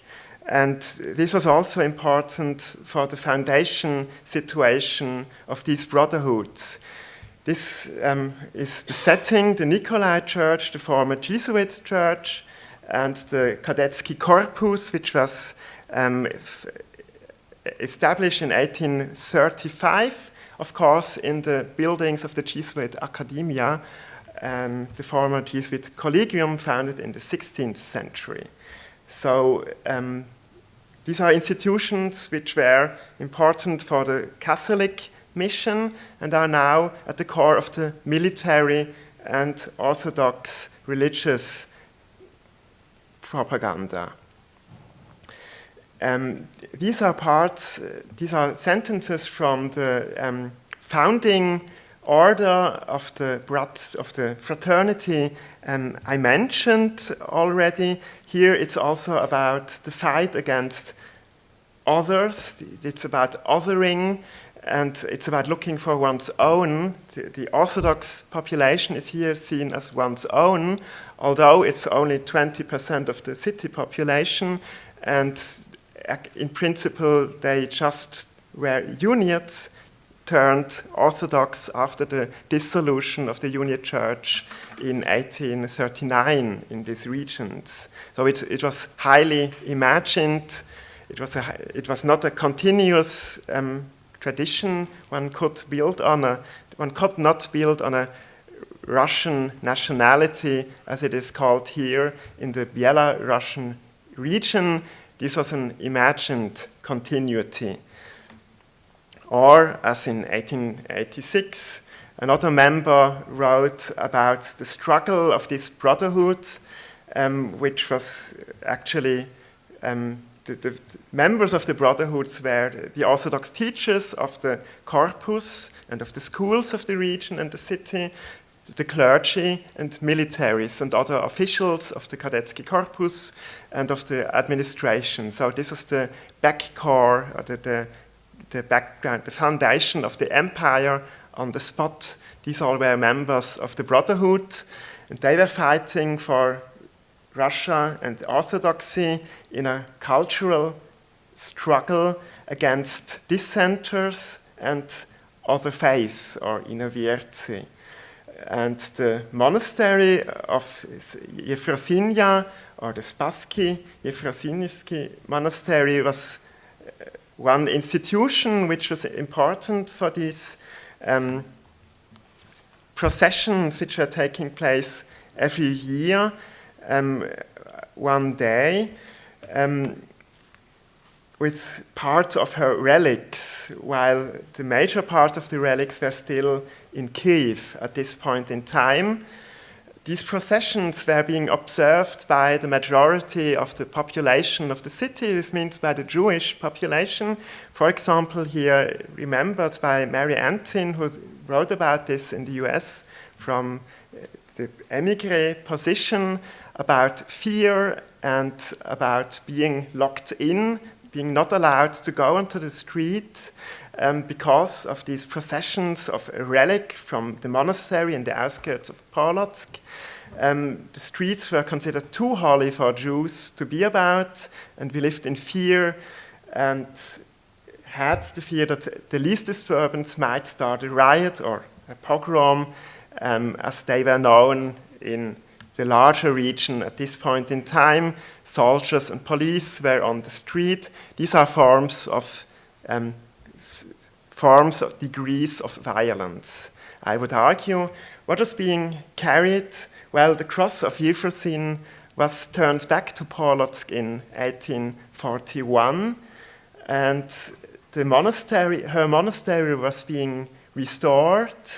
The Spassky church, I think in the 1860s, here this new large church was being built in a classicistic neo-Byzantine style, inventing the tradition, although of course the Spassky church was old, they are old fresks, but there were new elements. This was a reproduction as part of a larger reimagination of the whole area as Russian and Orthodox from the beginning and now again in the present.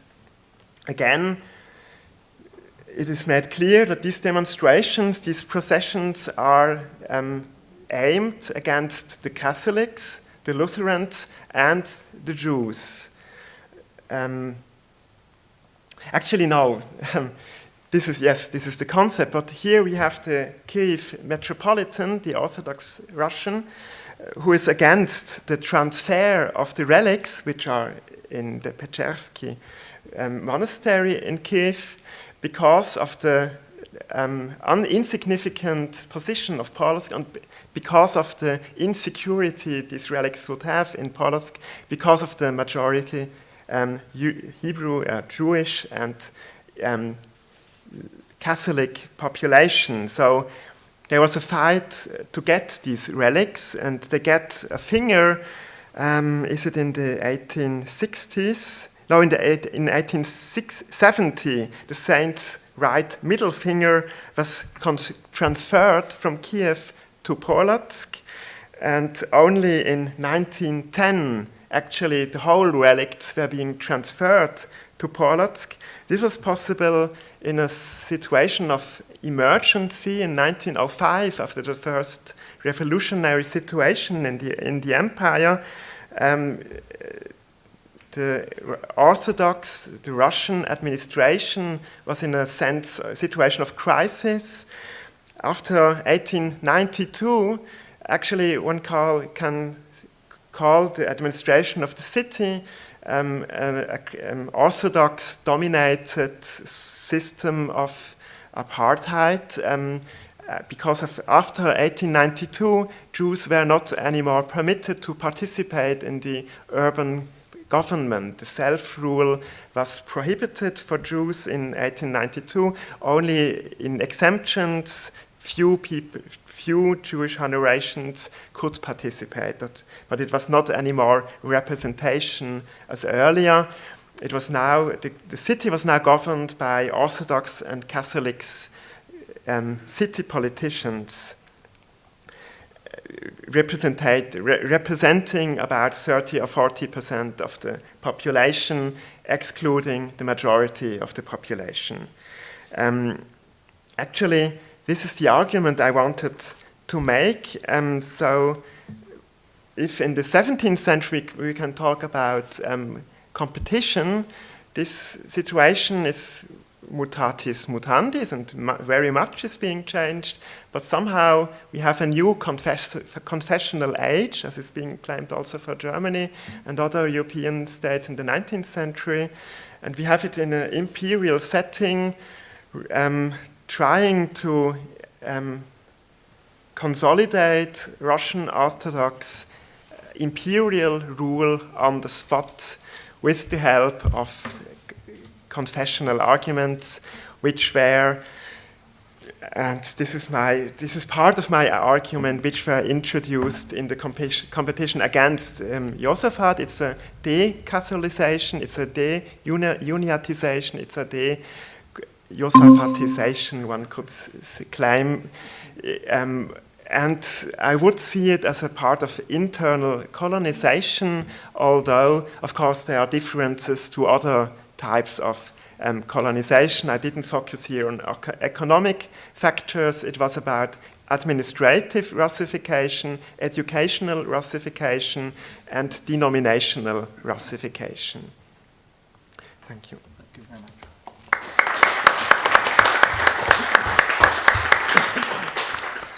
Thank you very much, Professor Rodewald, for this kind of the other side of the coin or perspective on St. Josaphat from the Russian Empire.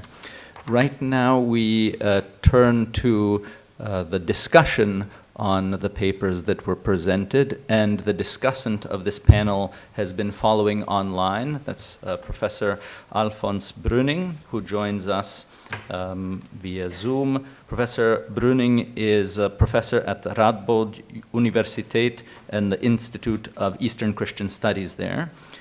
He is also co-editor-in-chief of the series Eastern Christian Studies, now with Brill, and is a specialist in the history of church and culture in the European East. So welcome, Professor Brüning, and the microphone is yours for your comments and questions to kind of spark discussion for the remainder of our gathering this evening.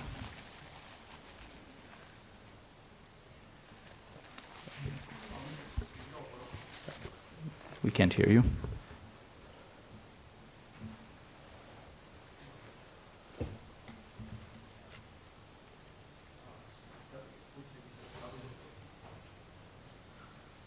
One moment. The issues perhaps from our side. One moment. We'll unmute you from here. Okay, can you?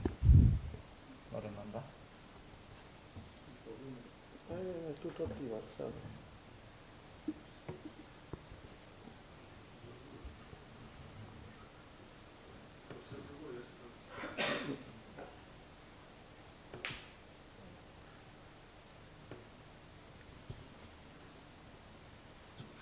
È tutto attivo. Questo schermo vedo che il microfono non è attivato. No, quello è il microfono dell'altra, della okay. sala sopra. Okay. Però è questo in cui va. Try again. Professor Brüning? Mi dica di fare il collegamento magari. Can you try reconnecting?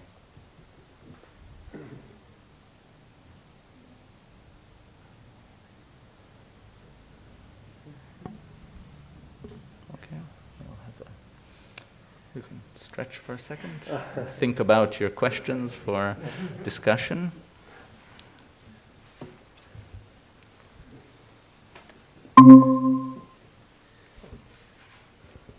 Let's try now. Yes, very good. Can you hear me now? Yes. So the microphone is yours now that we can hear you. Okay, thank you. Sorry, didn't see what wasn't working. Well, thank you to all the panelists for their lectures. First, I just want to apologize. I wanted to attend in person, but there are some contesting obligations. I'm about to leave for my work in Holland and can't miss them tomorrow. That's the main reason. Thank you to the panelists for their lectures, for their contributions. Też щиро дякую українським колегам за дуже потрібні доповіді. In preparation of my contribution, I took some inspiration from an article written some 40 years ago by Peter Berkey on the question how to be a counter-Reformation saint, and taking from there some patterns what you should be and how you should appear to become a counter-Reformation saint. Some of them are, for example, you better be a Spaniard or an Italian, or you be the founder of a Catholic order, or you be known as a good shepherd. Well, all these things could allow the conclusion that there is possibly not a very good prospect for someone like Josaphat Kuntesevych to be beatified and later canonized in such quick terms. So apart from that, in order to summarize my impressions from the 4 contributions we have heard, I took some main patterns from there, which I would like to highlight. And one aspect is to put the question a bit provocatively. What was it actually what Josaphat Kuntesevych was beatified and later sanctified for?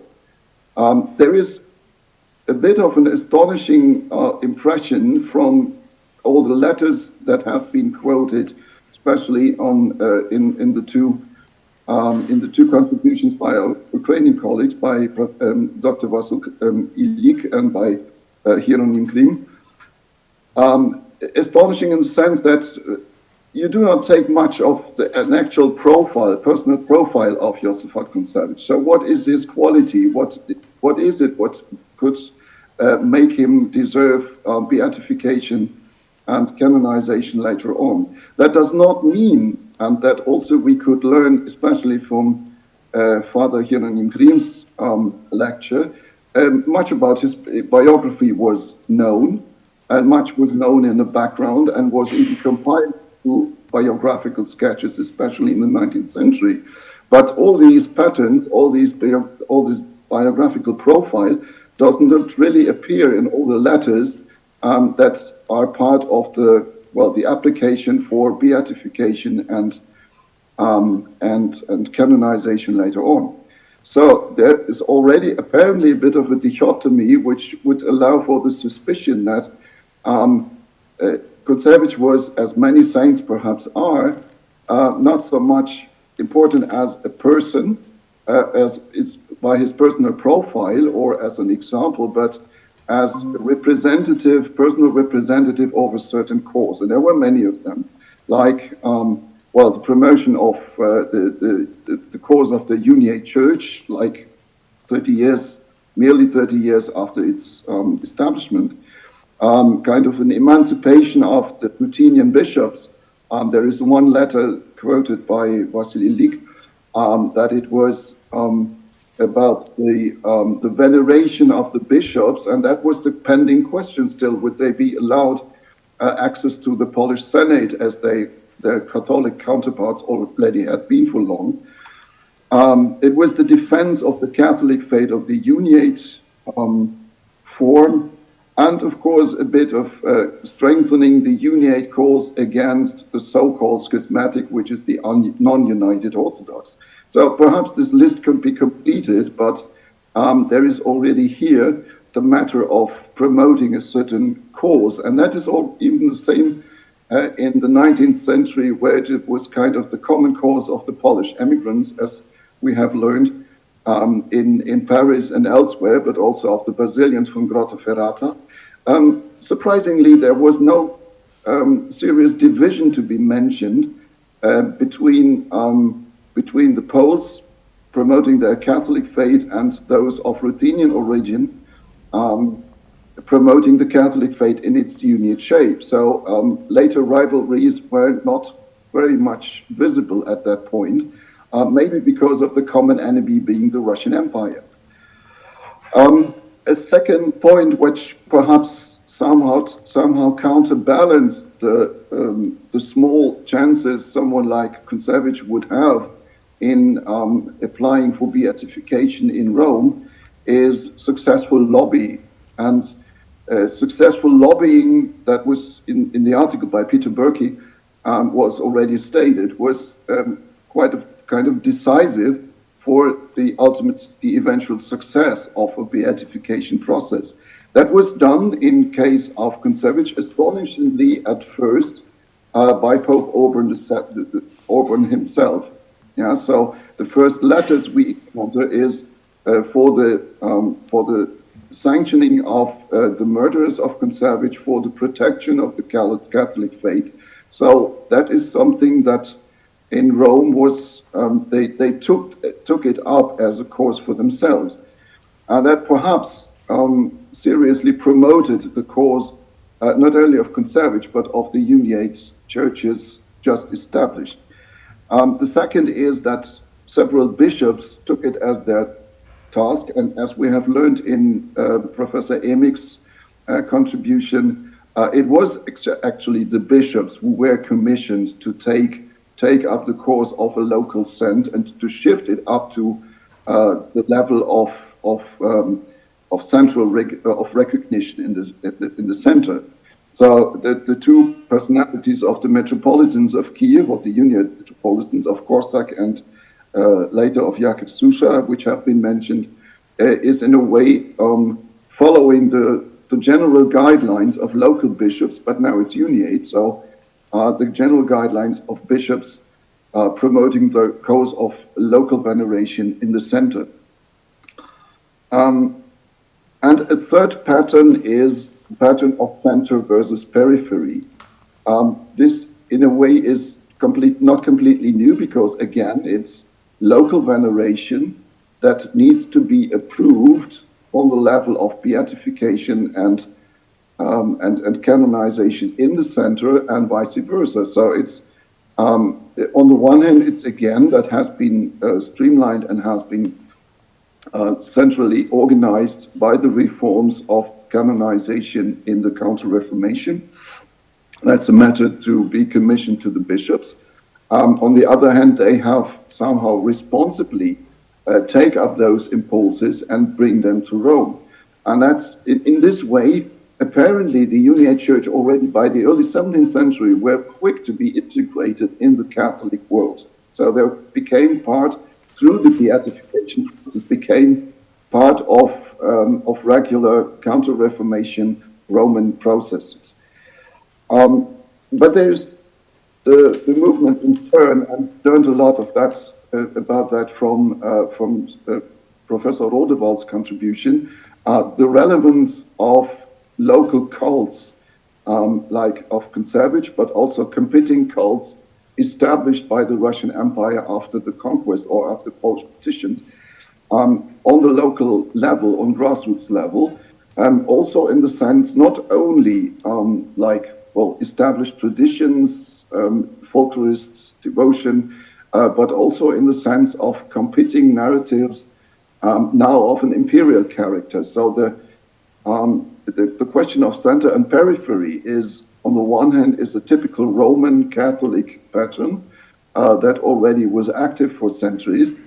And on the other hand, it also gets kind of imperial connotation now on local grounds in Polotsk, with all the competing, with this multipolar religious confessional landscape.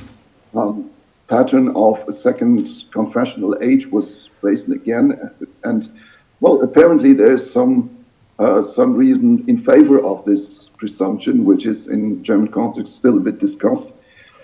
So these are various aspects, and to come a kind of conclusion, well, you could name this kind of secular aspects. Yeah, so there's a saint standing for a cause, and even used to promote a certain cause, not only in a pure sense religious, but also confessional. And confession, that means, I'd like to avoid the term ideological at this point because it's almost has its political connotations. But it's certainly the cause of a group, the cause of a collective, maybe of a confession, maybe of a local community. And this can be called, this is a bit of a secular aspect on the one hand.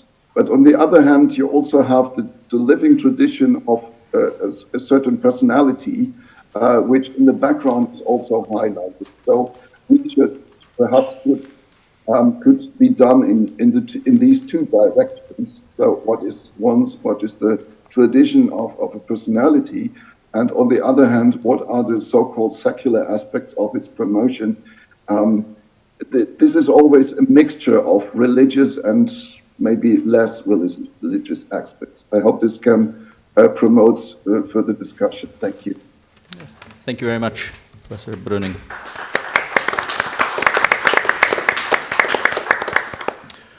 Отож, підсумок коментарів професора Брюнінга. Перше були спостереження до доповідей отця доктора Василя Ілика і отця єромонаха Єроніма Гріма. Питання щодо особистого профілу, ніби характеристики життя святого Йосафата, бо в документах, здається, є дуже мало аспектів біографії, тих, які були перечислені, чи то в документах перепису папів римських, або в текстах про беатифікацію, або канонізацію. І здається, що тут є більше справа унії або унійної церкви, уніатів проти схизматиків, яке грає більш головну роль. Також спостереження, що з того, що було представлено, не було дуже великої прірви чи якихось напруг між авторами або джерелами польськими, або які представляли точку зору польщі чи поляків і рутенців, обидва католиків. І в цьому часі ще здається, що є досить велика єдність, можливо, через те, що є спільний ворог. Тоді спостереження про успішне лобіювання щодо канонізації, які були різні ключові діячі в цьому процесі. Я не думаю, що треба підсумувати українською коментарі англійською професорам, які говорили по-англійськи, то лишу на тому. Perhaps we can start, I think Professor Emich is eager to comment, so буде можливість отче Василю і отче Єроніме відповісти на питання. Почнемо з професора Еміх. Okay, thank you. Yes, I would like to comment on just one or two questions. The first goes to the personal profile. Why don't we know so much about, or why didn't we hear so much about the personal profile? I'd say because we have read or heard about only a specific type of sources. And these are letters written by the state secretariat corresponding between the Pope and the King of Poland and Polish nobility and bishops. But what we haven't seen here are the acts and documents of the Congregation of the Rites. And there, of course, we would find a lot documents about the personal profile and all the arguments concerning this personal profile of the saint. So I think this might be also a question of sources and of choosing sources and but nevertheless, I would agree that the personal profile isn't of the greatest importance because there's one character or one topic obviously given with Josaphat, and this is that he's a martyr. And I think this is the main reason for having a very easy way to getting the beatification, because there is no doubt about that he's a martyr for the right religion. And this is the main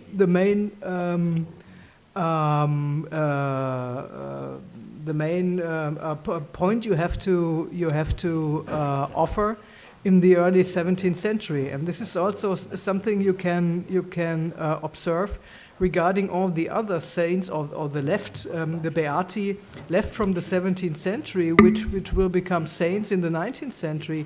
These are all groups of martyrs, the Nagasaki ones and the Gorinham group. These are all martyrs from the 17th centuries, which were not already canonized in the 17th century, but only in the 19th. But these are the group of people we are discussing in the early 17th century, and I think this is of main importance to understand the hierarchy of the arguments and the criteria for selecting saints in this period. Thank you very much. A comment from Father Ilik. Властиво, коли вбили Йосафата, це було 12 листопада 1623 року, уже в грудні із Риму попросили детальної реляції про життя і детальний опис смерті. І тому існує дуже цікавий довгий документ, детальна біографія, яку написав митрополит Руцький і відправив до Риму, щоб у пропаганда Фіде вивчили докладно ту справу, чи було там справжнє мучеництво і яке було життя Йосафата. Після того... So this is a good observation.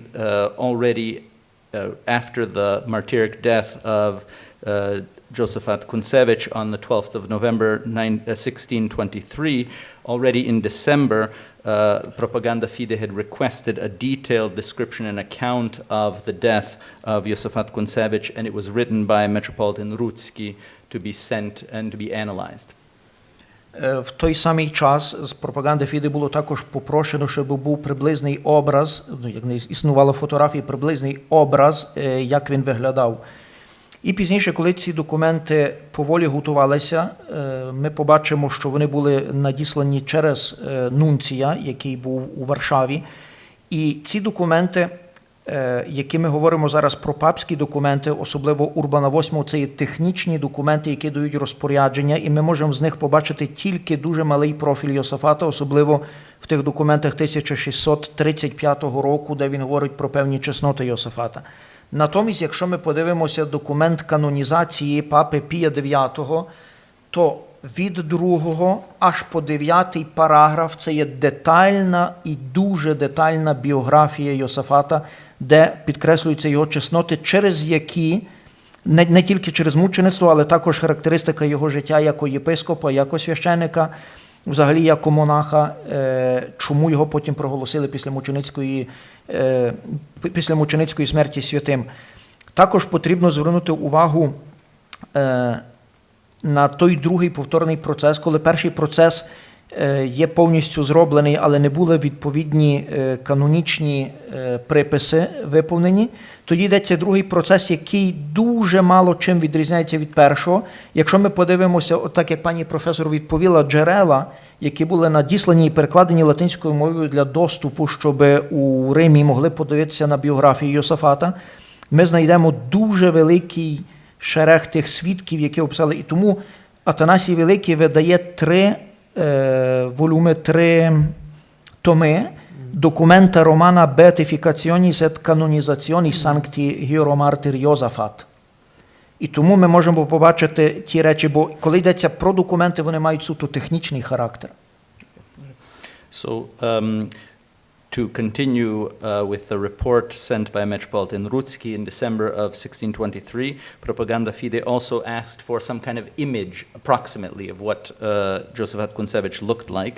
These were sent by the nuncio in Warsaw, and so the documents presented by Urban VIII are really technical documents.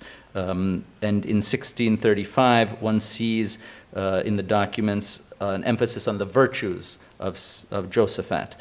Then in the documents of Pius IX, especially paragraphs 2 to 9, there's a very detailed biographical sketch of the life of Josaphat Kuntesevych as a monk, priest and a bishop, explaining why he was not just martyred, but also had virtues of sanctity. There were then other additional documents submitted in the second canonical process to supplement additional information, along with many witnesses, and these were collected by Father Athanasius Veliki in 3 volumes with the title, jak zaголовок знову? Documenta Romana Beatificationis et Canonizationis Sancti Josaphat. Дякую.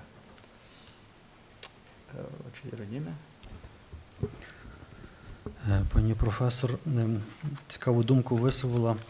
І взагалі-то ми, здається, ми всі так спостерігаємо за тими процесами і за тими процесами торжествами беатифікації, канонізації, коли церква в певний відповідний момент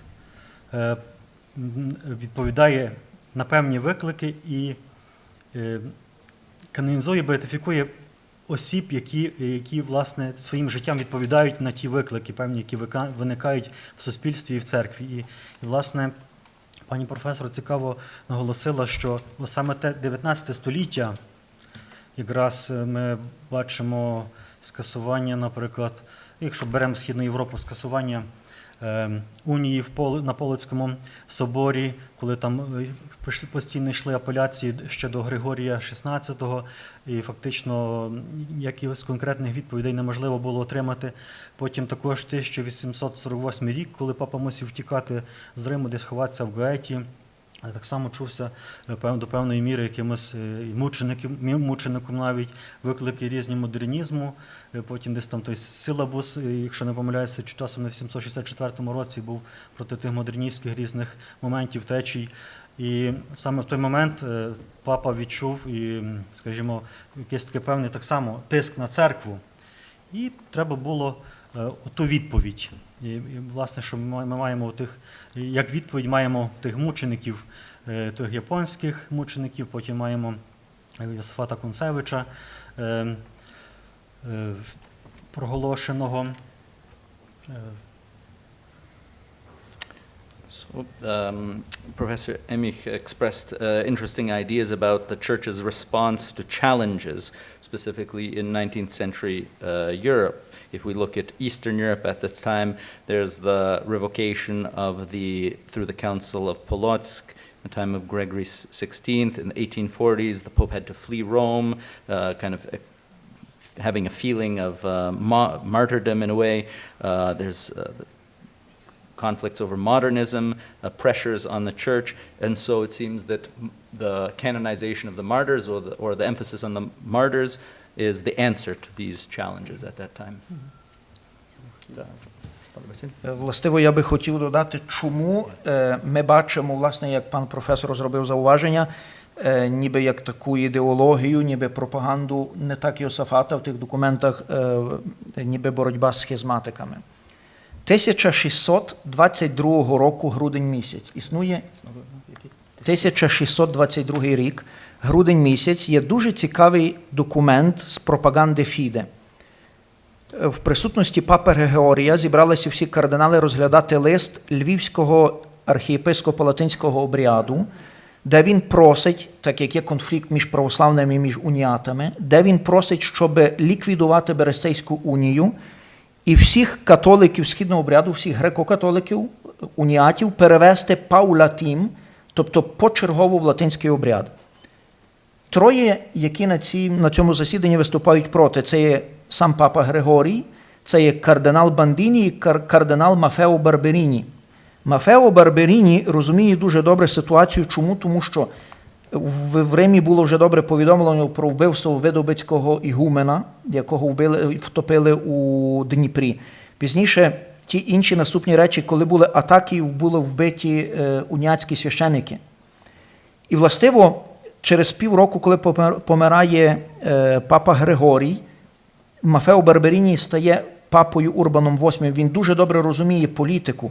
І, властиво, коли він пише до Речі Посполитої, це є католицька країна, в більшості католицька країна, де в такий жорстокий спосіб вбивають католицького єпископа.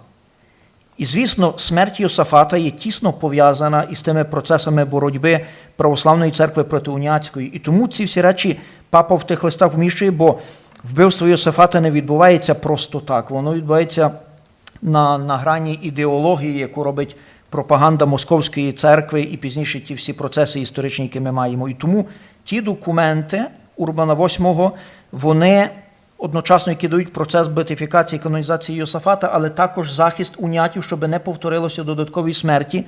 Бо, як ми знаємо, на Йосафата, це також про біографію пише папа Пій IX, Йосафата вбили за третім разом, бо були ще за четвертим разом, бо були три способи, три намагання вбивства Йосафата.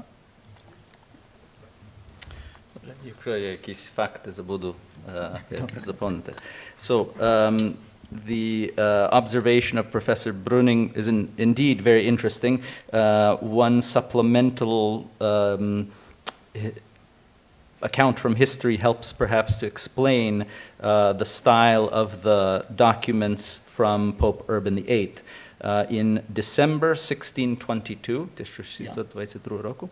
there's a meeting of Propaganda Fide in response to a letter from the Latin Bishop of Lviv who asks to annul the Union of Brest because of conflicts among Catholics and to have everyone from the Byzantine Rite, from the United Metropolia of Kiev to join the Latin Rite.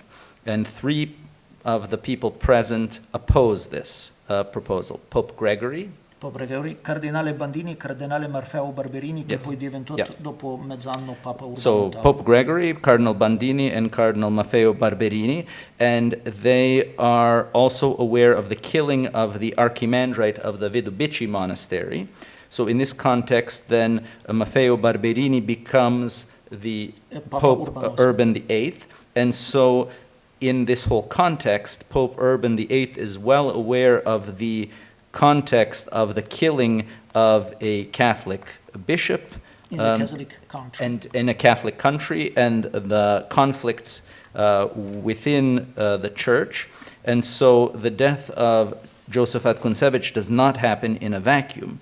And it's in response also to conflicts with the Russian Empire and Russian propaganda, and even Pius IX highlights the fact that there were attempts on Josaphat's life 4 times. Yeah. So in all of this context, one can understand that these documents are probably more synthetic and minimal on the details because the participants, the authors, are writing with a certain kind of background knowledge to all of these events. So, okay. I think Professor Rodewald had a comment. Yeah, I totally agree that we have to be careful in framing or labeling policies, and there is a state of the art about Russification, which stresses the ambiguities of the policy in the Russian Empire, and the several regions had different policies. There were different levels of success also. But nevertheless, I think, and not least in the situation of today, we don't have to exculpate the empire too easily. There are some levels which can be discerned. One can distinguish some levels of discourses. And the empire tried to foster, to consolidate orthodoxy, nationality, autocracy. That's since the 1820s, and it's until 1917, the official policy. If it has success or not depends on the officials, on the bureaucracy, on the military, on the population on the ground. And then in the second half of the 19th century on a larger agency, on the public, which is coming in the newspapers, in the journals, or in the brotherhoods. And the brotherhoods are really part of this mobilization of the local population in the regions I talked about. And this includes also Ukraine, or the reimagination of the newly acquired Uniate Catholic regions, which then became part of the Russian Empire, if parts of the local population participated in this, actually does not change the larger picture. It's about the consolidation of the empire, of orthodoxy, nationality, and autocracy. And to some degree, I think it's legitimate to compare it to the procedures I mentioned. This is the Germanification in Prussia. And within this situation in Prussia, there was a journal published, Internal Colonization, giving advice how to do it in the economic sense, but also in the cultural sense. And these discourses were read in the Russian Empire, so one could intensify the argument of colonization, even of course it's something else than colonization beyond the European continent. But the state of the art goes to some degree in this direction, to look into Europe, into regions which were integrated in nation states, and if one can say that the peasants were turned into Frenchmen, or if the peasants of Russia were turned into Russians. It's the same here about the peasants in the western regions, which did not know that they were Russians, but they had to learn it. So, of course, I try to be distinguishing or careful, but nevertheless, I think since in the situation we are today, we should not too readily exculpate the empire of the 19th century. Thank you very much. Before I pass the word to Professor Brüning, I remind all of you that the floor will be open to discussion, so prepare your questions or comments for discussion. Пригадую, що зараз професор Брюнінг буде мати слово, але що буде мікрофон буде подаватися, щоб ви могли задавати ваші питання чи коментарі на дискусію. Professor Brüning, perhaps you have some comments, responses to the responses. Okay. I think there is two aspects. I'm not the one now to conclude the discussion or claim any authority to do so. But just in order to continue, there is 2 or 3 aspects. First, honestly speaking, I'm very grateful for the further contributions of the panelists in concerning biographical profile and stereotypes and the more technical procedure.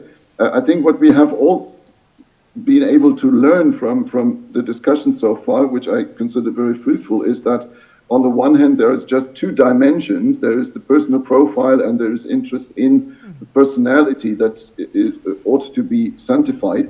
But the 2-dimensional aspect does not really completely disappear.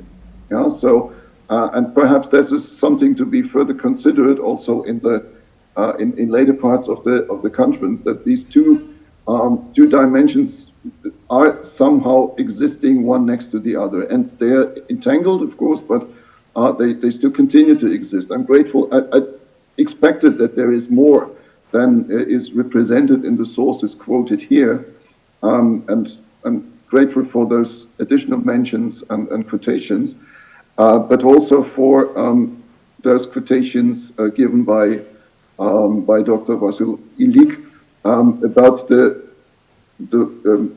death of Josaphat Kuntesevych and also the beatification not happening in a vacuum. Yeah, so that was valuable. Also in the sense that, well, someone being killed in confessional combats does not necessarily making a martyr. Yeah, so there is the imagination immediately starts, and that is perhaps not happening.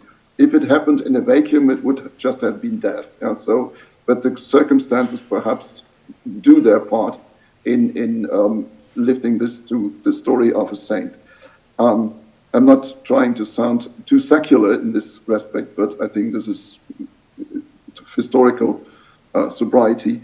And perhaps what also came to my mind in the center-periphery aspects, and that is refers to Stefan Rodewald's contribution.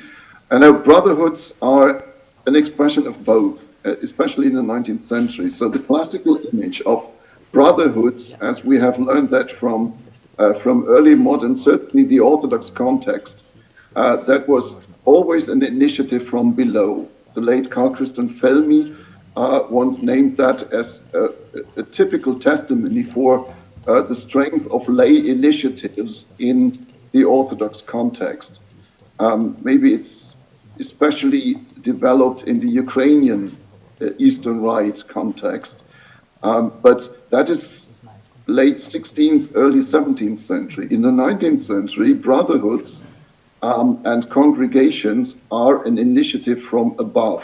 So we again have an expression of the center-periphery dichotomy then now expressed also in imperial contexts. But that is only to give further impulses for the ongoing discussion. Thank you. Thank you, Professor Brüning. Any questions? Dr. Almes. Thank you. Thank you for your great presentations. I just have a few comments regarding your talks. First of all, just very important to keep in mind about the Roman procedures. To keep in mind that Rome was the bureaucratic machine, if we can say it this way. And this machine swallowed all these regional autonomies, something like that, Professor Birgit Emich stressed on this. If you keep in mind these procedures, we understand better why it happened and in which way. You mentioned that martyr, it means the easy way for beatification. So we can paraphrase that if you understand the procedures, you became aware that Kuntesevych should be beatified in this way. It was impossible, did not beatify Kuntesevych if we sent all documents, and you need just to realize all the bureaucratic procedures in a proper way. You just need to realize all the bureaucratic procedures, and you just need time to do this bureaucratic procedures. And that is all, as I understand from this perspective of the bureaucratic procedures. And very important observation from the Professor Brüning. What does this beatification mean? It was not only about the beatification of Kuntesevych, it is also about the integrating of the Union Church into the Catholic Church by these bureaucratic procedures. I also studied letters 5 years before the Zamość Council and 5 years after Zamość Council. And we are talking also about this integration of the Union Church by these procedures, technical questions, corresponding, and you integrate this part to the Catholic Church. And question to Father Єронім, first in Ukrainian. Дуже цікава ця теза про Кунцевича в другій половині XVIII століття, коли публічно друкарні василянські друкують з титулом «святий», не блаженний. Що це означає? Це означає до певної міри непокора, невиконання офіційних приписів, якщо тільки є, що це блаженний. Я розумію, що це на локальному рівні можна, але коли це публічно друкується, просто для порівняння щось подібне василяни друкували про Йова з желіза, теж публічно. А тут це, як це можна спробувати пояснити такі, чи це просто для мене виглядає трохи дивно, якщо тільки беатифікований, а публічно, не приватно, не приховано титул святий застосовується. My question is, why Basilians published publicly books about Josaphat with the title Saint in the second half of the 18th century? He was not, he was just beatified we are talking not about the canonization. What does it mean? This public acts of with the title of saint. So thank you. Yeah, thank you very much. Concerning the more or less automatic way of one being killed to end up as a saint or as a beatified, I would say it depends, as Professor Brüning had stressed before, it depends on the framing of this murder and this martyrdom. Not each and everybody who's being killed because of reasons of faith is prone to be a saint, of course, and I think this leads to a very important observation that we have to keep in mind regarding canonization policy. It's not only what Rome makes from above; it's also what the Church demands from below, and I think canonization always is what we today call a cloacal process. There's a local things going on, and there's a center and Roman claims of being the absolute power in the Roman Church and to decide everything. But you will become a saint only if the two things go together. So and you've got the framing of a person as a saint, as a martyr, of course, and the Roman willingness to accept this framing. And so I think it's more complex, this process. But in this case, it's very obvious that there are so many parties and observers and agents interested in framing this murder as a kind of martyrdom. So it's quite easy there's nobody opposing this version of what happened there, and so I think it was quite easy to argument that Josaphat has to be beatified. Yes, that's what I wanted to say. Professor Brüning, perhaps a comment. Observation. In this part, I will respond in Ukraine. Коли йдеться про справу мучеництва, про беатифікацію, when we're speaking of the case of the beatification власне так, for the martyrdom, на беатифікацію мученика є інший процес. At the beatification of a martyr, there's another process. Розглядається стиль життя і чесноти, One has і to examine. причина мучеництва. Те, що просив папа Урбан VIII, детальний опис причини мучеництва. One has to examine the style of life, virtues, and the cause of the death. Мучеництво за католицьку віру дає підставу проголосити його блаженним, але не святим.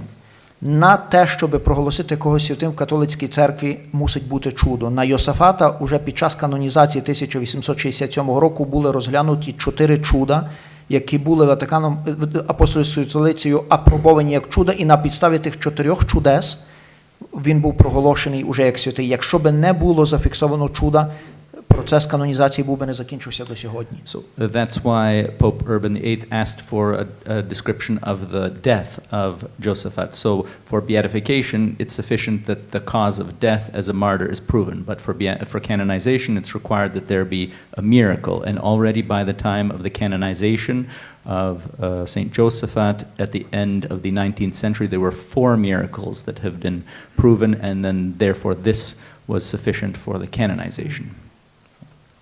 Professor Brüning, perhaps a comment about the integration, canonization, beatification as integration into the Catholic Church, if you wish to say something.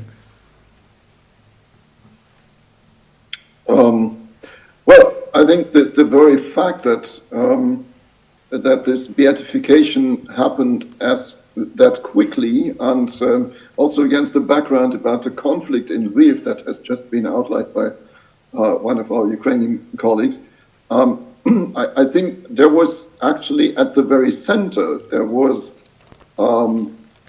a real intention and a will to integrate not only the Uniate Church into the structures of Roman Catholicism. Well, it all happened along the lines previously established, but also the process of beatification, including the fact that it was successful, already testifies for the fact of a successful integration that happened astonishingly quickly. So I think this is what we can derive from observing the process. Thank you. Отче Єроніме, про непослух Василиян, чи вони щось знали, що Рим не зрозумів? Та непослух Василян. Про непослух Василян, власне, про той друк з 1761 року, то я перше прочитав в статті Боцена Йосифа, єпископа. Regarding this case about the publication of the text on St. Josaphat, I read it first in an article by Bishop Bozian. До 300-ліття мученицької смерті. Пізніше пішов regarding the 300th anniversary of the martyric death of St. Josaphat. До Мінеї перевірити, чи то, можливо, якась помилка. Бачив всього-навсього тільки 2 примірники і надіявся, що, можливо, це якась помилка.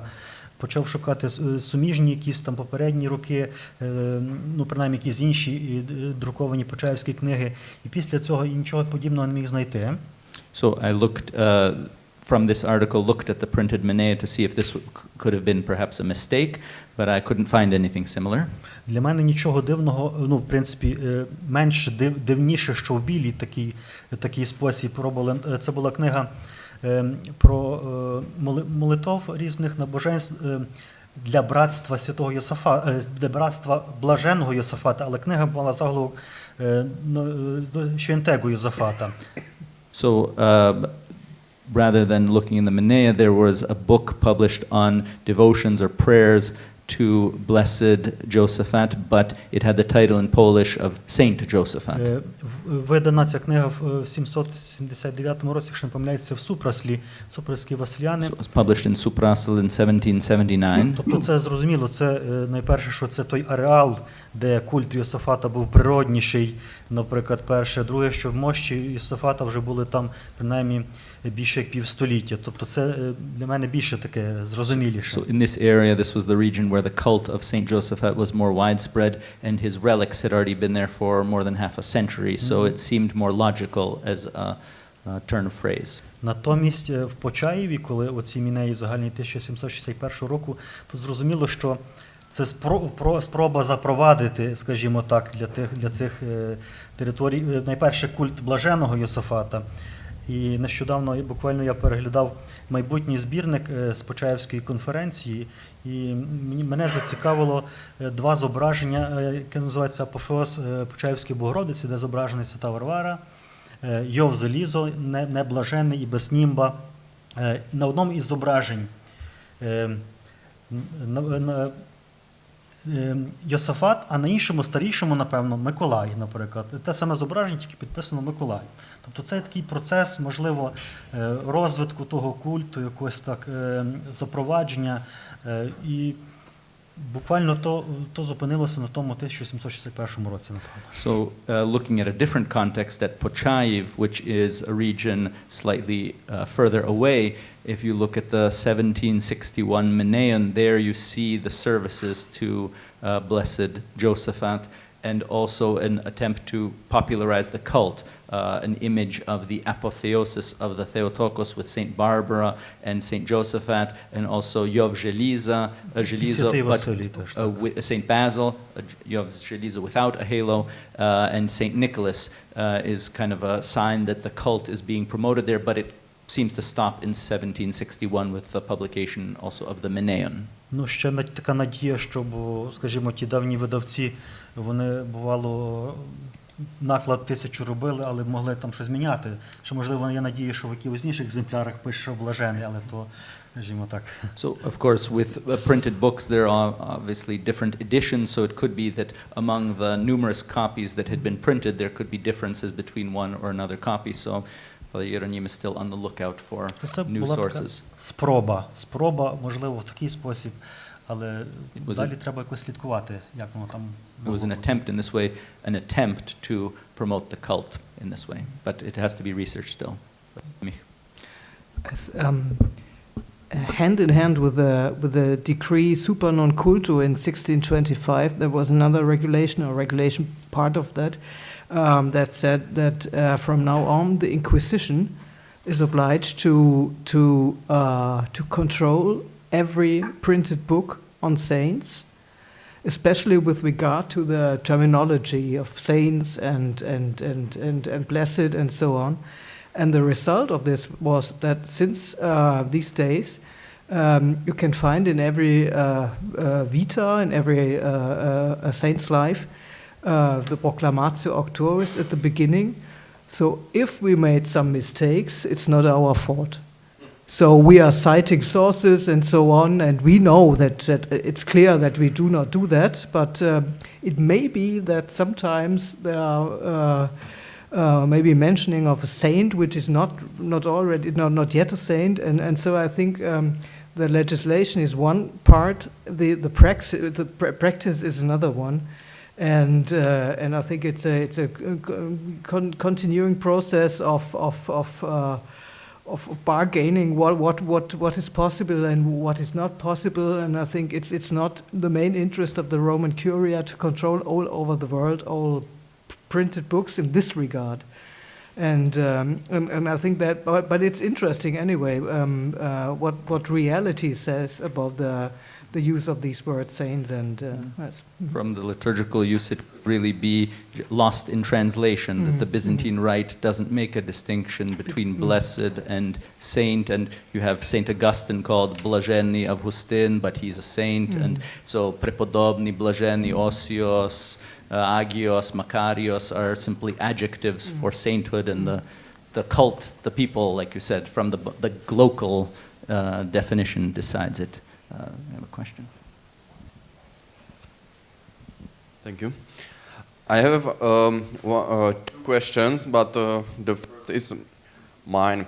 Are there any links to or association with Isychasm in the Josaphat beatification or canonization documents or in legend of his life?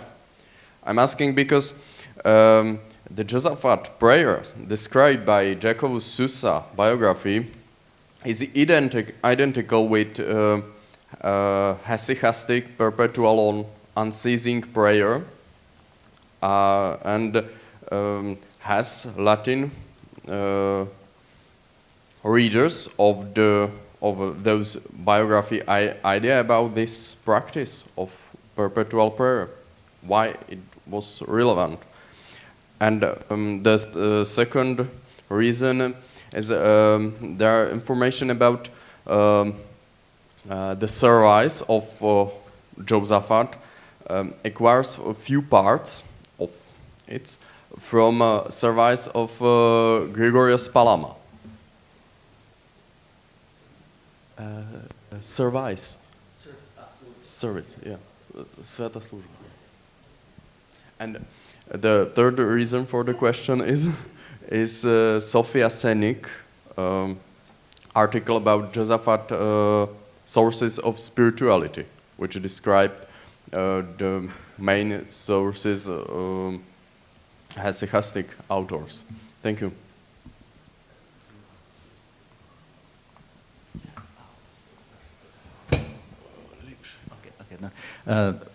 Підсумок питання, чи є якісь відтінки гесиказму в документах щодо святого Йосафата, бо були присутні ці духовні ідеї в його творах і схожість служби святому Григорію Паламу і святому Йосафату, чи якісь коментарі щодо цього. І це під впливом статті сестри Софії Сенек про духовність.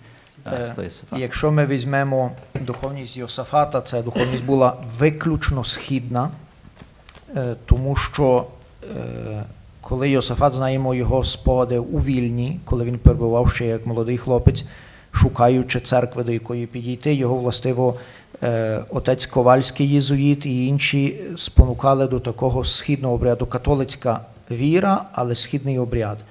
So the content of his spirituality was Eastern. Even in his youth, when he was in contact with Jesuit priests, they encouraged him in the Catholic faith, but Orthodox content. Йосафат не знав латинської мови, і Йосафат не вмів молитися латинською. Всю науку, яку він мав теологічну, католицькою церквою він вчився польською мовою. Але літургійну всю науку він вчився слов'янською мовою. Якщо я не помиляюся, є в його нотатках або у регулах для священиків, або в конституціях, де згадується, власне, про молитву Ісуса. У регулах, власне, в регулах, так. І це згадується про те. So Saint Josaphat did not know Latin. He learned his theology through Polish. His liturgical prayer was in Church Slavonic, but nevertheless he does mention in his rule the Jesus prayer.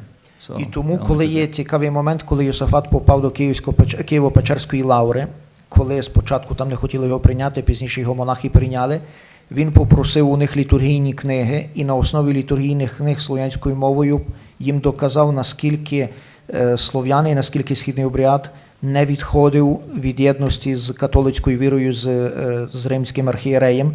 І пізніше, як є такий спомин його перебування в лаврі, монахи не прийняли те, що він сказав, але вже не мали такої агресії до нього, бо побачили, що це насправді є східний монах. So in the account of his visit to the Kiev Caves monastery, he communicated with the monks about liturgical texts, and he tried to show them on the basis of the Slavonic prayers how they did not depart from unity with the faith of the Roman pontiff. And nevertheless, the monks did not necessarily accept this, but they had less animosity towards him because they received him as an Eastern monk. Ще маленький коментар, що насправді Софія Сеник, так само інших багато дослідників духовності Йосафата, скоріше Софія Сеник, мабуть, найперша, вона насправді не бачила ні творів тих, ні рукописів Йосафата. Вона черпала, як багато інших, із Платона Жуковича, який бачив десь чи можливо десь там в полеміці з Коїловичем, ті твори десь в збірці Доброхотова. Тобто така от, можливо, не легенда, але походить насправді від Платона Жуковича, який робить тільки легесенький такий синтез отих, начебто, рукописів Йосафата, які точно ще, напевно, вже тепер наука пішла далі, є люди, які спеціально займаються саме тими творами його, можу сказати, його твори чи не його твори.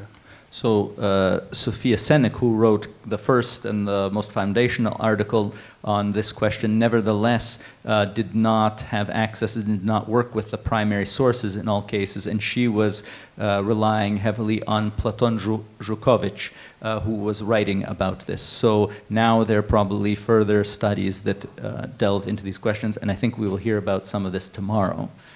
So come back tomorrow. There are two more. Thank you. I have a very short question to Professor Rodewald. Was the cult of Saint Euphrosynia not developed also by Uniates? And why, obviously, do we see it like a competitive cult? To my mind, it's completely different cults, female cult and male cult. And why, obviously, do you see it like a competitive cult? I've heard about some competition between, like, of course, competition in italics between cults of Euphrosynia and Praxeda, for example, of Polotsk. But actually, it is obviously and necessary that you see these two cults like in competition. Yeah, I'm talking about the 1860s and following decades. So this does not mean that it has been seen otherwise earlier, of course. Yes, from the Uniate position, the Union has no limits. It's the Union, and you can inscribe everything. If you look at Kulczynski in the 18th century, yes, he's interested in Sergei of Radonezh. Of course, everything was being seen Uniate. But this stops, of course, at the end of the Union in the Russian Empire, and it's turned upside down. And Koyalovich, as a historian of the Union, must have known about this, and I'm still looking in his books, but I did not see the hint that he knew about Euphrosynia's being part of the Uniate tradition too. So otherwise I could build bridges, but at the moment I felt it was rather comprehensible, or it was the context I opened with Kojelovic working against the canonization of Kuntesevych, and at the same point working for the Brotherhood, and then the Brotherhood being established with Nikolai, which is the Tsar, of course, and Yefrosinia as patronyms. I think it's not an over speculation to see that, and with the explicit aim to foster Russification, it is seen as a means, as a usable mean to imagine a Russian history of the region and to re-establish Russian rule over the region. And this is of course, as the substitution or the total eradication and substitution of any Unit or Latin cult earlier. So I think although the Brotherhood does not mention explicitly Josaphat, the sources I showed mention Latin and Catholic discourses or population or inclinations. So I think this is not an over speculation. And of course, they are not interested to see that the Yefrosinia was earlier seen in a Unit context. In opposite, they are taking it upside down. Я хотів би тільки доповнити щодо назви Йосафата Блаженний чи Святий після беатифікації. Ця традиція сягає ще 17 століття. Вже в 17 столітті у манускриптах він є названий святим. І блаженний і святий радше вживаються замінно. Тобто це не є непослух Василіян, тут Бороню Василіян, а це є 17 століття. Ті рукописи, які мені доводилося вивчати до моєї теми, яку завтра представлю, всі, без винятку, вживають кінець 17 століття, ті, які точно, але припускаю, що деякі є приблизно середина 17 століття, є вже він названий святим. So, supplement to what was said about the title for the veneration of Saint Josaphat, that already in the 17th century, the middle 17th century, one sees in manuscripts and other texts that these terms are used interchangeably, saint and blessed, and so it's not Basilian disobedience or anything like that. It's just simply the interchangeable use, seeing the terms almost as a synonym. So there will be a presentation on this tomorrow based on the same sources. Властиво, якщо ми повернемося до того аргументу, як Владика казав, святий чи блаженний – це є ніби майже синоніми, тому що, коли церква проголошує блаженним, це дається до певної провінції. Я би хотів тут зробити цитату Урбана VIII з його бреве беатифікації, але її зачитаю італійською. So I'd just like to supplement what Bishop Theodor has said, that really these terms are used synonymously, because when there are declarations of beatification, the following text can be given as evidence. Concediamo e diamo permesso e facoltà che il servo di Dio Josaphat in futuro possa essere chiamato beato e che tutti i monaci di detto ordine di San Basilio, sparsi in ogni parte del mondo, e tutti i sacerdoti della diocesi della provincia di Polotsk e di tutta la metropolia di Russia, sia diocesani sia regolari, possano nel suo dies natalis il 12 novembre recitare l'ufficio e la messa del comune di un vescovo martire, rispettivamente secondo le rubriche del breviario e del messale romano o greco o ruteno approvato dalla sede apostolica. Це означає, що коли його проголошують блаженним, він може почитатися в уніатській церкві і може почитатися в цілому. Тут ми говоримо про tutta la metropolia di Russia, йдеться про Київську митрополію, про всіх священиків і також про всіх отців Василіян, якщо вони навіть є поза межею. Натомість, коли акт проголошення канонізації, це вже є для цілої Вселенської церкви, незалежно від обряду. So the bull of Urban VIII states that the liturgical prescriptions that the permission is given to venerate Blessed Josaphat on his feast day of the 12th of November, according to the prescriptions of the liturgical books of the Roman Missal or the Greek Missal, in the cult, in the service of the Mass or Divine Liturgy. And so the distinction is made here less between saint and blessed and more within about who and where they can venerate him. So in this case, it's the Kievan Metropolia implied, and the Basilians, the order of St. Basil the Great, can venerate him wherever they find themselves, so even outside the Kievan Metropolia. Якщо ми відкриємо, наприклад, Місале Романо, ми побачимо Беате Марії Вірджініс більшості, ніж Санкте. То це означає, що Богородиця є блаженна, не є свята. So if we open the Roman Missal, we'll see that we speak of the Blessed Virgin Mary, so she's more blessed than a saint.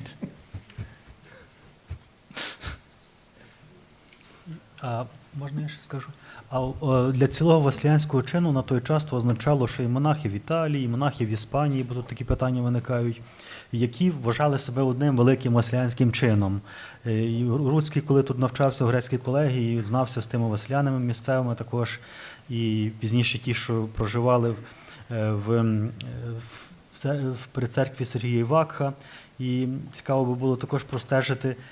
Ну і знаємо, що відразу після беатифікації була також італійською мовою перша книжечка видана, не пригадую, чи то єзуїтом була видана в Італії, в Римі. Пізніше ми бачимо життєпис Якова Суш, який написаний латинською мовою в Римі. Пізніше ми бачимо переклади на іспанську мову. Тобто цікаво би було простежити колись культ святого Йосафата, блаженного Йосафата на цих теренах. Тобто, якщо чи на Сицилії, наприклад, в Калабрії, в інших місцях.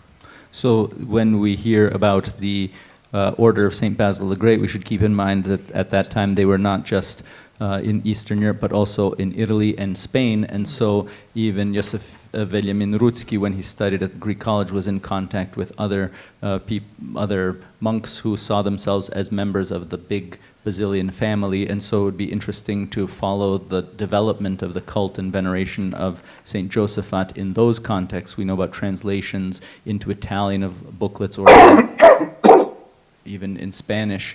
And so that's perhaps a point of further research to see the diffusion of the cult of St. Josaphat already at that time. Коли ми поглянемо на рік 1665, If we look at the year 1665, Папа Олександр VII дає відпуст на день Йосафата на церкву Сергія Івакха в Римі. So Pope Alexander VII gives an indulgence for the day of St. Josaphat at the church of St. Sergius in Bacchus. Таке, «Die festo sancti Josafata primis vesperis ad occasionem solis festi Iusmudi devote visitaverint», etc. Уже в документі Олександра VII 1665 року вживається термін «Die festo sancti Josaphat». Я особисто цей документ перевіряв в архівах Ватиканських. So this document in Latin describing the indulgence by Alexander VII talks about the day of the Saint Josaphat, and I looked at this document with my own eyes and I verified it in the archive. So you can trust Father Vasil Ilik. It's already, we started 5 minutes late, but we're already 5 minutes overtime. Вже 5 хвилин запізнено почали, але вже 5 хвилин перейшли час. То я не знаю, хтось хоче продовжити в стилі Святого Йосафата бдіння і задавати ще більше питань, але знаю, що в деяких храмах тут недалеко є вечірня, і думаю, що Святий Йосафат би також благословив відпуст тут і перехід на інші чування чи відпочинок, чи так далі. So, також ще одне, також була на відпуск 1667 року Клемента IX, так вживається «Sancti Josaphat». So Clement IX also uses the term Saint Josaphat in his bull. І це вже було про відпуск, то думаю, вже можна відпускати. So this was the indulgence, the dismissal, and I think with this, I'm not sure. There will be one announcement now by Dr. Ivan Almes.